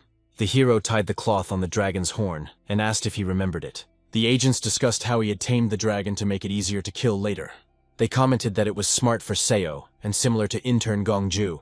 The girl said that the trainees thought that killing the snake was an impossible task, so they simply deprived it of the ability to move. He asked So Moon what she was talking about, and reminded her that this area was under his supervision, along with Baek Yeon, and that they were the ones who had to decide. The girl said that the director did not say anything, and added that she felt as if Seo Gangrim was in danger now. The leader shouted, asking if she was blind. The shining stick fell straight into the ground. Gong shouted that she was crazy, and reminded her that her lightning almost hit Seo Gangrim. Baek Young defended herself and said that she didn't know why the blow landed there, as she had been aiming for her leg. The main character turned out to be okay and said that there was a mistake. She thought that if Seo Gangrim died, he would have a hard time, so she decided to come closer. The heroine activated her hovering skill and said that he was in danger and needed to be saved. And then she activated the lightning skill and struck the dragon. She thought she needed to aim better. Gong growled and said that if something happened to Seo Gangrim, he would not let it go. Kang Chul couldn't resist the sign of friendship and submitted to Seo. Seeing the heroes, the guy pointed his finger at them and thought irritably that they had forgotten themselves here. Baek Yeon stood on the cliff and looked down. She saw a stick driven into the rock and realized that Gangrim's weapon seemed to have acted as a lightning rod. The protagonist approached the agents and recognized them as the leader, Gong Jun. And I also recognized the same girl from the video. Baek Yeon quietly said she was sorry and turned to Seo Gangrim. She tried to help but ended up making things worse. Looking at him, she continued that it was good that the lightning had not hit him, but the injuries he had received because of the dragon were extremely serious. Baek handed him the stick and said she would return the sword, but asked him to let her take care of the animal. The guy spread his arms out to the sides, shielded the dragon with his body and firmly stated that he was not going to kill it. He added that he would not allow agents to harm him either. The main character confidently declared that this was his dragon. He moved closer to the dragon, shielding it with his hand, emphasizing his right to protect the creature. The leader reminded Seo Gangrim that there was still a monster in front of them, even if it was now calm. The leader reminded that he could not control the poison and flame emanating from the dragon's body. The man gritted his teeth and called the guy a fool. The protagonist calmly stated that he still would not kill this creature, and he promised that he would sort everything out on his own, stroking the dragon. Then Seo called out to Lini, and he appeared in the distance in the sky. The agents were surprised to see a rare creature called a Kirin. A soft light appeared above the dragon, and the drop fell on the dragon's face, continuing to glow. The space around the dragon lit up with a blinding light. The agents instinctively raised their hands to their faces. The light grew thicker, as if the air itself had begun to shimmer, and the figures of people momentarily dissolved into the blinding whiteness. Taehoon also closed his eyes, feeling the bright glow burning his gaze even through his closed eyelids. The main character stroked the dragon and quietly said that he was not a monster. As the light faded, Taehoon looked in surprise at the delicate scene unfolding before him. Seo continued to comfort the creature, gently telling it that it was just a dragon. The system announced that Kang Chul's sadness was disappearing, and he had also noticeably decreased in size, and tears of joy appeared in his eyes. The guy exhaled a little deeper, as if throwing a weight off his shoulders, and said, "Well, that's it." The agents were surprised at what was happening, and asked each other if the Kirin was capable of such a thing. Yang stroked the creature and said that it was definitely a dragon, and the system announced that Seo had earned Kang Chul's trust. The heroes received notifications and were surprised to read the line that appeared stating that the mission had been completed. Everyone was sincerely happy about this turn of events. The protagonist asked the leader if he could leave the dragon, although he knew that this could have consequences. Gong replied that he could do whatever he wanted, but first he should take care of his condition. The man continued to say that he had not noticed it at first, but there was not a single living spot left on him. Baekhyun gasped and said that he could have died if they hadn't intervened, and the leader looked at her angrily. The girl turned to the agent, ordering him to cure him, since he had everything he needed with him. Beck noted that everything is so expensive, and she also has to save. A moment later, Seo was already covered in ointments. The guy looked around while the agents in the background were arguing about something. Seeing Taehoon, the protagonist asked if it was his turn. The guy just silently moved forward. He waved it off and said that it was a dragon, not a snake. Seo said he no longer knew if there were any others left. Seeing the baby's aggression, he just sighed and said that he didn't even want to look. Taehoon admitted defeat, quietly saying that he had told him this from the beginning, and now he had lost. The protagonist reminded him in a calm tone that he must obey him. He called him to follow him, and meanwhile the dragon watched the guy angrily. Stopping the hero, Taehoon spoke loudly and demandingly, asking Seo to explain what was going on and where they were going. A moment later, they stood alone in an empty field. The guy asked in surprise if this was possible, to which the main character nodded approvingly, making it clear that such a thing was indeed possible. Seo started to be boring, saying that if he doesn't like it. With a smile, Taehoon didn't let him finish, calmly stating that he would do as he said, and added that Seo should take care of him now. After the handshake, the system announced that the destinies of Chang Taehoon and Seo Gangrim were intertwined. The hero felt a heaviness in his chest, and he thought that damn, it hurt so much, although he thought he was already used to it, and his limbs didn't move. Stroking Lini, he quietly asked what would happen to him now. But the little animal stepped sharply on him, interrupting his thoughts and forcing him to return to reality. And the little animal's body began to glow softly, filling the space with a quiet, even light. The guy barely managed to lift Lini up, and the purification skill activated. The light softly spread across the hero's forehead, and he closed his eyes. The main character woke up from the sunlight. Seo was surprised and muttered that it was already daytime, while Lini was pulling his jacket up with his teeth. And he asked what he was doing, and noticed that the little animal was cleaning him of the remaining poison. In gratitude, the boy stroked Lini. Holding his head, Seo thought that he couldn't believe that a whole day had passed, and decided that he was probably very tired, which was why he slept for so long. The hero heard quiet rustling sounds under the bed. There was a black scarlet dragon, a tertiary rank dragon, a creature that possessed poison, fire, and water magic, more aggressive and cruel than other dragons. He even tried to bite Chang Taehoon when he was weakened, even though he was told to leave. They brought him in their arms, already half asleep. Now he had to decide what to name the dragon, and he was wondering whether the name Yoron would be suitable, or whether he should stick with the simple title Dragon. The protagonist said that it was great, and then suggested that they go eat, after which he invited Lini to join them. They came to the common dining room, and looking at the animals, the boy understood that now they needed twice as much food. Doc called out to him, his voice loud enough to make Seo turn around. He asked what the dragon's name was, and in response he heard that his name was Yoron. The boy asked in surprise if this was a snake's name, and his words visibly angered the dragon. Seo calmly explained that if you named the dragon that, the name would still refer to him. Pointing at another animal, Doc noticed that he had brought more than just a dragon with him. The main character himself understood perfectly well that he was right. Now he had not only the dragon with him. In his memories, Taehoon looked at him intently and asked what kind of order this was. And the order is to move to the 2nd district. The trainees who had lost their snakes were a particular concern to everyone, and Seo understood that this was the reason Anavi had placed such emphasis on the mission. The mission to the 2nd area was declared a failure. In case of failure, Trainees who lost their snakes were transferred to another area, where they were given another chance, and the task had to be completed again. Doc interrupted the protagonist's thoughts and asked why he left the dragon. SEO exhaled and explained that Yoron had proven useful, and the guy grinned and noted that that's why those guys stayed in other areas. He admired it and said that maybe in the future Gunrim will become incredibly cool. Then Seo asked if he still considered him a protagonist, and Doc noticed that yes, at that moment he looked like a true protagonist. He said that he was just a dragon. And then Doc said that it was at that moment that he began to think. He added that he felt this was not enough. SEO was surprised and said that he didn't understand what not enough meant, since he had helped a lot with neutralizing the snake. The boy said with a violent tremor that he could have been of more use. He clenched his fist so hard that his knuckles turned white. Shinsua appeared in the doorway. The heroine looked at the heroes with an attentive gaze. Doc awkwardly said that he had to go. The rest had dragged on, and now he needed to make up for lost time. The protagonist laughed and said that he called himself a writer, but he hadn't gotten very far. Doc walked past the girl, humming to himself, and she approached Seo and asked if he was feeling okay. Ganrim replied that everything was fine and asked how she was, and the girl said that she was also fine, but there was a barely noticeable uncertainty in her voice. She asked what he had done again.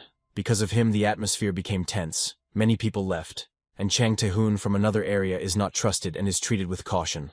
At the door, Doc and Tae-hoon crossed paths and almost collided. The guy looked after him with disdain, and then he approached the heroes and asked if they were discussing him. SEO introduced the girl, and she replied that she was glad to meet him and identified herself as Shin Sua, Seo Gangrim's friend. The guy replied that he was Chang Tae-hoon, had transferred here from the 3rd district, and hoped that they could work together. But the dragon growled at the hero, as if warning him and making it clear that it did not intend to tolerate his presence. The girl said that she wished them bon appétit and added that they would see each other again. The protagonist was upset and quietly said that he thought they would chat some more. Tae-hoon whispered, "Could this really be Hyun's girlfriend? He calls him that because Seo is older."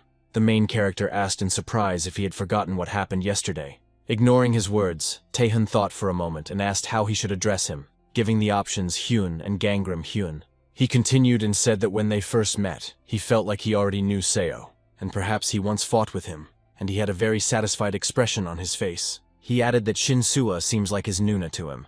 These words surprised Seo, and Tae-hoon continued that it was like déjà vu, because he was seeing her for the first time, but it felt like it wasn't true.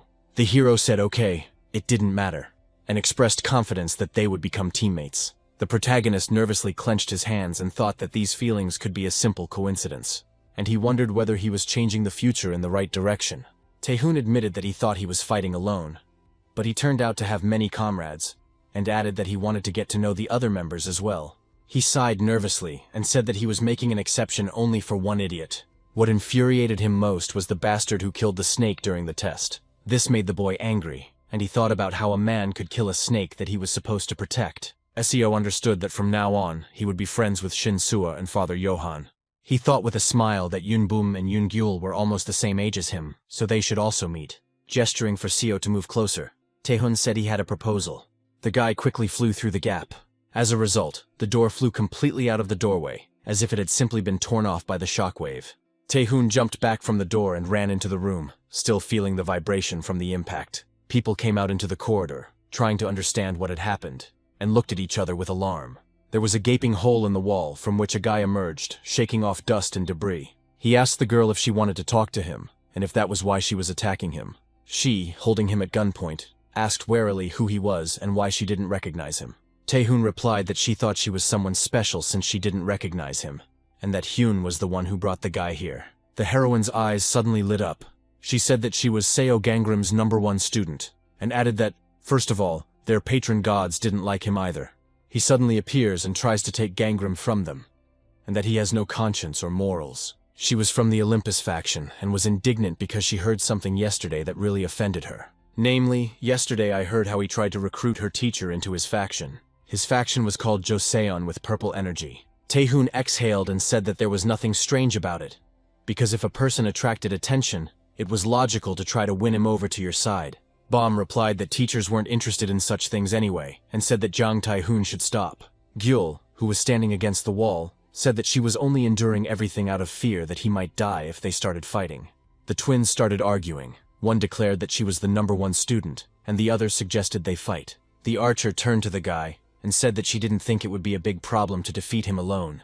The heroines simultaneously aimed at the guy. Their movements were coordinated and confident. Suddenly, an irritated voice was heard asking what they were doing. Seo approached them and said with displeasure that they seemed to be about to fight. The twins confessed that the guardian gods told them to fight Chang Tai-hun. The protagonist indignantly asked if the guardian gods had really ordered them to fight. He asked more calmly, although there was still a hint of irritation in his voice, whether Zeus was still trying to get his hands on him. Then he asked Tae-hun if his god said the same thing. The guy admitted that yes, God wants him to convince Seo. Patting his hand, the protagonist calmly said that they would do so then. He calmly added that he would take whichever side wins this fight. The heroes looked at Seo in surprise, not immediately understanding what he had just suggested. The protagonist calmly said that they would have to fight him, and added that if he won, they would finally close the issue of factions, and their guardian gods must pay him for the duel. They will also limit themselves to the fact that everyone will give away one item. Instead of taking power from God, they should follow his revelations. But not all of God's commandments are revelations, and if they do not follow God's command, they will end up living in the role of his servant, becoming a puppet of God. Ganrim thought coldly that he had no intention of granting him such a right. Tae-hun noted that his hyung was too strong and they were at a disadvantage. The protagonist suggested that they would then ban any use of skills and would not be able to stick together, and added that if he was hit even once, he would accept defeat. Gyul said they agreed to the proposed conditions while warming up before the fight. The girl grinned and noted that if he lost with one blow, then everything would end too quickly. Seo, attacking, shouted that he had no time to be distracted by nonsense. He rudely and directly admitted that he was not joking at all. He hit the girl on the back of the head, and at the same moment, Bomb, with a gun in her hands, sharply called out to her sister. The heroine took aim, and fear was clearly visible on her face. Holding Gyul with one hand, he ordered to shoot. The guy said they shouldn't hesitate, right? He ducked under the kick, getting out of the way of the attack at the last moment. The protagonist threw Gyul towards his sister, forcing her to retreat and intercept the girl. Tae-hun rushed towards him, closing the distance with a confident and sharp jerk. His look was more than nervous. Seo asked why he was so excited. Tae-hun smirked as he attacked and asked, "Does this really bother him?" He asked if he would show weakness and lose quickly. Wouldn't that be true? But the main character only looked coldly, and in that look, there was not a shadow of doubt or fear. A bullet hit the wall, and Tae-hun barely managed to jump up, avoiding it at the last moment. Turning to the girls, he shouted in irritation, asking why she was shooting at him. Then Seo grabbed the hero by the head and slammed him hard against the wall. Gyul declared that she would not let him win, her determination ringing in her voice. Then Seo turned to face them, his movement quite abrupt, and the girls were already attacking the main character, acting in a coordinated manner and without delay. Shin-sua opened the door, cautiously peering into the room. Shin-sua opened the door and looked into the room, and the group asked her if they should stop them. Gyul gritted her teeth, trying to keep herself from bursting into anger. The protagonist sneered at Tae-hun, saying that he was too simple and his attacks were too obvious. The heroine exhaled with a smile, allowing the tension to dissipate for a moment. Behind the girls, they ran and called out to Shin-sua, trying to catch up with her. She spoke on the phone, saying short phrases. "Hello, yes, okay, please." The blade of the katana sank into the floor, leaving a narrow crack. Seeing the exhausted heroes, he said that it looked like they were finished now. He said he saw no point in fighting any further. Lying on the floor, Tae-hun said they could continue. Seo dropped to one knee and asked if he wanted to say he could handle it for another week. He said that he preferred to have a duel straight away, that the very idea of fighting under a divine command was unpleasant to him, and that frankly speaking, he was even a little disappointed. If they had admitted from the start that they didn't get along, instead of acting as if everything was fine, the situation would have looked different. Seeing how they followed the lead of the gods, he lost all respect for them. This made him feel extremely uncomfortable. Gyul screamed that however God is the patron, but the boy interrupted her, asking if she would agree if this god ordered her to kill Yoon Bum. In any situation, they should listen only to themselves and decide for themselves. He stated that there is no point in doing what someone else needs. Tae-hun slowly rose from the floor, leaning on his trembling hands. Her voice was almost a whisper, not from fear, but from fatigue. She gave in, the twin stated, asking for forgiveness from Chang Tai-hun, that everything happened because of a surprise attack. Gyul also intervened, admitting her guilt. Tae-hun blushed and said that everything was fine and that they should forget about it, adding that he had behaved no better. The Holy Father appeared in the doorway and calmly asked if they had finished. He admitted that he could come in and treat them. The main character began to leave, and from the room one could hear that this is how it all happened, and that they confirmed what was said. They continued their conversation, exchanging short phrases and gradually calming down after what they had experienced. At first they attacked each other, but eventually the situation was resolved. The main character smiled and said that it was actually good that they got it all done quickly. A female voice was heard claiming that he had planned this from the very beginning. It was Shin-Sua who said that it was nice to make friends during a fight, and that she agreed with that. She admitted that she felt like they were fighting too fiercely, so she called her father just in case. The protagonist asked Shin-Sua if she felt uncomfortable around Jang Tae-hun.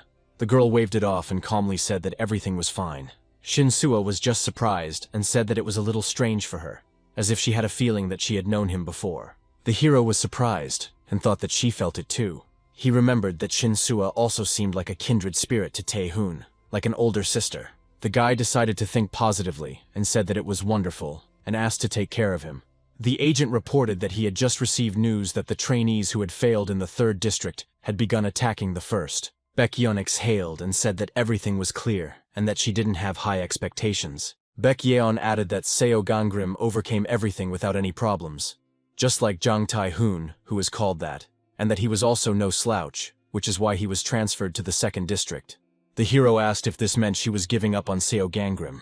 The girl smiled and said that this was not her style and that she wanted more. She said that besides him, there seemed to be other outstanding interns in the 2nd district, and tried to remember what she had said earlier. She received an answer and looked at the menu in surprise. As the offer was accepted, Beck giggled softly. She said smugly that she was curious to see how the captain would react, and that the heroine was waiting for his reaction.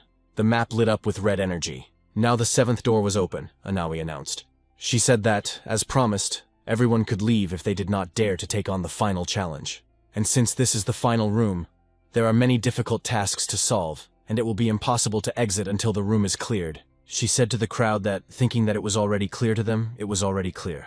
After taking her leave, the presenter said that she was looking forward to seeing everyone again, and wished them good luck. People started entering the teleport. The girl asked in surprise why they were here alone. She said that the priest was nowhere to be found again, and Shin-Sua said that she needed to check something and would join later, so they would have to go in first. She noticed that it looked like Shin-Sua would be coming with Daok Go-yoon, and asked if he was still writing his novel, then snorted, asking who he thought he was. Seeing Seo on the stairs, the group waved to him and called him mentor, saying that the door had already been opened and they should go together. The main character said that he would come later because he needed to prepare something. Seo responded to a question about his plans by saying that it was a secret. The twins wondered if they should expect someone then. The guy waved at them and said that it wouldn't take long, so they should go first. With a calm face, the protagonist headed in the opposite direction. He walked towards the dark corridor. A silhouette appeared in the distance of the corridor. Seo smiled, a look of calm satisfaction appearing on his face. Shin-Sua stood in front of him and said that the door to the last room seemed to have opened and asked if he would like to go there.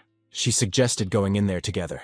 The protagonist said in a calm, even tone that she should go first as he needed to settle some matters, and he would follow her later. The girl stopped him with a wave of her hand. The main character was alarmed by the sudden change in her mood. Taking out her phone, the girl said that, come to think of it, she didn't have his number, and she exchanged contacts with others, but not with him. Sua calmly added that she had exchanged contacts with others, but not with him. Seo reached out for the phone, moving slowly and carefully. But then he clenched his fist as if changing his mind. Shin-Sua blushed slightly and asked if he would give her his number. She asked in a reserved tone whether he intended to see her anymore, and there was a quiet note of resentment in her voice. But Seo only remained silent and held his hand, as if trying to keep inside what he didn't want to show out. The woman's fist began to clench tighter. She flared up and shouted that he was always keeping his distance from her, and she asked the guy to answer immediately, her voice trembling with tension. He knew he was trying to keep his distance because he didn't want to make a mistake, and he didn't intend to see each other so that they would all remain safe, even if Baekyeon came for him. The heroine burst into a scream and shouted his name loudly, and the guy quickly said that everything was wrong and asked to give him a phone so that he could write down his number. Looking closely at the phone, Shin-Soo asked if he would give her a fake number. The guy just giggled sweetly. Returning the phone, Ganram assured that the number was real. The girl looked a little distrustful. After a short pause, she said that she believed him and would contact him when she got out, so they would definitely see each other next time. Turning around, the main character mentally apologized because there would be no next time. The boy trained with the animals, moving among them calmly and confidently. The system reported that Yolong's special ability called Fire Rain had evolved into a priceless treasure. The system also reported that the magnetic horn skill was activated. 4 days later, Everyone lay tired, stretched out in different places, as if their strength had left them at the same time. The guy noted that they had done a great job today and asked them to have a good rest, and he lay down on the floor and thought that they needed to prepare for the final battle as soon as possible. The system announced that items from the Father of Gods and Men had been received, and that items from the Hero of Immortality had also been received. Finally he waited, and the things must obviously be that good to have made him wait so long. Looking at them, Seo thought that these items could be much more valuable than he expected, and he likes it when the gods win people over in this way.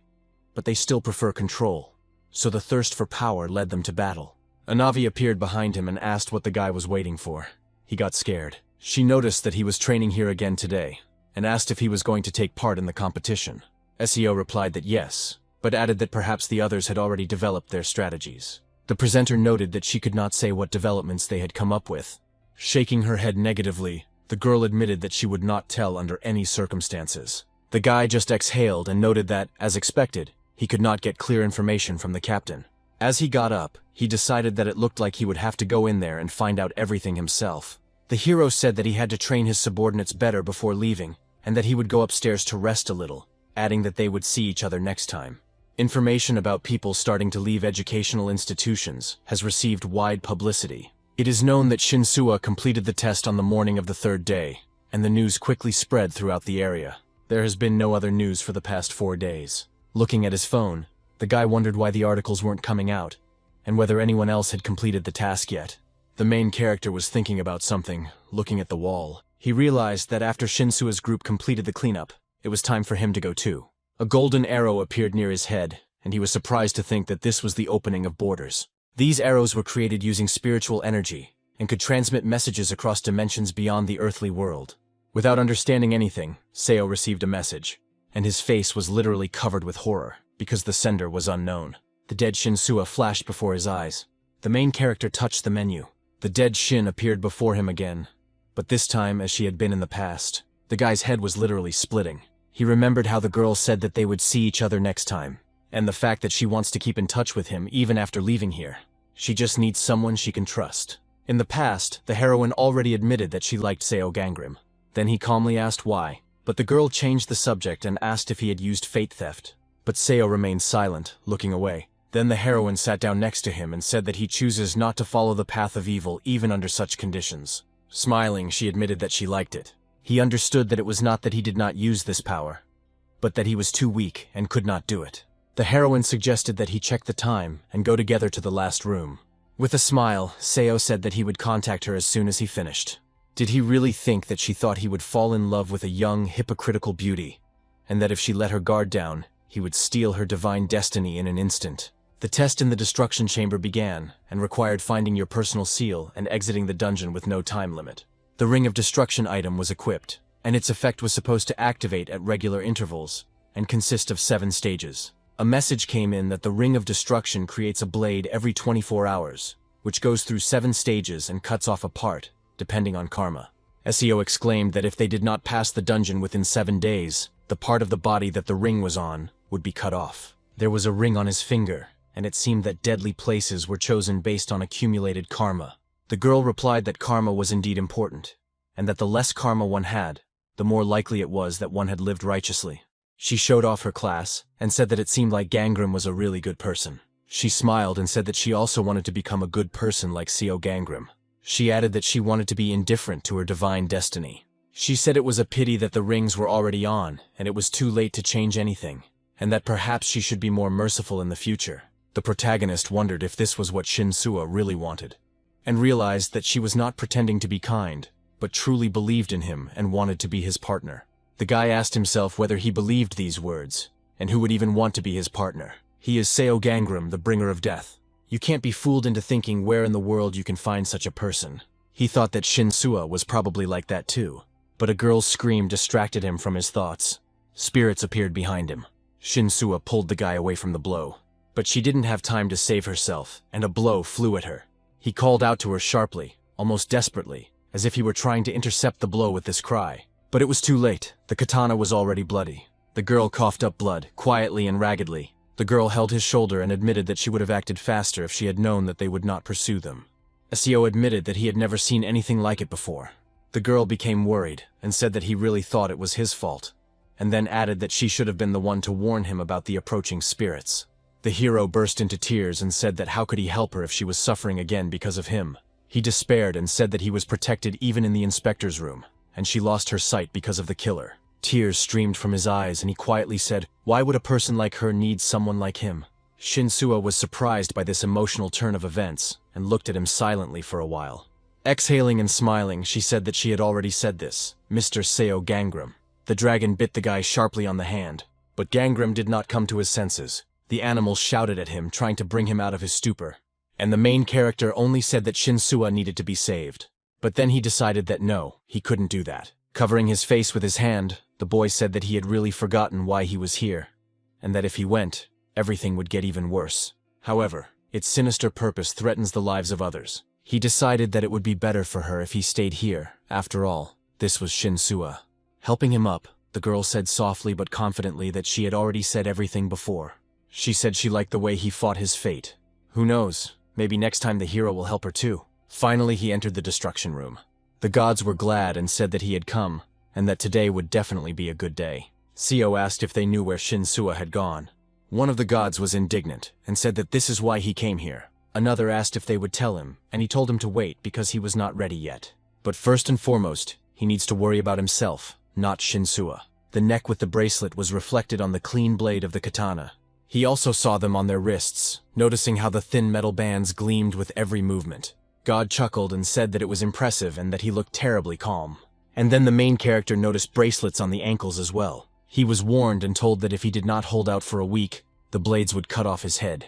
Seo slowly zipped up his jacket, as if giving himself an extra second to get ready. The protagonist asked the voices again, clarifying what they meant by not knowing where Shinsuo was now. They reasoned, going through the east, west, north, and south, trying to figure out where she could go, and then one of them suggested that Gangram go to the north. Exhaling, the main character thought that he would have to look for it himself, and an astral map appeared in the destruction room, which indicated the current search level as 0%. The guy noticed pools of blood on the floor, dark and uneven. He thought that someone had been fighting here, and saw something shiny on the floor. Having examined the find, he thought that it was probably Father Johan's cross. And these arrows were left behind by Baum and Gyol, and I wondered if Shinsuo was with them.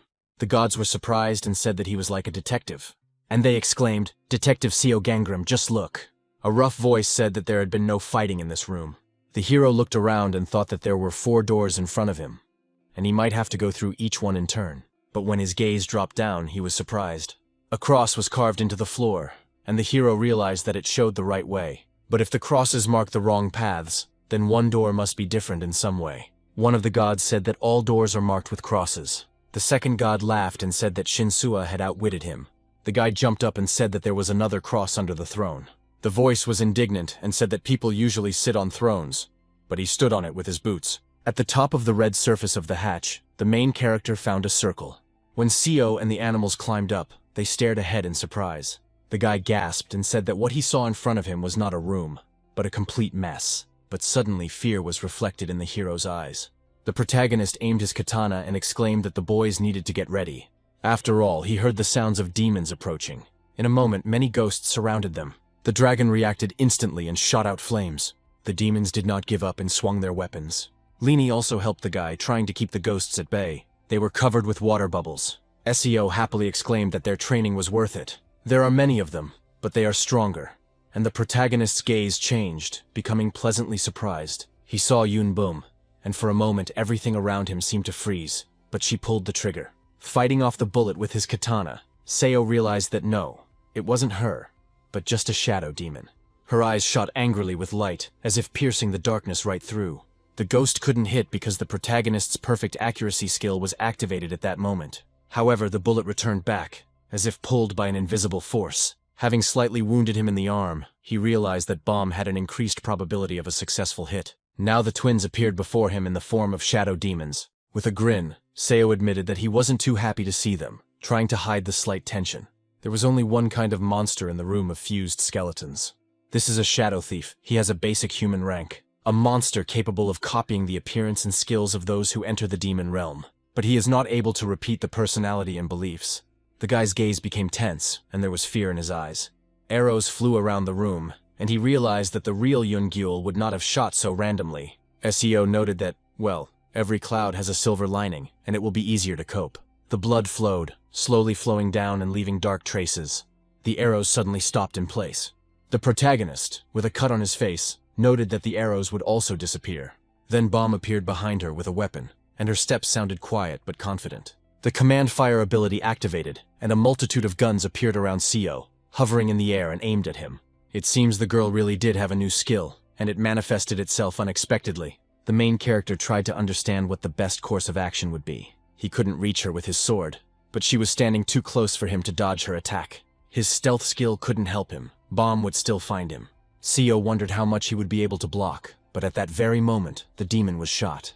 The heroes appeared from the hatch, calling out to the master, and their voices sounded sharp. Taehoon extended his hand and shouted for Hyun to get up. But Seo rose with difficulty. And then the heroes noticed his condition, and asked if he was injured and how he felt. Holding his side, he said that it was fine and everything wasn't that bad. Looking around, Seo asked what kind of room this was. Bomb replied that she thought the room next to this one was a prison.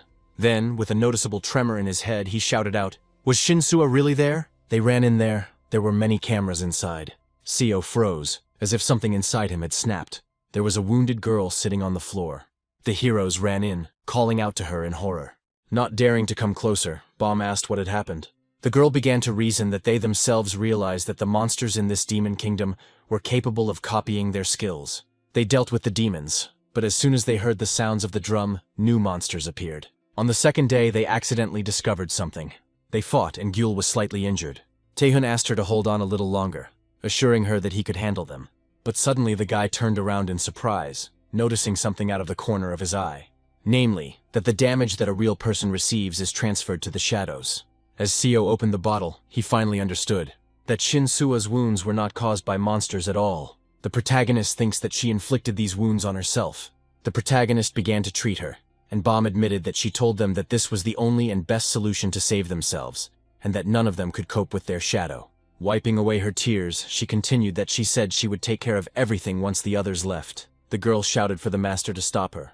She claimed that Shinsuo was too kind and that they needed to help her. Throwing away the empty bottles, Seo said that this was not kindness, but madness. Sitting next to her, Bomb repented, sobbing that she knew they shouldn't have abandoned her, and that they should have thought of something else. But the main character did not understand how ordinary people could stop the madman. He then placed his hand on her head and calmly asked her if she had found her plaque. She replied that, well, yes, but the others hadn't found them yet. Then Shinsuo started coughing, and the twin got scared, and Seo coldly asked Yunbum to leave them. After all, he needed to talk to her. The girl's health was still gradually recovering. Her eyes opened with difficulty, as if her eyelids were filled with lead. But suddenly she saw a guy with a bottle and shouted what the hell he was doing. Seo briefly said that we needed to talk. The heroine agreed and said yes, only so that he would remove the medicine. Then, with a slow movement, she reached for the weapon, trying not to make any sudden gestures, and she dug it into her leg, not even trying to pull out her bloody leg. In tears and trembling, Shinsuo squeezed out that if she was healed, the others would be in danger. Seo wanted to give her the medicine, but she pressed her palm against the bottle, not allowing him to get closer to it, and the bottle slipped from her trembling fingers, hit the floor and shattered into pieces.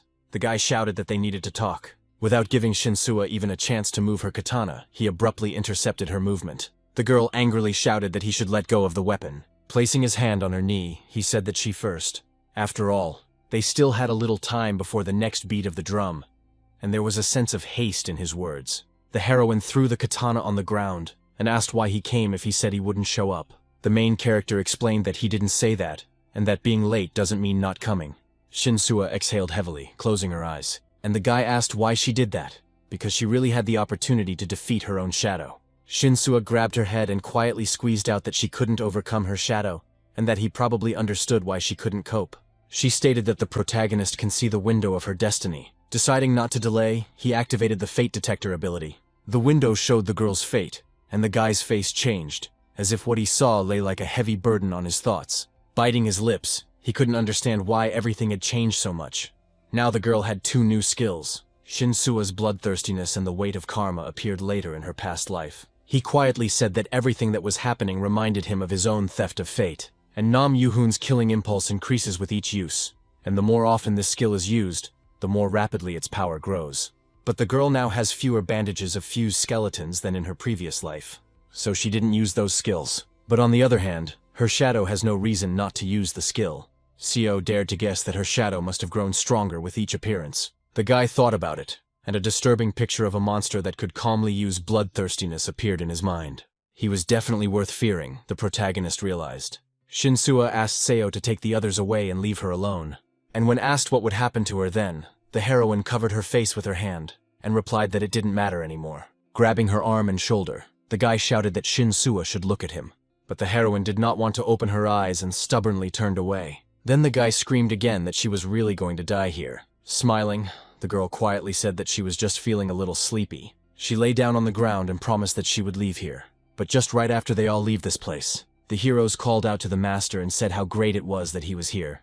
The main character started looking for something in his pocket, and taking out the cross he said that yes, he managed to find them thanks to this.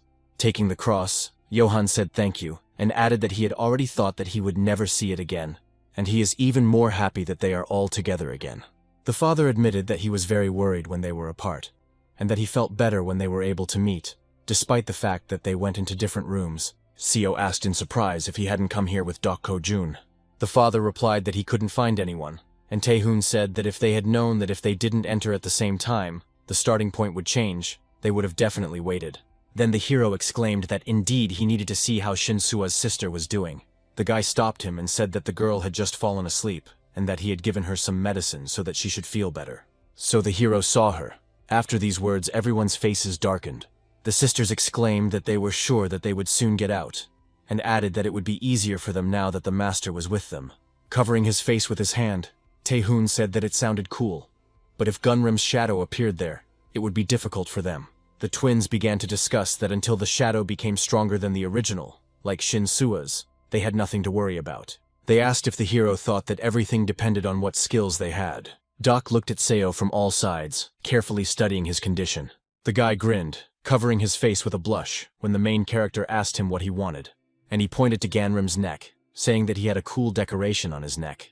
The girls asked in fear what had happened to his neck, and whether this meant that he would die. The protagonist consoled them, saying that they just needed to leave before everything happened, and that a day had passed since he got here. The heroes cried out that this needed to be dealt with now. Seo tried to stop them, but Gyul noted that the guy was injured. Poking her finger into the wound, she continued that he would stay and be on guard, and added that if people from other regions came, then someone would have to protect Shinsuo. Doc said he wanted to stay with Gunrim because he was a little tired.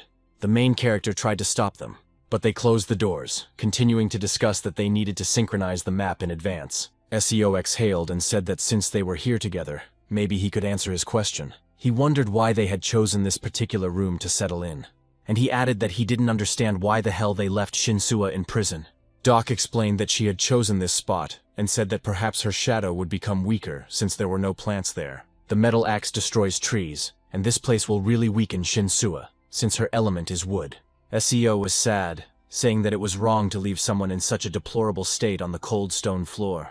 The guy asked with a smile if those were all his questions. Coming closer, Doc continued that since he was the main character. Then he added that since he was the main character, he should have asked something more important. Ganrim's eyes lit up and he asked why the hell he sent him that message. The hero grinned and said with relief that he could whenever he wanted. So it dawned on him that it was him. Doc kept smiling and saying that they couldn't live without the main character. That's why he became worried, because he hadn't come here for 4 days. The hero asked Seo if he had gone crazy. Holding his head, Ganrim said that it was because of him that he knew Shinsuo was in danger. But there is one thing he doesn't understand. Namely how he ended up with a messenger of space and time. Because for an intern, this is too much of an expense. Doc chuckled and said it was a secret, adding that if he wanted to know, he could. Without letting him finish, Seo got angry and said that it was not necessary. The guy said that he had actually heard something interesting and asked if he didn't want to find out. Then he lay down and said that he thought he would have known already, didn't he? But it seemed like he didn't even imagine that this would happen, and that he had too much power. The main character barked that if he was going to continue to carry on with this nonsense. The guy just laughed and said that he really didn't want to lose a part of his body. Doc waved his leg and asked how much karma he had accumulated. Seo asked what he was talking about. The hero said that he understood everything perfectly well. There was no need to pretend. After all, the more bad things the hero has done, the more dangerous the location of the bandage becomes for life. He pointed to his hands and said that he had done some bad things too. so they wanted to deprive him of his writing.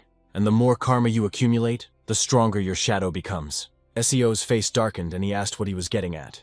Doc laughed and said he was just being funny, adding that it was funny that CEO had done so many bad things. He wrapped his arms around his neck and continued quietly, despite all his attempts to appear good. I'm even curious what will happen next. Doc didn't stop and said with a lazy grin that he wondered what had happened in his past life. He stood up and began to look at the main character, as if assessing his reaction. His smile grew more manic, gradually stretching, and the hero asked what he really was, pronouncing the name Seo Ganrim. With a thoughtful look, he admitted that he was a criminal. Doc just burst out laughing and said it was impossible, adding that he wasn't going to believe such nonsense. Something like this would be quite original, but more often than not, the main characters end up being victims. The hero did not stop talking and said with cold confidence that he would like to meet his shadow, assuring that it must be very strong because he was hiding too much. The protagonist asked him to shut up, and Doc said he would shut up if he told him an interesting story. He begged him to continue, and with slight insistence said that maybe he could tell him something from his past life, or at least a prediction for the future. SEO just exhaled and quietly said that he told you already. He is not what they think he is. The protagonist finally gave in and said, okay, we can talk about his childhood. Anavi stated that she was glad that they were given the opportunity to observe the demon realm. Then she calmly asked if the leader was worried about Seo Gangrim, and he answered, of course. An agent approached them and calmly announced that he had brought the files they had requested. He awkwardly admitted that the more they tried to understand Seo Ganrim, the more mysterious he became. The guy nervously rubbed his neck, trying to hide the growing tension. Having handed over the folder, he continued that nothing, no criminal record, and Seo looked like a very ordinary person. The only remarkable thing about the case is that he lost his parents at a young age and was later adopted by a shaman, but the hero did not recognize any god. And after that, Ganrim led a very ordinary life, without standing out in any way. Agents began to put forward their theories, suggesting that he could only have so much karma if he had killed someone. After all, if the case is not solved and the culprit is not found, then there will be no conviction. But the leader shouted, no. The agents listened in shock to Gong, who calmly remarked that to achieve such a result, he would have to have killed at least 100. The man crossed his arms over his chest and said gloomily that he couldn't even imagine what he had done. But he had nothing good in mind. Jusunti flushed, barely containing his indignation, and sharply said that they were seriously planning to recruit someone so dangerous to their side. Gong looked at the boy and calmly asked why he thought the director included the part related to karma in the final demon realm. The agent suggested that the director did this to check their karma and to weed out those with serious problems. The leader shook his head and calmly remarked that if everything were that simple, they would have done it at the first stage. He recalled that they even took a murderer as a trainee because personality is more important, and the agency deliberately exposes trainees to danger so that they become stronger. Risk it all and test your karma in the final room, so make them prove it, that they are more than just criminals. But they were far stronger than the others, and that only emphasized how high the stakes were. It was even more useful this way, because such people brought more real returns to the agency. 6 days after the discovery of the room of fused skeletons, blood appeared on the girl's ear. She grabbed it, feeling a warm drop roll down her skin. Tihan's fingers cramped and he hissed quietly that it hurt like hell. The protagonist handed over the injections and calmly said that the bleeding was quite serious, so she should take them and inject herself with some. The hero firmly said that they had not yet found his and Shinsua's memorial plaques, so there was no leaving. Stopping them, Seo said that he would check the next room and ask them to stay here, and he pointed to the little animal, adding that Lini should also stay and look after them, and he himself would return before the next drumbeat. The hero walked along the cracked tiles, and each step echoed dully in the empty corridor. He thought that he would have found everything long ago if the tablets were lying in the same place as in his past life. A surprised glance slid to the side, as if something barely perceptible had caught his attention. The protagonist noticed the remaining shadows, and he thought that the number of times they managed to avoid them increased as the days went by. The enemies were still regenerating, so wasting energy on a room I'd already inspected was pointless. The gods looked at each other and said almost admiringly, Seo Ganrim is strong now. It's scary. I wonder how strong his shadow was. But Ganrim admitted that it frightened him too. He looked around and thought gloomily that he had never seen his own shadow before. The hero looked in surprise, and in the dim light of the corridor he noticed something. There really was an artifact in the glass. He realized that the color of the artifact was the same as the one that belonged to Shinsua in his past life. The memorial plaque was protected by a barrier and could only be touched by its owner. The system has informed you that you have received Seo Ganrim's memorial plaque. He trembled, clutching the artifact in his hand, and a chill ran through his fingers. SEO said that he was really only lucky enough to have terrible things happen. He has fulfilled all the conditions, and the training will end as soon as he leaves with the sign. His senses became heightened, and he realized that someone was there. Voices were heard demanding to get up and saying that there was someone outside. He opened the doors and greeted the crowd. Everyone exhaled and said that it was Seo Gangram. She continued to say that they had not seen him, and that he had probably arrived late, and then asked if he would like to come with them. The protagonist made an excuse that he was actually looking for Shin Sua's memorial plaque. He turned to them and asked if anyone could see her. The crowd began to talk, surprised that she was still there, and someone reminded them that they had thought they had already said they had seen her. It was Sinwon, and it became clear that this man belonged to his team, so he asked if anyone knew where they were. The man with the bandaged head looked up silently. The hero waved his hand and said that he only knew which room they were sitting in. The system announced that the frequency of checks in the demon realm has been changed. SEO asked what had happened, noticing that everyone was seriously injured, and asked if they had encountered any guys from other zones. One guy from the group said that it was a shadow. It was alone, but incredibly strong. This shadow was different from all the others, and every time a body was discovered, everything became completely different. Everyone was talking about how one of them even vomited, that he behaved completely unnaturally when he died, and that it was truly terrible. After all this, the monster hovered over the corpse, and it became clear this shadow could use the skill of an already dead person. Sinwon noted that it was surprisingly easy to recognize her by the bandages on her neck and all her limbs, and with some understanding he turned his gaze to the hero. He asked when exactly Seo Gangram arrived. Sinwon noted that the main character has bandages on his ankles, and there were bracelets on the wrists too. The protagonist abruptly removed his hand, and there was a sense of tension in the movement. The man nervously asked to show him his neck. It came up in my memories that every time a body was discovered, everything became completely different. The fact that the shadow behaved in an incomprehensible way, and the shadow could use the dead person's skill. And after all this, Seo was seen wearing bracelets, and then all suspicions fell on him. The man pointed at Ganram and shouted that he seemed to have gone deaf. The group discussed this with increasing tension, and someone said that they wanted to say that the shadow belonged to Seo Ganram.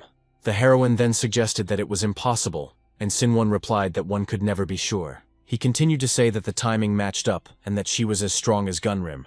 This shadow also has bandages all over its body, just like the main character. Everyone was whispering among themselves, and in their hushed voices one could sense that each one was afraid to be the first to voice their thoughts. Then one of the group members finally made up his mind and asked if it was possible to see his neck so that no further misunderstanding would arise. The protagonist said that even if he really does have a bandage around his neck, it doesn't prove that the shadow belongs to him. The man shouted at him to get down and show them, and said that they would see for themselves. The group started babbling that it was really so difficult to show the neck, and someone chuckled, saying that the shadow wasn't his, and then it was unclear why he was afraid. And in general, does SEO have such an ability? Sinwon became wary and asked why the protagonist was silent at all. The crowd began to talk, repeating that she could indeed be his, and that then was the reason for his strength. And someone said that it turns out he killed others and stole their abilities. The guy started talking, asking everyone to calm down because they weren't even letting him get a word in and he wouldn't be able to answer anyway. The hero said that everything was fine with him, and that everyone was just scared. But what if he just showed them his neck? His man-alone skill activated and he disappeared, leaving the group in a tense state of confusion. The doors opened on their own, and it happened so quietly and smoothly that the group stopped breathing for a moment. Everyone ran there in surprise, moving almost simultaneously, as if they were drawn by the same disturbing guess. The group rushed forward, shouting that they needed to follow him, because they needed to grab the real one, and their voices merged into one hum, urging each other forward. The guy stood hiding near the open doors. He exhaled nervously, trying to keep his breathing even. He thought he knew how things would turn out in the end. People in his past life had reacted the same way when they found out about his ability. But I didn't expect that everything would happen so quickly, and that they might feel betrayed, because they considered him a good person. And then he wondered how his team would feel if they knew about such a skill. Would they be able to accept him the same way they did in their past life? Or would they be disappointed in him because he didn't tell them the truth? He recalled how Shinsui had said in the past that she liked that he didn't take the easy way out, even when he had the opportunity. And what would the girl think in this life if she found out that he used the theft of fate? When the hero entered, his friends called out to him, calling him Hyun and Master, and said that they were worried because he had been gone for a long time. Handing over the map, he said he had met a couple of people and found out where the Shinsua sign was. They exclaimed that it was cool, and suggested that we go look for her. and the main character decided for himself that he would tell about everything after they got out of the demon kingdom. Looking around, the friends asked if they were really outside, and noticed that the place was somewhat reminiscent of an enclosed garden, although the dimensions seemed enormous. SEO stated seriously that there was no time and that the search needed to continue. The gods admired that this place was truly huge. Yes, the search will take a lot of time. It would be much more interesting if they met the guys from the second zone. And then they started discussing the thorny topic, wondering what Yoon Bum and Jang Tai-hoon would say when they learned the whole truth about Gangrim. There's no point in not revealing all your cards just yet, because it's much more fun when people find out everything themselves. The twin exclaimed that she had found Shinsua's tablet. They were happily told that it was good work, and added that it was time to return. Bomb froze, asking if they were already there, as the space began to thicken with black-violet energy, and the intervals became shorter and shorter, and their shadows emerged from the fog. Taehoon said happily that at least there weren't that many of them. We need to sort this out quickly and return. But after these words, Seo stared ahead in surprise. He noticed that the shadow had a red bandage on its left arm. This means there was only one conclusion. These are not just shadows, but distorted copies of them. And now Shinsua's shadow stood in front of him. The protagonist continued to look at her with concern. The creature fell to the ground so abruptly, as if the threads that kept it moving had been torn away in an instant. Seo ran up and frowned, wondering why the girl's shadow wasn't standing. And then he remembered how the heroine stubbornly refused to let herself be cured. Is she still hurting herself with every beat of the drum? Having taken a swing, he decided that he should quickly go to Shinsua. But there were hands behind, and the healing hand ability was activated. The main character certainly didn't expect this. Could it really be the shadow of Father Johann in front of him? The system announced that the Earth's energy was concentrated in the vicinity. This means that the skill's effects have been enhanced due to its impact on the environment. The ability of the tree leaf method has been activated. The surrounding area was concentrated with Earth energy, and the skill's effects were amplified due to the impact on the surrounding environment. SEO ordered everyone to run immediately. The main character chopped down the shadow branches. The logs flew apart one after another, but the branches kept growing. The katana flew out of his hands, and suddenly the guy was called out, "Master." The hero was distracted by them and shouted at them what they were doing, and ordered them to run. But because of this, a branch got stuck in his leg. Shinsua flew up to him, sitting on a shady tree. She looked at his wound a little more closely, and the skin around it was already darkening. With a crazy smile, she extended her hand towards him. Seo's eyes flashed with fear, and with a sharp movement he cut the branches so furiously, as if he wanted to cut through the darkness itself. But the heroine did a backflip, light, almost weightless. He turned back and the system announced the activation of the Bloodlust ability. Shadow Thief monster stats have been increased. Taehoon asked him how he was feeling, and he replied that everything was fine, and there was no need to worry. A male silhouette approached the shadow, and they all began to heal with the help of the father's shadow. It seems like shadows. It seems so. If there is an opportunity, why not patch it up? Then we'll have to get rid of Father Johann's shadow first. But it seems like it's already too late. The main character has an idea not to fight, but just run. The conclusion is that they cannot be defeated. Torches burned in the dungeon, and their light trembled on the stone walls like living tongues of fire. There was already a group sitting behind the bars, pressed against the cold stone walls and floor. Father Johann treated Seo, carefully running his palm over the wounds. He exhaled, as if trying to come to his senses, and quietly asked what they should do with the shadows. He thought for a moment and said that he could hurt himself like Shinsua did, but the protagonist sharply replied, no. SEO continued that the best thing they could do was get out of here as quickly as possible. After all, shadows are only able to copy those who are nearby. The twin turned to the heroine and asked what about Shinsua's pill, since she wouldn't let her do it herself. The girl smiled emptily and said that it was the right decision. The protagonist shouted at her to shut up, and said that he was going to defeat Shinsua's shadow. The girl seemed to come to her senses and looked up at him in surprise. They looked at each other in silence for a while, and the hero asked, well, will she go with him? Shinsua was silent, thinking, and tension gradually appeared in her gaze. Her hand slid to the hilt of her katana again, and she quietly said that she did not doubt his abilities. But Ganram grabbed her hand and calmly asked her to stop. Their hands intertwined tenderly, and the guy continued that he had a plan, so she should forget about it. Shinsua looked at him with a slight hint of doubt, but the main character smiled sincerely and warmly, and there was something in this calm confidence that gradually dispelled her doubts. The shadows stood in the same garden, motionless and silent. One of the shadows began to disappear, as if dissolving into thin air, and the rest gradually began to melt away, as if someone was slowly extinguishing their presence. In the end, only one shadow of the girl remained. The heroes left the building, discussing among themselves that it seemed everyone was safe and sound, and the shadows had disappeared. Shinsuo said that she would kill herself if something happened. The hero pulled out a knife and said that no, and that he didn't understand where she was getting these knives from. SEO, pulling out his weapon, gently asked her not to do it. And the main character knew that the girl did not believe in his powers. Shinsuo looked at him with confusion, and then she grabbed the sleeve of his sweater and said that she believed him. And they will get out of here together. CEO was a little taken aback by this unexpected reaction, but then he smiled back at the heroine. The hero promised that he would sort this out as quickly as he could, and the activation of the ability of a person alone occurred successfully.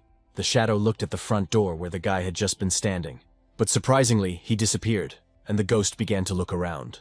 And the heroine received an unexpected blow in the back. Then Seo Gangram jumped to the other side, hiding from the girl's eyes, and he hit the shadow on the other shoulder. This really angered the creature, and she began to call upon tree branches that burst forth from the ground. Then the guy hit the branch sharply and precisely so that it twitched a little. Ganram thought so. She used the tree leaf method to defend herself. The protagonist darted away as he became visible. The shadow reached out after him, smiling slyly. A multitude of branches rushed after Seo, rising from several points at once. The system announced that he had used achievement points, and his agility had increased to level 30. 5 branches nevertheless stood in front of him, forming a solid barrier. The main character jumped onto a large branch and landed on it softly but confidently. He walked forward slowly, stepping carefully, until Shinsuo's shadow appeared in front of him. As she approached, Seo chuckled, saying that she made him nervous.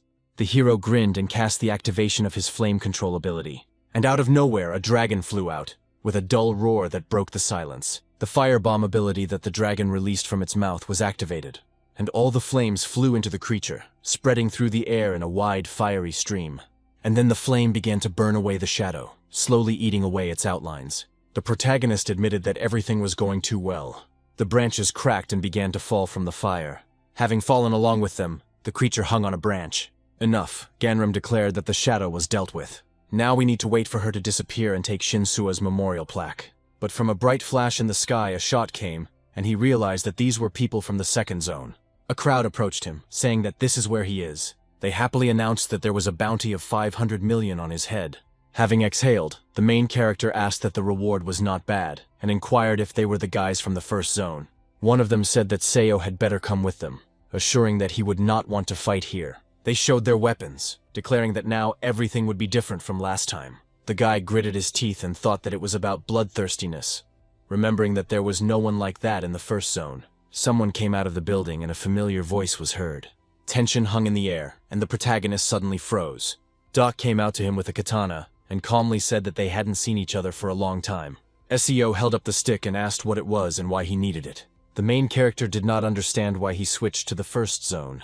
Doc laughed and said he should have even pretended to be surprised. What's even more interesting is how he dealt with her, because she was Shinsuo's shadow. The guy continued that there were much easier options, but he, as usual, chose the difficult path, just like a real protagonist. He admitted that it was really funny. Blood gushed in front of the main character. Doc's eyes sparkled, and he said that Seo was completely different from him. Then the hero heard wheezing below and turned his gaze there. There was a guy grabbing his shoulder and screaming at Doc Kojun why he did that. Doc smirked and said he didn't like the idea of 2 main characters. I would have become perhaps some kind of secondary. Raising his finger, he said that he would be some kind of double spy, and that it was not bad, and the messenger of space and time was also part of the plan. Seo assured that this was nonsense, and said that he felt his thirst for blood even before he arrived. Doc asked, "Oh, is that true?" Grinning slyly and continuing to look at Gunrim. The group watched them with tension. The man continued that even if Shinsuo had harmed herself for this mission, he still intended to fight him. The protagonist asked again what he meant. Doc quickly covered Seo with his body and said that he was on his side. People from the group rushed at him, shouting that he was a traitor. The main character was clicked, and he turned his intense gaze. Doc lifted his opponent off the ground by the neck. The system announced the activation of the decomposition ability, and the air around seemed to tremble. After that, the guy suddenly threw him to the ground. Everyone watched in complete shock at what was happening. Doc just smiled sweetly, and said that he had to finish it properly if he wanted to use his skills. Seo asked where he heard that from. Coming closer, the hero said that there is no need to dwell on nonsense, the skill of stealing fate. Doc said he wanted to see how he used it. The guy screamed that he would never agree. The dull sounds of a drum could be heard in space, and black energy began to thicken around. A shadow began to appear in the distance, slowly growing out of the gathering darkness. Doc admitted that he had been hoping for some fun, but he said it looked like there was just a shadow in front of them. Smiling, the hero noticed that it was Sio's shadow. He immediately entered into shadow boxing, and their collision unfolded rapidly, causing the air to tremble with tension. The hero coughed up blood, and Doc's eyes rolled back. After hitting the wall, he sat motionless, barely maintaining consciousness. The protagonist couldn't believe that Doc Ko-jun was only dealt with by one attack. Despite the fact that nothing could be seen because of the smoke, Ganrim continued to stare into the ominous gaze, trying to understand what was hidden in it. And the understanding came that this was his shadow. Doc's voice was heard, demanding that Seo Ganrim not be distracted. And the advice was to steal fate, because otherwise he had no intention of defeating his own shadow. Shadow pointed at Doc, thinking he was right. The group's words came back to him again, and he almost felt sick, because he was killing everyone indiscriminately, and there was a real madness in that. The protagonist understood that he needed to steal fate before the shadow did. He should have destroyed her. Activate the fate steal ability, stealing all destinies within the zone. Seo knew that his shadow couldn't kill him, because he was himself, and a warning came to him from his fighting instinct. The enemy was too strong, weak points were not discovered. Seo was taken aback, realizing that she had no weaknesses. And Ganrim also felt that his senses had become too heightened due to his fighting instinct. Looking at his shadow, the protagonist could not move, and the shadow stick fell on his real one. The shadow's ability was activated. Under the name Shadow Thief, the shadow copied the opponent's abilities, and tried to copy the original form. The hero couldn't believe that this monster was really his shadow. The little boy sat with fervor in his mother's arms, and his father shouted that they didn't know, and asked how they could call themselves doctors. And now they were already sitting in the car. As they passed the idols, they remained silent, lost in their own thoughts. Then the old woman sternly said that she had already told him that the boy would only get better when he let God into his body. Unfortunately, there are no other options, and the God who wants to take possession of him is too powerful. The boy asked his mother what it meant. She replied that this meant that he would become a messenger of God. If you accept God, you will have to spend your whole life under his command. The hero will be forced to give up all his dreams and will not be able to do anything without God's permission. And when asked if he wanted this, the boy shook his head. The parents hugged their son, saying that mommy and daddy would take care of everything. And then there was a terrible car accident when they were returning home, and the state of the parents' bodies was horrifying to the imagination. But the boy, it seems, was not hurt at all. And even though he rejected God, he allowed the child to live. The voice said that these were the first people to die because of him. It seems like he's accumulated a lot of karma after everything that happened. Shinsuo was also in this frame. And the rest were Taehoon and his twin. They literally stood in a river of blood. And the shadow only demanded a look at the fruits of its labors. First, his parents died. Then all the members of the Flying Tiger sect were killed, and everyone who entered the demon realm was also gone. The shadow continued to assert with a mad look that all this happened because he rejected God. Hugging the protagonist, he said that he still did not want to accept him. He whispered that then there was a way to save his teammates without taking it. The shadow abruptly let go of his hand, saying that everything was simple. The black hand gradually released him.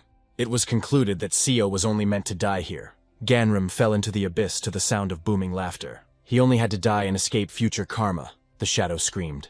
Seo thought about future karma, and his gaze became clouded. The protagonist closed his eyes and thought that if he died here, they would not die because of him. Looking down at him, the shadow said that it was the right and wise decision, and added that it was not as noisy here as outside. And Ganrim now felt calm. However, is he worthy of such luxury, having accumulated so much karma? The shadow asked to forget about her, but Seo didn't understand how to forget about karma, because he still remembered the faces of those people who died before his eyes, and the guy felt that he had to atone for his sin. Shadow stated that he would not be able to bring them back to life. The protagonist became worried, wondering where Shinsuo was now. As he tried to surface, Ganrim thought that he wasn't sure yet that she was safe. His hand made its way through the blood, and he himself began to come out, shouting that for the sake of Shinsuar he must fight to the last. His shadow looked at him coldly. The shadow looked back, insisting that he would choose the wrong path again. Hundreds of red hands reached out to him, insisting that the only thing he could do was die. Seo screamed that even if he was destined to die, then he must save Shinsuo first. Releasing thorns, the shadow behind him coldly said that this was a stupid excuse. Shinsuo doesn't want him to stay alive. He continued, claiming that the girl was only glad that they left together. It all happened because she wanted them to meet. Looming over Seo, the shadow whispered that it wanted him dead. The shadow looked down blankly and still felt like it had to get out of here. The shadow claimed that if the hero got out, all that would remain was pain. Ganrim raised his stick sharply, cutting the shadow, and it said that Seo would regret this. She then asked why he made such a decision. While swinging, the guy claimed that he had simply made a promise. The shadow evaporated with the last blow. This promise was made to Shinsua. Seo was full of anger, uncontrollable, heavy. The heroine screamed, begging Ganrim to wake up. She pulled at his hand, trying to pull him out of his stupor. The gods cried out that he had finally come to his senses. Dark energy was evaporating from the guy. Shinsua beamed, saying that this was true happiness. The gods continued, demanding that he say thank you to Shinsua. She did not leave his side for a minute. Ganrim smiled, briefly thinking that it turned out that he was wrong after all. Shinsua was still waiting for him. The girl asked if he could move. He replied that everything was fine. Shinsua said that she was so scared, and everything around suddenly began to shake, and a shadow appeared in the doorway. But suddenly the protagonist saw something. He began to reach his hand towards her. The hero grabbed her by the blouse, seeing that half of her hand was missing. Seo shouted why she ran away. Shinsua replied that she was in pain. He asked why she was still here. The heroine said that he was swallowed by a shadow, and Doc Goyen began to fight with it. He angrily held his face and asked where he was now. Shinsua replied that he had left an hour ago, saying that he couldn't write a novel without hands. The hero shouted that she would be better off leaving, and the girl replied that he had been swallowed by the shadow, and she would simply not leave him with her. Shinsua got angry. Did he really think she was joking? She screamed, asking why the hero couldn't calm down, and suddenly blood started flowing from her nose. The heroine began to fall, losing her support and rapidly weakening. The gods were outraged and asked why Ganrim couldn't just say thank you to the man who stayed and saved his life. Her arm was seriously injured, but Shinsua continued to hold the sword, and he thought that she was truly an unusual person. And then Shinsua, having lost a lot of blood and holding on with her last strength after his awakening, still lost consciousness due to exhaustion. Seo immediately ran up to the girl. Touching her hand, the guy thought what an idiot he was, yelling at Shinsua after everything she had done for him. He thought it was not worth staying there. The heroine lay unconscious. Seo exhaled and thought it was all over. Lifting the heroine, he said that they needed to get out of here. Covered in heavy black energy, Seo heard a voice calling him to return. The shadow said that it did not want to harm the hero, but he understood that if he didn't return, he would die. The animal creation skill has been activated. Ganrim was taken aback, momentarily losing his ability to react to what was happening. As he lifted the girl into his arms, he thought he should make sure of his victory. The hero called out to Lini and Yolong, and the guy told them to protect Shinsua.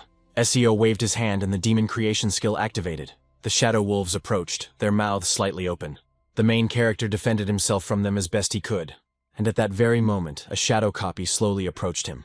Ganrim warned him that if he attacked, he would feel the same pain as he did. But suddenly the shadow began to heal. And then the copy of Seo activated his regeneration skill. The protagonist was surprised, realizing that he had completely forgotten about having such a skill. Shadow asked what he was fighting so desperately for and why he needed so much karma. His hand released more and more thorns, from which wolves subsequently ran out. The enemy was curious why Seo was doing something that no one would ever know about anyway. Dark energy hung over the guy like a huge paw. Shinsua, who had come to her senses, screamed, calling on Ganrim to hold on. Seo clutched his stick in his hands. He waved it, and the system announced that the power had been increased to level 30. As a result, all indicators reached level 30, and the conditions were met. A light appeared above the main character. This meant that a new skill was acquired, called the Zodiac Sign. 3 wide golden scrolls slowly unfurled before Seo, illuminating the space with a soft light. Ganrim smiled and said that the Zodiac Sign would allow him to finally defeat his shadow. The shadow was saying something, and the guy noted with irritation that even when time had stopped, he could still hear that voice. The system announced that his Zodiac Sign is Rat, and now the system informed him that he could gain a new skill related to his Zodiac Sign. Shadow only smirked that the rat was considered the weakest of all the signs, and if his abilities turned out to be similar to the habits of this rodent, then he would hardly be able to do anything. Seo calmly admitted that his Zodiac Sign was correctly identified, and noted that he is best at dealing with difficulties. A huge roaring rat appeared behind the guy. This meant that the main character acquired the skill of a cornered rat's roar. The opponent spread his arms and laughed, calling the skill too simple. This did not help him escape in any way, and the wolves flew at Ganrim. One of them bit the guy on the shoulder, but the main character did not resist and only grinned, as if what was happening did not cause him any fear or doubt. Shadow was puzzled, not understanding why he was smiling. The guy's health dropped below 10%. The skill of the cornered rat's roar was activated, and the light emanating from Seo drove the wolves away. His skill of the roar of a cornered rat enhanced his strength in critical situations, and he understood that severe punishment could follow. Running forward, the protagonist said that the rat is indeed considered the weakest sign of the zodiac. However, if this animal is cornered, there is nothing more frightening than a cornered rat. The shadow recoiled from the blow at the last moment, and Gunrim struck the ground. The enemy barked that the boy would die anyway. The combat instinct skill has been activated. The main character angrily shouted that he had already said so. Even if Seo had to die, he wouldn't let the enemy touch Shinsua. The blow landed on the shadow's head and it staggered. The copy of Seo shouted that it was useless to resist, her voice ringing with emptiness and anger. The dragon skill activated and a heavy wave passed through the guy's body. This was bad, because the rat was afraid of the dragon's energy. The shadow said that some people managed to defeat those who possessed the dragon skill. But what was even more interesting was that the shadow asked him if he would be able to win, being a weak rat. Closing his eyes, Gunrim said that he usually just takes the appropriate weapon from his equipment, and from his bag he took out a sword that enhanced all his characteristics during the fight with the dragon. He asked with a grin if the shadow could try being a rat too. The system reported that upon detecting dragon energy, the attack power of the inherited Imperial Sword would increase significantly. Seo attacked the enemy, and it was a blow from the ancient Dragon Slayer sword. The protagonist began to fall, and the system reported that the effect of the skill Roar of a Cornered Rat had been terminated. The severed head of the dragon fell along with the body. The system announced that Seo Gangrim's rank has been upgraded from secondary human to primary human. The rough voice continued to speak, asking if he wanted to live and promising to grant him life in exchange for a blessing. The boy realized that, as he thought, it was not the shadow that was the problem, but his auditory hallucinations, and they would continue to speak even after death. So this is how he will die. And if he had known that everything would end exactly like this, after going through all the difficulties, he would have committed suicide back then. The heroine and the animals called out to Seo, as if trying to pull him back. He kept wondering if Shinsua would be able to get out of here, and at least he wouldn't have to worry about him anymore. The woman stroked the protagonist's head and said that it was time to go back. At these words, Seo's eyes suddenly opened. He was lying in the hospital, and there was an oxygen mask on his face. Ganrim jumped out of bed, not paying attention to the tubes. He saw a girl standing in the corridor. The guy quickly snatched the tubes from his hands, acting abruptly and almost instinctively. He started to run, but his legs wouldn't obey him. Ganrim fell down, calling out to that girl, and his voice sounded muffled. When the heroine approached him, he looked up and quietly said that he was so glad to see Shinsua okay. The girl's face was distorted, her eye sockets were empty, and her skin was covered with numerous wounds. Fear was reflected in the hero's eyes, and his pupils twitched. The guy didn't understand why he was seeing shadows again. Could it be because he was too close to the border of karma? The child's hand was dragged away by force, with the words that they could no longer look after him. The girl threw the boy and said that as soon as he appeared, terrible things began to happen to them. The woman said that their children had been in an accident and were now in the hospital, and that it all happened because Seo refused to accept God. A voice in the protagonist's head said that the reason for their suffering was that he rejected him. A group of people decided that they needed to tell him to let God into himself, and they came to the building. They entered the gate one by one. Ganrim noticed that a barely perceptible energy barrier seemed to be swaying within the gate, and the hero was very surprised, because the voices suddenly became silent. A woman approached him and asked if he was Seo. She introduced herself as Seo Hwakyung, and there was a strong energy behind her. The boy looked at her with fear, as if he didn't dare take a step. The woman watched him doubtfully. The heroine, after a short pause, asked the people what was wrong with the child's face, but they looked away. The woman asked Seo if it was true that people had asked him to perform a ritual so that he could accept the god, and she continued that she thought he didn't want it. The hero silently looked away, as if trying to hide everything that was going on inside him. Seo Hwakyung sat closer to him, and said that if he didn't want to, then there was no need. But the god who wants to take him into his hands is too powerful for her to protect him. Taking him by the hands, the heroine invited him to come here and become her student until he learned to defend himself. The boy slowly tried to pull his hand away and shouted no. He trembled, then began to stutter, trying to say that the woman could also suffer. But Seo Hwakyung just smirked and said that he was underestimating her. Taking Seo's hands again, the heroine calmly said that she had a god with her who would protect her, so the boy shouldn't worry. She quietly said that he might be in pain now, and added that she hoped that someday everything would change. Smiling, the woman said that Ganrim would definitely be happy. A dark cloud hung over the guy, slowly thickening around him. Seo Hwakyung began the ritual of suppressing divine energy. The guy quietly added that while he lived with her, he stopped seeing spirits. But when you create karma and approach the border, you begin to see and hear things you shouldn't. And then, when you finally cross the border, the result will be obvious: death. The huge shadow told him to come closer, calling him its child, and Seo lay among the rest of the dead, as if he had become part of the silent pile of bodies. Rays of light penetrated the hero's face, and he quietly asked if this was a dream. There were also animals lying in the hospital bed with him. A nurse stood near the machine and calmly said that he had finally woken up after a month, asking him not to move too abruptly because he might faint. And when he asked about Shin-Sua, the nurse answered with a gentle smile that she was fine. The hero exhaled, and the girl continued that if he waited a little, she would call someone. The shadows behind the nurse's back trembled slightly, but she continued to stand calmly, and with a slight smile congratulated him on his recovery. The test results were good, as awakened people heal much faster than ordinary people. But he was still worried about the window of his own destiny. Seo was surprised because he realized that he had raised 2 levels at once. Could it really be because he swapped fates with Shin-Sua? And how did they even get out of the Demon Kingdom? At the threshold of the chamber, agents called out to him. The boss sternly asked him why he hadn't told them that he was capable of stealing the destinies of others. The main character just sighed with displeasure, to which Gong ordered him to tell everything without concealment. Then the guy grinned, as if he knew in advance what exactly he would say next. Seo noted that he was worried about a reaction like theirs. The man asked if he had ever killed anyone to steal their destiny. Without hesitation, Genrim answered no. Gong wondered if this had not happened intentionally. He admitted that he acted in self-defense, and recalled that they all signed a contract upon admission.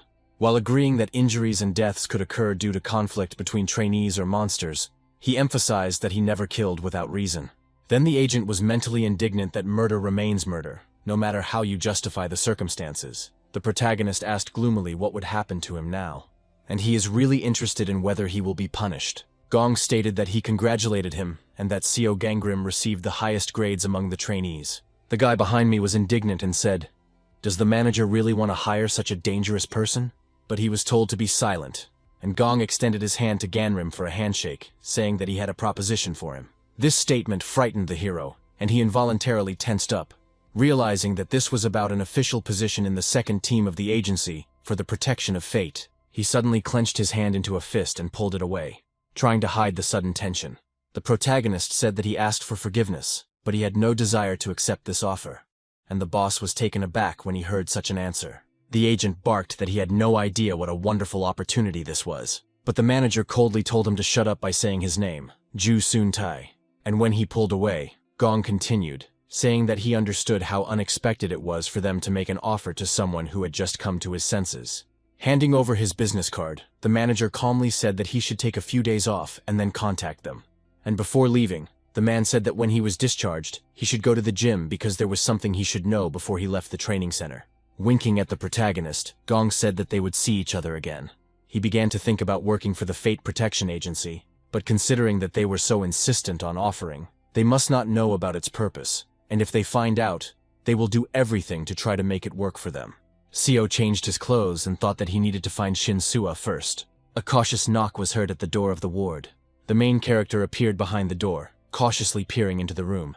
He got to the right room, and there really was a girl there. The heroine lay unconscious, breathing quietly and not reacting to his appearance. And also without one arm, her condition looked grave. Ganrim, watching this, felt a heavy burden of guilt settle inside him. He closed his eyes, trying to hide from the weight of his own thoughts, even for a moment. A warning popped up that an aura of murder had been detected in Shin-Sua's fate. Reading the text, Seo did not understand how this was even possible, because in his past life, he did not remember the heroine having such a strong death energy. A compass flew out of the bag, and immediately a notification appeared about the activation of the Compass of Fate item.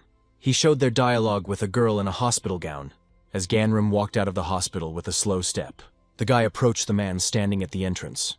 The protagonist's head began to split, and he grabbed it as if a sharp pain pierced him from within, cutting off his vision. The guy suddenly coughed up blood. Shin-Sua stood there with a dirty face and looked up the moment she heard a calm voice informing her that Seo Gangrim would not be coming.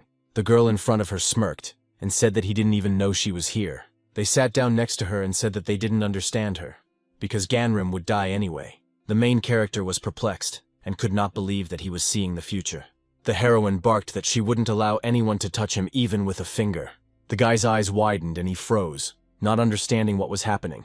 Drops of blood appeared and Shin-Sua fell down dead, and Seo, in a state of shock, just watched, unable to move. He sat on the floor and shuddered, repeating that he had found himself in a place he didn't know about. Could Shinsuo really die again because of him? The boy thought, looking at the compass circle. He was scared of this, and the cold made him shiver.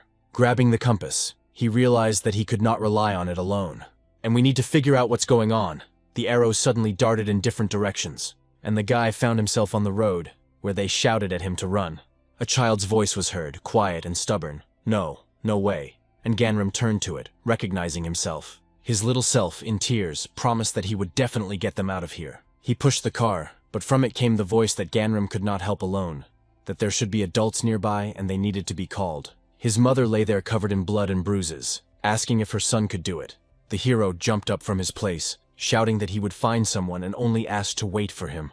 His version ran through the real him, and extending his invisible hand, Seo asked him not to leave. And behind them the fire was already blazing and the smoke was thickening.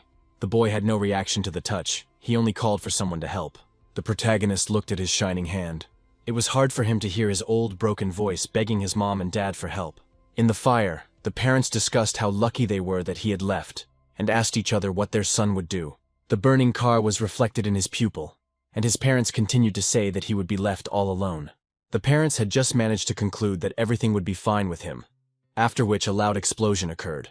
The main character was overwhelmed with emotions and burst into tears. He understood that they knew the car was about to explode.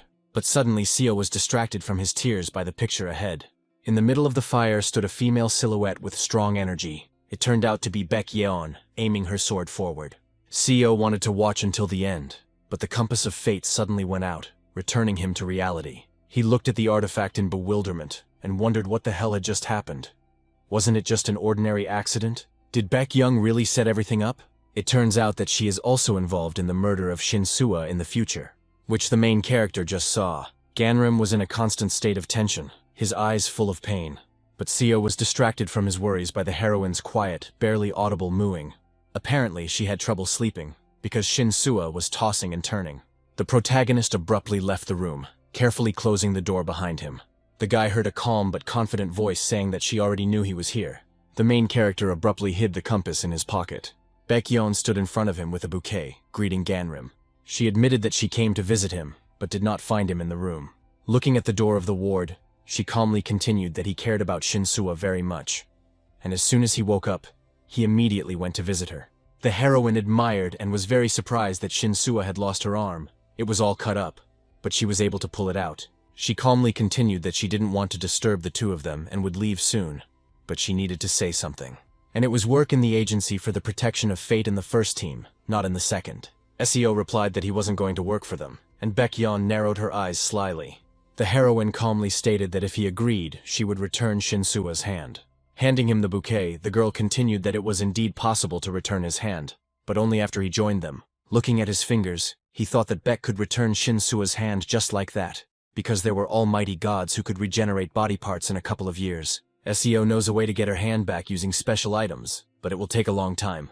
He asked how long he would have to work, and the leader of the first group answered that perhaps a year, but the longer the better. Typically, candidates are required to start work immediately, but they may be given a grace period of a couple of months, only on condition that the hero answers her right now. Almost agreeing and nodding slightly, Seo quietly said, "Okay then." The girl ran out of the room and shouted that he did not agree. Shinsuo looked sternly and said that Seo Gangrim was not going to work for the protection agency. The heroine turned to Baekyeon and said that this was nonsense, and that she was manipulating him with her hand, although she herself had not suggested this. The leader snatched the bouquet from Seo and asked Shinsuo if she could join in then. Winking, she handed the girl a bouquet and said that she would be glad. She pushed the bouquet away and said that it was a complete waste of time, and that they had different views.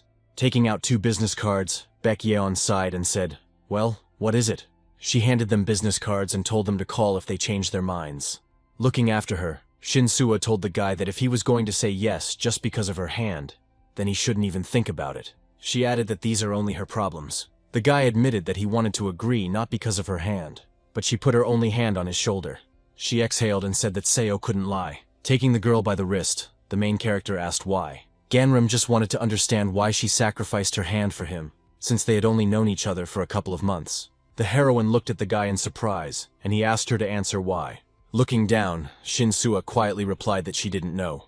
Ganrim could not understand the meaning of these actions. But in all seriousness, the heroine replied that she cared about him. After all, at first she thought about Seo because he helped her. The hero protected them, although he pretended that this was not the case. And he himself endured the trials of fate alone. Shinsuo admitted that even in the room of sawed-up skeletons, she felt sorry for him being in danger because of her. The heroine exclaimed that in truth this was not the only reason, and that she understood that it might seem strange. And it feels like the girl has known Seo for a very long time. The main character closed his eyes, thinking for a long time, and Shinsuo continued that when she saw that he was in danger, she acted instinctively.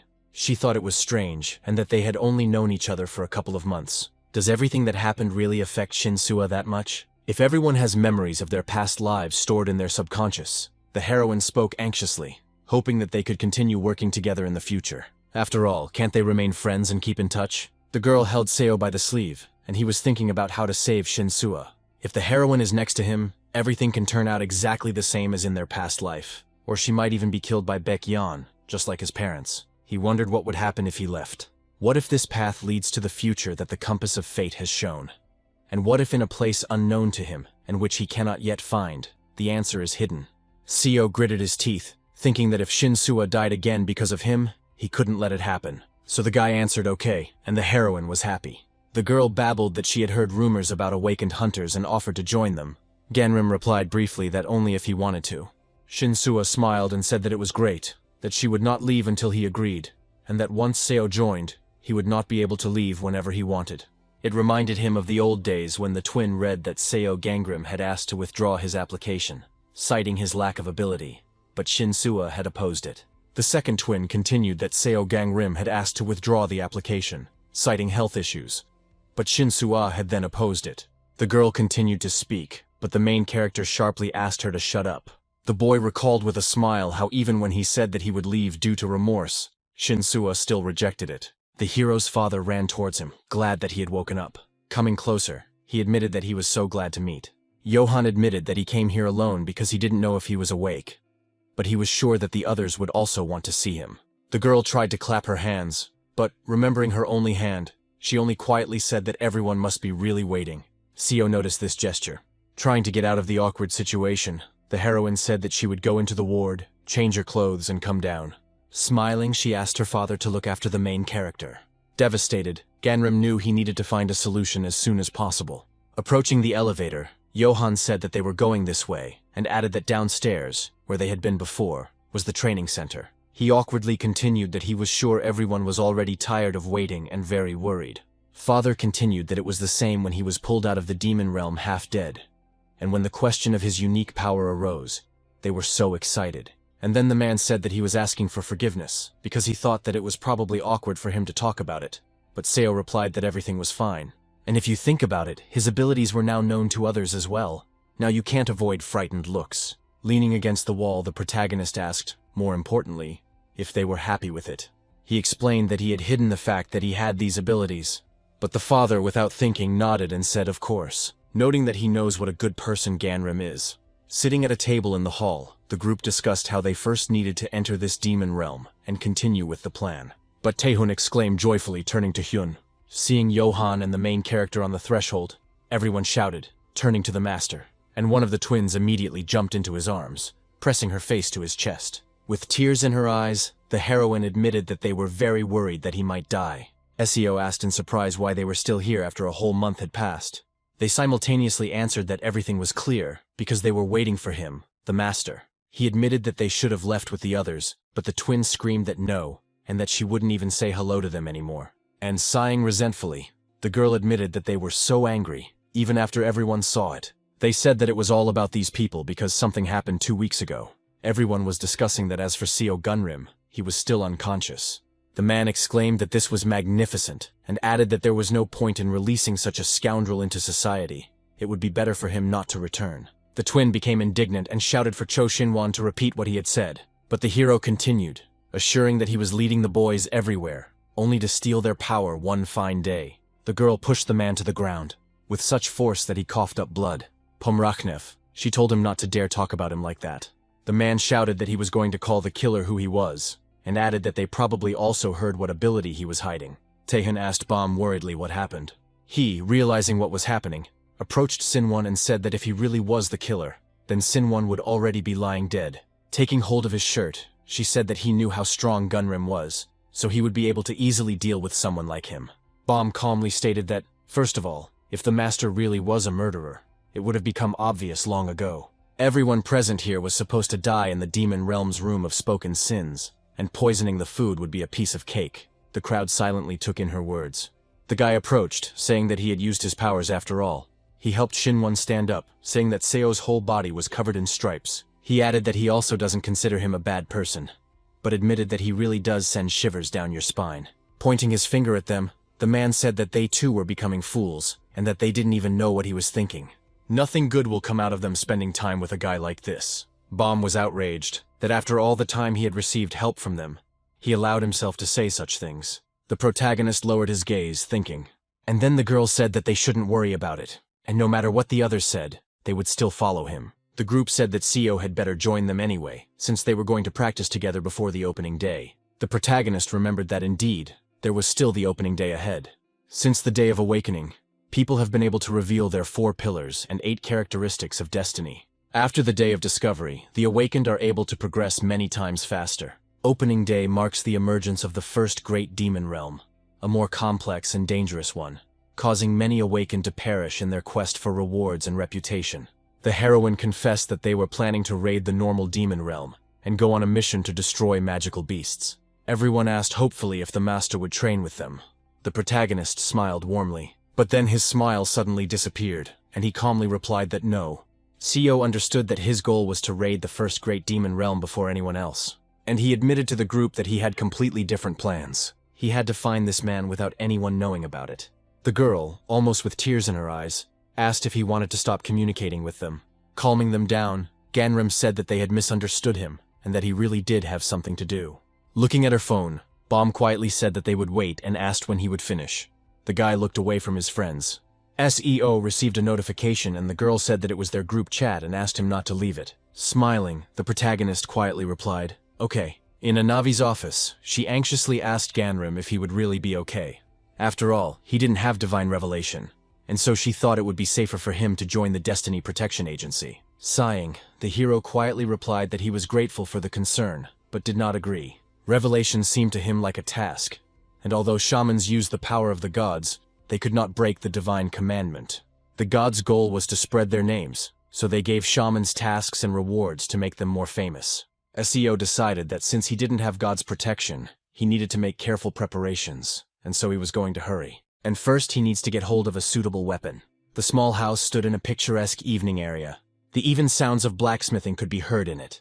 The girl was called out to, and the main character asked if there was anyone there. Kuznets admitted that clients hadn't ventured so far into the countryside in a long time, especially such young ones. Ganrim admitted that he had come specifically for her, and thought with relief that she had not yet been taken away to the Fate Protection Agency. Khan Roya was surprised that he came to her.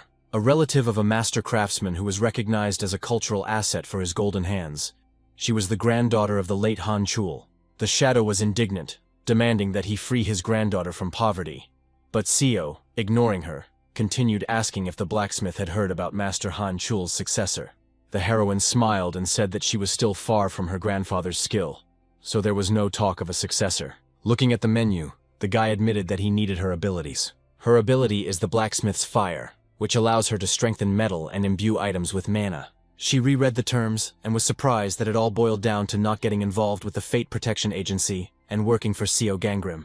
She said that he gave her money, helped her with awakening and getting property. And just think that he was willing to pay her so much every month. Handing over the weapon, the boy asked her to melt down and repair the 7-branched sword, follow the divine revelation, and develop until he returned for her. The heroine noted that there was a cemetery on the mountain, and said that she would like to visit her grandfather before work, asking if he would mind. The protagonist thought for a moment and noted that going to the cemetery at such a time was dangerous, as the ghostly energy near the graves intensified at night and attracted animals. He said that it was night now, so the chance of animals appearing was higher, and added that he would go with her. The blacksmith said it was not far, and Seo was convinced of this. He remembered how his grandfather had been indignant, asking who he was and why he was coming to his granddaughter. And then, upon learning that he was awakened, had asked him to take her to the Fate Protection Agency. The protagonist thought about it, and noted that he clearly heard Han Chul's voice in this life. So he decided that it was connected to his karma. He exhaled and said that maybe it was just because they were near Han Chul's grave. In this world, wireless communication is weak, so he cannot always hear the voices of the gods well, but in shrines or near graves, it becomes easier to communicate with the necessary deities. Pouring alcohol into a glass, the granddaughter quietly said that she thanked her grandfather for being there.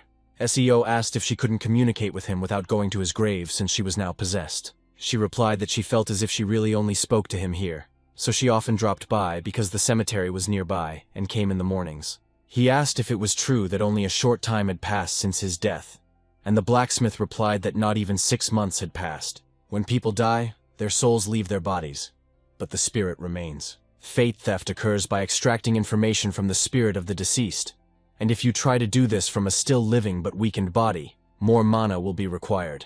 Ganram estimated that about 4 or 5 months had passed, and decided that he could use mana to steal his fate.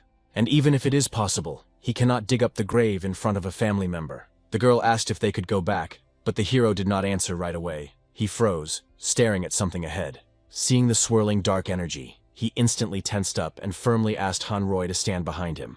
Scarlet eyes slowly emerged from the darkness. And then the scarlet eyes became more and more numerous. They flashed one after another. The blacksmith suddenly tensed up, swallowed and squeaked that there really were animals there. SEO said that since the cemetery was so close, she needed a protective amulet so that she could focus on her skills while the beasts were already flying towards them. The guy rushed forward, clutching the katana in his hands and going on the attack. Fiery talismans fell from someone's hand, flaring up in the air. They fell on the animals, flaring up on their skins, and they forced them to fall, unable to move. The main character watched what was happening with surprise. The rabbit next to him hissed furiously, arching its back and pressing its ears back. The sound of flaming bells could be heard. With one swing, the agent turned the monsters to dust. Coming closer to the heroes, he asked if he hadn't been taught that being near such graves was dangerous. Just think, Ganram brought a newbie with him. Covering the girl with his body, Seo calmly said that Han Roya should return first and wait. He looked at the man with concern, trying to understand his intentions. He was wearing a mask, which made his face look even gloomier. The protagonist asked why he came here, Hyun. Removing his mask, the agent asked if he remembered his voice, and noted that more than 5 years had passed since their last meeting. It's been a while since they've seen each other, the man said calmly, addressing Seo Ganram. They used to be friends. The guy exhaled and said that not much time had passed. They saw each other only once during training. The agent held the bells out in front of him, and asked him why he didn't say anything if he recognized him. It wasn't a very good situation to say hello, much like now. SEO asked whether he was being followed by the security agency, or whether he did it on his own initiative. The man's hands shook with anger, and he said that this was his first question. He thought that he would ask about his mother first. Then the main character calmly asked if the teacher was okay. The agent shouted out that his mother had died 2 years ago. Ganram suddenly darkened. Could it be that the teacher had actually died? Just like in her past life, she left several years before awakening. The protagonist asked why he didn't invite him to the funeral, but Hyun just grabbed him by the jacket and holding back his rage shouted out, "What funeral?" After all, Seo had left home himself, and so there was no point in calling him. The protagonist remembered how he was once introduced to Kang Do-hyun, the son of his teacher. The woman then introduced Gangram and said that Do-hyun was older, so he should be more kind to him. Mom said that from today on, Seo will be her Paksu. In the hallway, the son's angry cries could be heard, asking why this had happened, since his mother had said that she would not pass on the status of a shaman. The woman replied that this was true, and she did not want this, because living according to God's orders was rather unpleasant. The heroine said that she didn't want her son's life to be like this. Kang Do-hyun screamed, asking who he was. Mom calmly explained that a powerful god had come for Ganram, but the boy himself did not want to accept him, so she wanted to help him. The boy was surprised and asked how he didn't want to. Apparently he was arrogant like the others. He offered to accept this god, and said that he was proud of his mother. Through tears, the son said that he wanted to be like her. The boy sat in complete darkness. He heard their conversation with his mother, so he put his head on his knees. The boy had a plate of fruit in his hands, and quietly asked if Hyun would like to have a snack together. But he just threw the plate down and coldly said that he didn't want it. Entering his brother's room, he asked if he could help with his homework, but the boy replied that he was busy. Even on the way to school, the main character called out to him, trying to somehow establish contact. But Do-hyun said that they should pretend that they didn't know each other. The boy looked down sadly. He walked slowly along the playground, feeling the emptiness around him become denser. The hero heard someone being rudely called out, and called an incomplete shaman, demanding that they not appear nearby. Do-hyun replied that he was just passing by. The hooligans chuckled and said he would have to pay to get in. And one of the guys took a swing, declaring that it would be so because he said so. Suddenly the children's hands lay on the bully's hand. Holding him, Seo said with a trembling voice that he had to let his brother go. They laughed and asked what the boy could do if they didn't listen. Do-hyun's gaze still flashed with concern for the younger one. Lying on the ground with books scattered from his briefcase, he said that he asked to leave and did not understand why Ganrim was bothering him. The boy cried and said he wanted to help. All in tears, he said that the only people who are constantly unlucky around him are his brother and mother. The boy looked at his brother in surprise while blood flowed from his nose. He silently began to rise from the ground. Then Do-hyun wiped the blood from his nose. He helped the main character to get up and calmly said that he would not allow her to be called that because she was only his mother. Ganrim continued to cry, his shoulders shaking and his breathing ragged. The guy looked at him seriously and said that if he called her teacher, then he would become Hyun for him. These words brought a quiet hope to the boy's eyes. As the teacher said, his life was gradually getting better. After this, a couple of ancestral suppression rituals took place. All the rituals were performed by a woman who acted calmly and confidently. A rough voice asked Seo if he thought that moving away from God would change his fate, and warned that he would bring misfortune to everyone around him. The main character believed that from now on, everything would be different. After this, he stopped hearing the voice of God and no longer saw ghosts. The thought that he too could be happy intoxicated Ganrim. The man who grabbed Seo by the collar shouted that Mrs. Hwakyung was wasting her time with him, and that he was still only bringing misfortune. If she doesn't get rid of the boy, it will even affect her. The woman ran out into the street and shouted that if Lee Hyun opened his mouth again, she would rip out his filthy tongue. She angrily snapped that the man should never dare to say such a thing again. The boy, hanging on his brother's shoulder, spoke bitterly about why his mother loved him more than her own blood. Seo noted that he seemed dead drunk and invited him in. The brother tearfully confessed that God had come for him, and he wanted him to take him. The protagonist looked at Do-hyun silently. Hanging from his shoulder, he said that the god should have come not for Seo Gangrim, but for him. After which the guy lost his balance and fell to the floor. Ganrim couldn't understand how he could even say that, knowing the life he had lived thanks to this god. But Hyun's behavior didn't surprise him at all. If Do-hyun's desire for God was as strong as his own desire to abandon him. Sitting down on the ground, the protagonist thought that it was probably unbearable for him to live like this. He brought too much trouble on Hyun, and then he thought that if he, who brings only suffering, leaves the house, to Hyun and the teacher will finally find happiness. His brother got angry, and asked why he was standing there with his arms folded. Do-hyun was seething with rage, and said that Seo could easily get rid of him, that he was considered the best trainee, and that he was just trying to be gentle with him. The guy looked away and said that he didn't want to fight him. Do-hyun stated that there was no need to look down on him, and that he was no longer the same person he used to be. After all, now God has come for him too. Looking after him, Ganrim did not understand how this happened, because in his past life, it was the only reason they could get along. The thing was that the main character was weak. The brother yelled at Seo and said that he couldn't stand idly by and watch him be such a weakling, and that even so, for some reason he still envied him. Then the guy firmly decided that he had to tell Hyun something. The agent knocked on the door while standing in an empty corridor. The leader asked if Seo had agreed to join. The man replied that no. The hero said that he was busy with something, but did not specify what exactly. Baekhyun admitted that she had already hoped that he would be able to persuade him, but he replied that they were not that close. But the girl noticed that he had spent a fair amount on it, and asked how much the ointment cost. She told Do-hyun to try to convince Seo one more time. If they explore the demon realm together, perhaps Gunrim will let his guard down. Baekhyun sweetly begged him, and said that she really wanted to see him on their team. The system sent a request for Seo Ganrim's help in studying the demonic realm. The guy was happy because now he had a reason to meet him. A ruined city, an unexplored kingdom of demons. The menu asks Seo Gangrim to help in exploring the demon realm. The target is a destroyed city. Assistance will be provided by Kang Do-hyun, the head of the Seoul team, Seo Moon Yeon. He thought that not all those who regressed were given the ability to remember everything. In his memory, only large kingdoms and those where something terrible happened remained, but not low-level ones. Since this kingdom is not particularly well known, it has probably been studied without serious difficulties, and that the issue is not only in the kingdom itself, and the agency not only needs to explore the kingdom, but also needs Do-hyun to talk to him. A woman's hand waved to him from the car and a greeting was heard. A Navi said that she would go with them to the kingdom. This surprised Seo quite a bit. After greeting her, the guy said that he had not been warned that she would go with them. The girl just laughed quietly.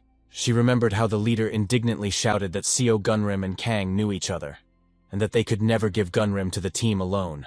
Do-hyun let out an indignant sigh and said that she was sent to lure away the main character. Seo thought that this was a good thing, since she would be able to keep Hyun in check. The guy turned to the girl and said that since they were already here, she would not pretend. She replied that she had received a request as an individual hunter to explore this kingdom. At their words, people turned around and asked if they were hunters. Anavi waved at them and said that everything was correct, then asked if she could join them. They unfriendly stated that they would go in first, because they did not want to share the spoils with them. Do-hyun snapped back that they were talking nonsense, told them to get out while they were still alive, and suggested that they go to some third-rate demon world. They jumped up and yelled back, demanding to know who he had just called brats and asked their rank. The girl calmly added that it was to study the demon kingdom and gain experience, but they didn't let her finish, demanding that she answer the question. Without waiting for an answer, they snorted and stepped into the portal, throwing over their shoulders that they had nothing to say. The heroine asked in surprise that she had not known about such rules, and clarified whether this meant that they now had to wait. SEO shrugged and said that if things went wrong, Anavi would have to lay all her cards on the table, come what may. The system announced that they had entered the demon realm of the ruined city, and the hero noted that there were only ruins around. They were tasked with destroying the statue that served as the basis for the barrier, and there was no time limit. The heroes reasoned that they needed to find the statue to get out, but no one had ever returned from here. The kingdom was quite vast, and they didn't even know what the statue looked like. Do-hyun noted that if it was related to the barrier, they would feel an aura of magic, and suggested that they might find it sooner than expected.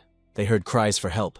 People were calling for help, and one of the guys collapsed to the ground. He stretched out his hand, and behind him a storm rose. The silhouettes of monsters were barely visible in them. One of the monsters attacked the girl, and she screamed in despair. The hero gritted his teeth and admitted that they were wrong. The group found themselves at a dead end, with creatures slowly approaching them from all sides. Everyone begged the monsters to stop. Anavi stepped forward, fighting off the attackers and asking if they were okay. The girl with a broken katana and tears in her eyes quietly thanked him. Seo joined the fight, quickly intercepting the creature's onslaught. Do-hyun also entered the fray, loudly ringing his bells. The heroine was surprised how they managed to deal with the monsters so easily, and wondered if all hunters were like that. Anavi looked back and said that it looked like they had dealt with everyone. Sitting down next to the girl, she asked what had happened during those few minutes. She replied that she did not understand what minutes were being discussed. She felt like they had only entered a couple of hours ago.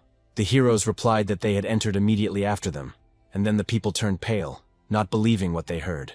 Anavi briefly said that time flows differently here, and the first group entered several months ago. The protagonist thought that if they managed to survive, it meant they were eating supplies from the inventory. The girl looked at Do-hyun and thoughtfully said that she didn't understand how long they had been there, then turned to him and asked what he found. He stood up and said that he had examined the killed monsters. The man smiled contentedly and said that he had more trophies than Ganrim, so the title of Best Hunter belonged to him. Their faces showed obvious confusion, and finally the heroine suggested starting a search. They opened the map of the demon realm and noticed that the search would take a long time. SEO then suggested sending Lini to assess the situation from the air. The little animal flew in, and a soft light shone around it. Anavi had cubes in her hands. The doll controller's ability has been activated. The girl ordered them to look for survivors inside the building, and report immediately if they find people, a statue, or anything suspicious. People were watching what was happening, and someone noticed that these guys were much stronger than them. SEO noted that her charges turned out to be quite noisy. Ganrim was puzzled, trying to understand why they couldn't be heard anymore. He noted that there was no connection. Anavi noticed that he had turned pale and called out to him. Gunrim replied that he couldn't connect. He had no connection and no way to open his inventory. The system reported that communication with the deity via telekinesis is currently unavailable, and access to the inventory is also unavailable. This meant that they would no longer be able to call for help, and supplies were also out of the question. The heroine covered her mouth with her hand and said that it turned out that they were hunters who had left several months ago. A man's hand fell on her shoulder, and she was told to be quiet, and he gestured towards the crowd. People asked anxiously if they had any problems. The thought came to Seo that if there is no connection, it turned out that the deities no longer heard them. He then turned to his brother, deciding that this was probably a once-in-a-lifetime opportunity, and he definitely needs to talk to his Hyung. The crowd moved slowly forward. The little animal illuminated their dusty path. The heroes looked around carefully. listening to every rustle and trying to catch even the slightest hint of danger. The girl looked around in fear and screamed, "Where are they going?" The fog is getting thicker and thicker and the buildings are getting worse. Leanie finally stopped and looked around at the people with a careful gaze. Everyone's mouths dropped open in surprise. In front of them was a luxurious piece of land with a fountain. In front of them lay a white building and beautiful bright flowers. Approaching the gate, the guy wondered what kind of strange place opened up before them. Anavi was also quite surprised and looked around with admiration. Opening the door, Seo wondered with curiosity how the house had managed to remain so well preserved. The crowd slowly entered the glittering house. Dohyun noticed that there was a distinct smell of something in the house. When people realized that it was the smell of food, they rushed after it. Bursting into the room, they saw a very rich table and the best food. They grabbed the food from the plates, thinking that at least they wouldn't have to worry about supplies anymore, and noted the warm taste, as if it had just been baked. Seo ran into the room and took a piece of meat from the girl, telling them not to eat anything here. The guy with the apple in his hands was indignant, saying who he was to dictate, and as if he just wanted to eat everything alone. Dohyun chuckled and remarked that this was a perfect opportunity to poison everyone at once, and it was funny to see them seriously planning to eat in such a suspicious situation. The hunters said he was right, and everything looked very suspicious, so they decided to put off lunch and continue searching. The girl begged the angry guy to put down the apple. The hero briefly suggested that they split up and meet at the front door. The girl noted that they would look around again where they had already been.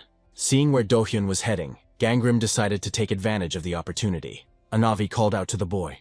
The protagonist asked what she wanted. The heroine asked if he still didn't want to join the agency, since hunters without divine support could find themselves in a dangerous situation. Leaning on the table, Seo said he didn't want to join the agency. Are there really no better hunters than him? He said that he was flattered by the offer, but suggested finding someone else. The girl replied that she had never seen anyone better than him.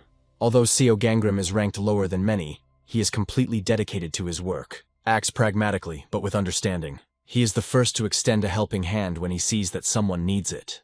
And he still doesn't run away from fear even in the face of a strong enemy. That's why Anavi would like him to join them. The main character blushed slightly at such praise. The girl promised that they would arrange a workplace for him. They even prepared a welcome party for him, and selected a couple of good restaurants near the agency. The hero decided that Anavi was most likely already aware of his abilities. She said that since Seo didn't want to, they wouldn't force him, and suggested they look around, promising that they would see each other soon. And she asked the guy to be more careful. As he walked up the stairs, Ganrim was sure the man had come this way. The silhouette of his brother met him from above. He looked at him rudely and coldly. Seo swallowed nervously and exhaled through his teeth. Damn, this was not the right environment for a heart-to-heart talk. The main character asked him rudely why he looked so scared. Was he really waiting for him to persuade him to join the ranks of the Soul Team? He replied that he saw a black streak stretching behind him. SEO should be aware that misfortunes increase in accordance with karma. Running up, Dohyun asked what he was doing, and pressing his brother against the window, he continued as he left the house. Hyun was wondering what the hell he had been doing lately. How was it possible to accumulate so much karma? The protagonist's gaze became tense. Seo asked who his brother saw him as. They were already getting ready to fight, but they heard strange sounds. Someone appeared in the distance. The silhouette slowly approached, and then he started to speed up. Dohyun began to wonder if it was really necessary to destroy her in order to escape from here. The man took out a golden weapon. It's strange why the statue stopped. But after this question, the monster rushed forward. Punching the barrier, the monster caused the defense to waver. The hero said that it didn't matter. It was better to destroy her before she attacked. Ganrim watched what was happening. The golden weapon collided with the statue. A fight broke out between them, and the blows from both sides merged into a dull roar. Hyun shouted what the hell he was doing. Seeing that the protagonist was holding him back, he thrust his katana forward. This made the man really angry. But suddenly Dohyun grabbed Seo by the jacket. A loud roar was heard behind them.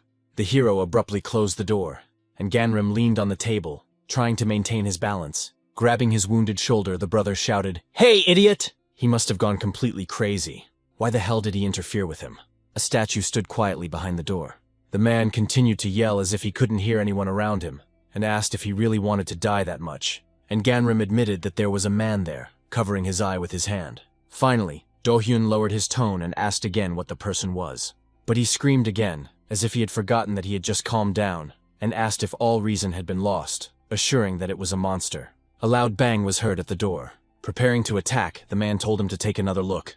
"Does this look like a human?" The protagonist looked at the sign and said that his opinion still hadn't changed. It said that this was Yansera. She was under the status of an imposed curse with the mark of shapeshifting. They noticed that the creature did not attack, and speculated that its area of action might be limited to the corridor. But Hyun didn't understand, because something like that certainly wouldn't stop a person. The protagonist understood that, as a messenger, he could not tell about his ability to see the status window. Pointing at Lini, Seo said that he had a Kirin, which was why he was so confident, and asked her to trust him. Pointing forward, he ordered the little animal to clean the statue, and the system reported the activation of the cleansing ability. She pressed herself closer to the creature's face, and everything around was illuminated by the soft light emanating from Lini. A glowing hole appeared on the face, and then the stone barrier burst, and a girl appeared behind it. She started to fall, and the system reported that the curse had been lifted. Dohyun was shocked. This is really a person. The main character held the girl and quietly spoke, asking if she could hear him. Clenching his fist, the man grew angry and thought that Ganrim understood this, but he did not. Dohyun thought that he had awakened much earlier than many, and had even become an envoy for the protection agency. And still, he's as far from Ganrim as he is from the moon on foot. When the protagonist asked what happened, he replied that it was none of his business. And then he said that they needed to go down because they had to tell Anawi and the other hunters about this. We must not allow them to destroy the statues. The boy agreed with concern. The hero was walking down the stairs. Seeing the heroes, Anavi shouted that they had found a survivor, and there may be more. They were turned into monster statues by a curse. Lini suddenly flew off somewhere, and Seo called out to him. The little animal flew up to the table with food, hovered over the plates and sniffed. Grabbing Lini, he told her that she shouldn't eat this suspicious food. Cold sweat ran down the guy's face. He noticed that someone had already tried the food, and from different sides, statues rushed at him. The protagonist clearly did not expect such an attack. He ducked sharply and began to frantically look around, trying to understand where the next blows were coming from. A gleam appeared in his eyes, sharp, almost blinding. Photographs of familiar faces flashed before his eyes. Diving under the table, Seo realized that these were the same hunters. When asked whether it would be possible to clear them at the same time, Lini shook his head. Then first you'll need to calm everyone down. Once they were able to jump over the table with ease, he was confident that this would not break them. Anavi exhaled and said that they told her not to eat everything they saw. The hunters were ashamed. Ganrim sniffed the food and said that he felt like the smell coming from it was a spell. The heroine decided that those who had been here too long simply had no choice. The girl, having come to her senses, began to nervously and through tears repeat that she was upstairs. The main character asked if they had managed to get anything out of her. Anavi replied that she had asked her a couple of questions, but had only been able to find out that there was something on the 5th floor. Dohyun turned to the hunters and said that the guys would stay here with the girl. In the meantime, they will go up to the 5th floor. On the 4th floor there were many frozen statues, lined up so tightly as if they were guarding the passage. The heroes couldn't believe that these were all people. Hyun said that maybe it would be worth killing them all, because then a lot of space would be freed up on the floors. It's worth starting with the fact that they weren't obligated to save them, because they only came here to clear the dungeon. Seo put his hand on his shoulder and calmly remarked that he didn't think it was worth it, reminding him that some of them were cursed, and most of them were. The agent took a breath and said that apparently he was the only bad one here, after which he asked which of these statues were even people. Taking out the talismans, Dohyun said that he had an idea and asked to simply name who it was. But Ganrim took out an ingot of insect honey and said that there were too many of them, and he would mark them with this. They wanted to stop him, but the hero had already rushed from the spot. He smeared the ingot across the statue's head, working quickly and with concentration. So he flew up to each survivor, marking them with the same quick movement. His brother shouted to him that it was very dangerous, and Seo asked if they were seriously going to yell at him right now. Then the heroes also rushed from their places, not wanting to leave him alone. The talisman flew towards the marked statues, reacting to the traces of honey as if it were drawn to the mark itself, and they smashed the rest of the statues, moving forward without hesitation. As a result, only stones remained on the ground. Anavi stated that she thought it would be wise to finish the raid first, and then help them. Otherwise, there would be real chaos here. Dohyun made short, strangled sounds of nausea. He noted that it smelled really bad up ahead. Soon a wave of nausea overtook the heroes. There was a strong smell of blood up there, so sharp and thick that the smell seemed to hit you in the face. Seo noted that it was the clear smell of death. Clearly, something unpleasant awaits them further. The room was covered in black energy, not just a shadow but a thick, viscous shroud. The protagonist looked down, and the world seemed to fall away for a second. He saw human bones, pale and bloodless. The bones lay as if someone had brought bodies here one after another. Anavi was almost in tears and said that these hunters did not deserve such a fate. Taking the skull in her hands, she noted that they died when they were human, and she quietly added that they could be helped if they turned into statues of monsters. Do-hyun suddenly heard something and froze. Everyone prepared for the attack. A silhouette appeared in the distance of the corridor, and it moved slowly, as if it were emerging from the very darkness. Anavi watched him closely, and he was reflected in her pupils. He looked more like a human than the others. Anavi screamed that it was a survivor. Ganrim grabbed the girl's hand and asked when the hunters had last entered the dungeon, not counting them. The heroine asked why he was asking about this now. Then she paused and quietly said that she thought she had read about this before. And then she was taken aback and barely audibly said that it happened a week ago. And this meant that he spent at least 400 days here, and if he ended up here even earlier, then years have passed for him. Looking at him, Ganrim didn't understand what he ate and why he didn't turn into a monster. The man had overgrown hair and inflamed red eyes, and he screamed sharply, almost like a beast. Do-hyun took out the talismans and said that it didn't matter because the man was still human. After letting them in, Hyun said that they first needed to subdue him and then think further. The talisman fell sharply to the ground, and then the man set them on fire in an instant. And with red eyes he rushed forward towards Do-hyun, biting his hand. Anawi called out to him, calling him Kang Do-hyun's messenger. She threw the creature against the wall with force. He left only deep claw marks on the floor afterward. The girl shouted, asking if the agent was okay. The hero replied that yes, everything was fine. However, the creature is much stronger than it appears at first glance. The man continued to smile, and this fixed smile made his face even more frightening. Flames began to emerge from his hands, slowly growing. The heroes fought him off with their weapons, holding back his furious attacks and trying not to let him get too close. Do-hyun didn't understand how a person could have ki energy, which was usually found in ghosts. And was Anavi really stronger than him? The girl appeared from behind and swung at the monster, preparing to strike, but he bounced off the wall, leaving behind only a sharp gust of air. The heroine called out loudly to Ganrim, but the guy stood motionless, as if he was rooted to the spot. Even when the creature was too close, he still did not move. Words appeared before him that they should be the first to cleanse this demon kingdom. The group asked if there was anything left to eat, but there was no answer, and an air of apprehension hung in the air. People screamed that Hyunseo had turned into a monster, and panic instantly spread. The boy and girl were sitting on the steps, saying that this was the end, and that everyone was dead. He held the girl and shouted at her to get ready, assuring her that they would soon be rescued. But she replied that she couldn't do it anymore, and there was a tiredness in her voice. The heroes shouted at him what he was doing, turning to Seo Gunrim. Then the protagonist realized that a creature was moving towards him, and a cold fear pierced him. Someone's hand pushed Ganrim away, tearing him out of his stupor. It was his brother who stood before him, protecting him from the monster. He told him to get the sword with 7 branches. Do-hyun shouted that he had been to the blacksmith's. Taking out the weapon, Seo noted that it was correct, and that it had been improved. The lightning-struck 7-branch sword had not yet been smelted, and belonged to the primary rank called Dragon Fate. It has strong yang energy and drives away evil. The heroes noticed that he was leaving, but decided not to follow. The guy decided they needed to know something and said that this man, Hyun wondered if it was because he was too close to the barrier. And Anavi asked if this happened to him because of his heavy karma. Now it became clear why he is so strong, and his reaction to the sword is understandable, because research says that characteristics increase the closer he gets to the barrier. The protagonist was worried about something else, and he mentally asked how much karma was required to cross the barrier. He accumulated karma due to the penalty for his abilities, although in the original it only increased for such crimes, like robbery, torture, murder, and other serious crimes, and that the more serious the offense, the more karma accumulates. If what Seo saw was that man's past, then he had managed to survive to this day thanks to the most heinous crime. The hero thought about how much karma he had, and how much of it had accumulated within himself, and how close can he get to the barrier. The heroes tried to call out to Ganrim, hoping to attract his attention. The brother got angry and asked why the hell he was daydreaming. Do-hyun said that it was time for them to go back, because they needed to finish what they started.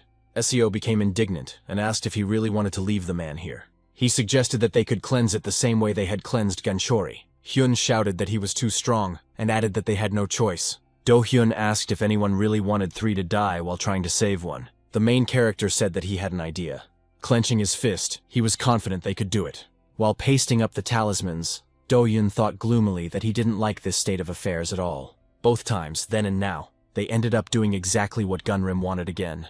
He pressed the talisman tighter and tighter, asking why. Why is it that the option he proposes always turns out to be the best? He understood that this was not the issue at all, because he could not blame him when he himself still had a long way to go to reach his abilities. Seo came closer and quietly said that Anawi was ready. Hyun added that he was finished too. The main character calmly offered to lure him out. Do Hyun asked Seo Gangrim if he really thought it was enough.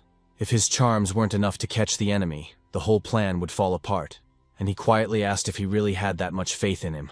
Ganrim stopped abruptly, and then he calmly said that these were Hyun's talismans, so he believes in his brother. The hero clenched his fist, feeling the tension building inside him. Do-hyun was angry and couldn't believe he actually said that. He exhaled and said that Seo Gangrim had improved since their last meeting. In their days, many believed in the importance of the connection between man and God, so it was natural that a powerful being would want to take possession of it. Although these words sounded honest, it did not calm him down at all, and deep down he felt that he hated Seo. The full moon shone in the night sky. The main character walked along a corridor where black energy hung in the air. The same creature was approaching him, squatting. Seo told the monster that he didn't need to be so careful. He spread his arms out to the sides and calmly said that he had not brought it. The monster's eyes glowed red, and in that light a predatory alertness appeared. He immediately rushed at Ganrim, and the movement was sharp. As soon as the creature tried to scratch him, the protagonist disappeared. The man began to search for him with his eyes. Suddenly a light flashed behind him. Ganrim pointed his sword at him, and there was a calm determination in his movements. The monster began to run away from the guy on all fours, and its movements became jagged and disordered. Then he stood up on two legs, looking around and continuing to run. But suddenly he hit the purple barrier, and the impact sent tremors through the surface. He stood among the barrier and dome of talismans, and the flickering symbols around him created a sense of enclosed space. The man began to scream and his body became covered with energy. In doing so, he activated an unknown ability. Taehoon watched the scene, a wary, focused look appearing in his eyes. He admitted that he didn't expect it to work the first time. Dolls with talismans on their bodies came into use. They rushed towards the enemy as if they had broken free from an invisible chain. The system announced that the Earth people were becoming stronger thanks to fire. And because of this, they became simply gigantic. Their bodies stretched upward, thickened and filled with fiery power. The man looked up in fear, his gaze trembling as the giant figures continued to grow above him. He tried to resist, but the chains surrounded the creature and closed around him. Hyun, holding bells in his hands, shouted at him that it wouldn't help. The system declared the target's mana sealed and the ability disabled. Anavi happily reported that they had done it. But it was not to be. A bright split occurred, and the space in front of them seemed to crack from within.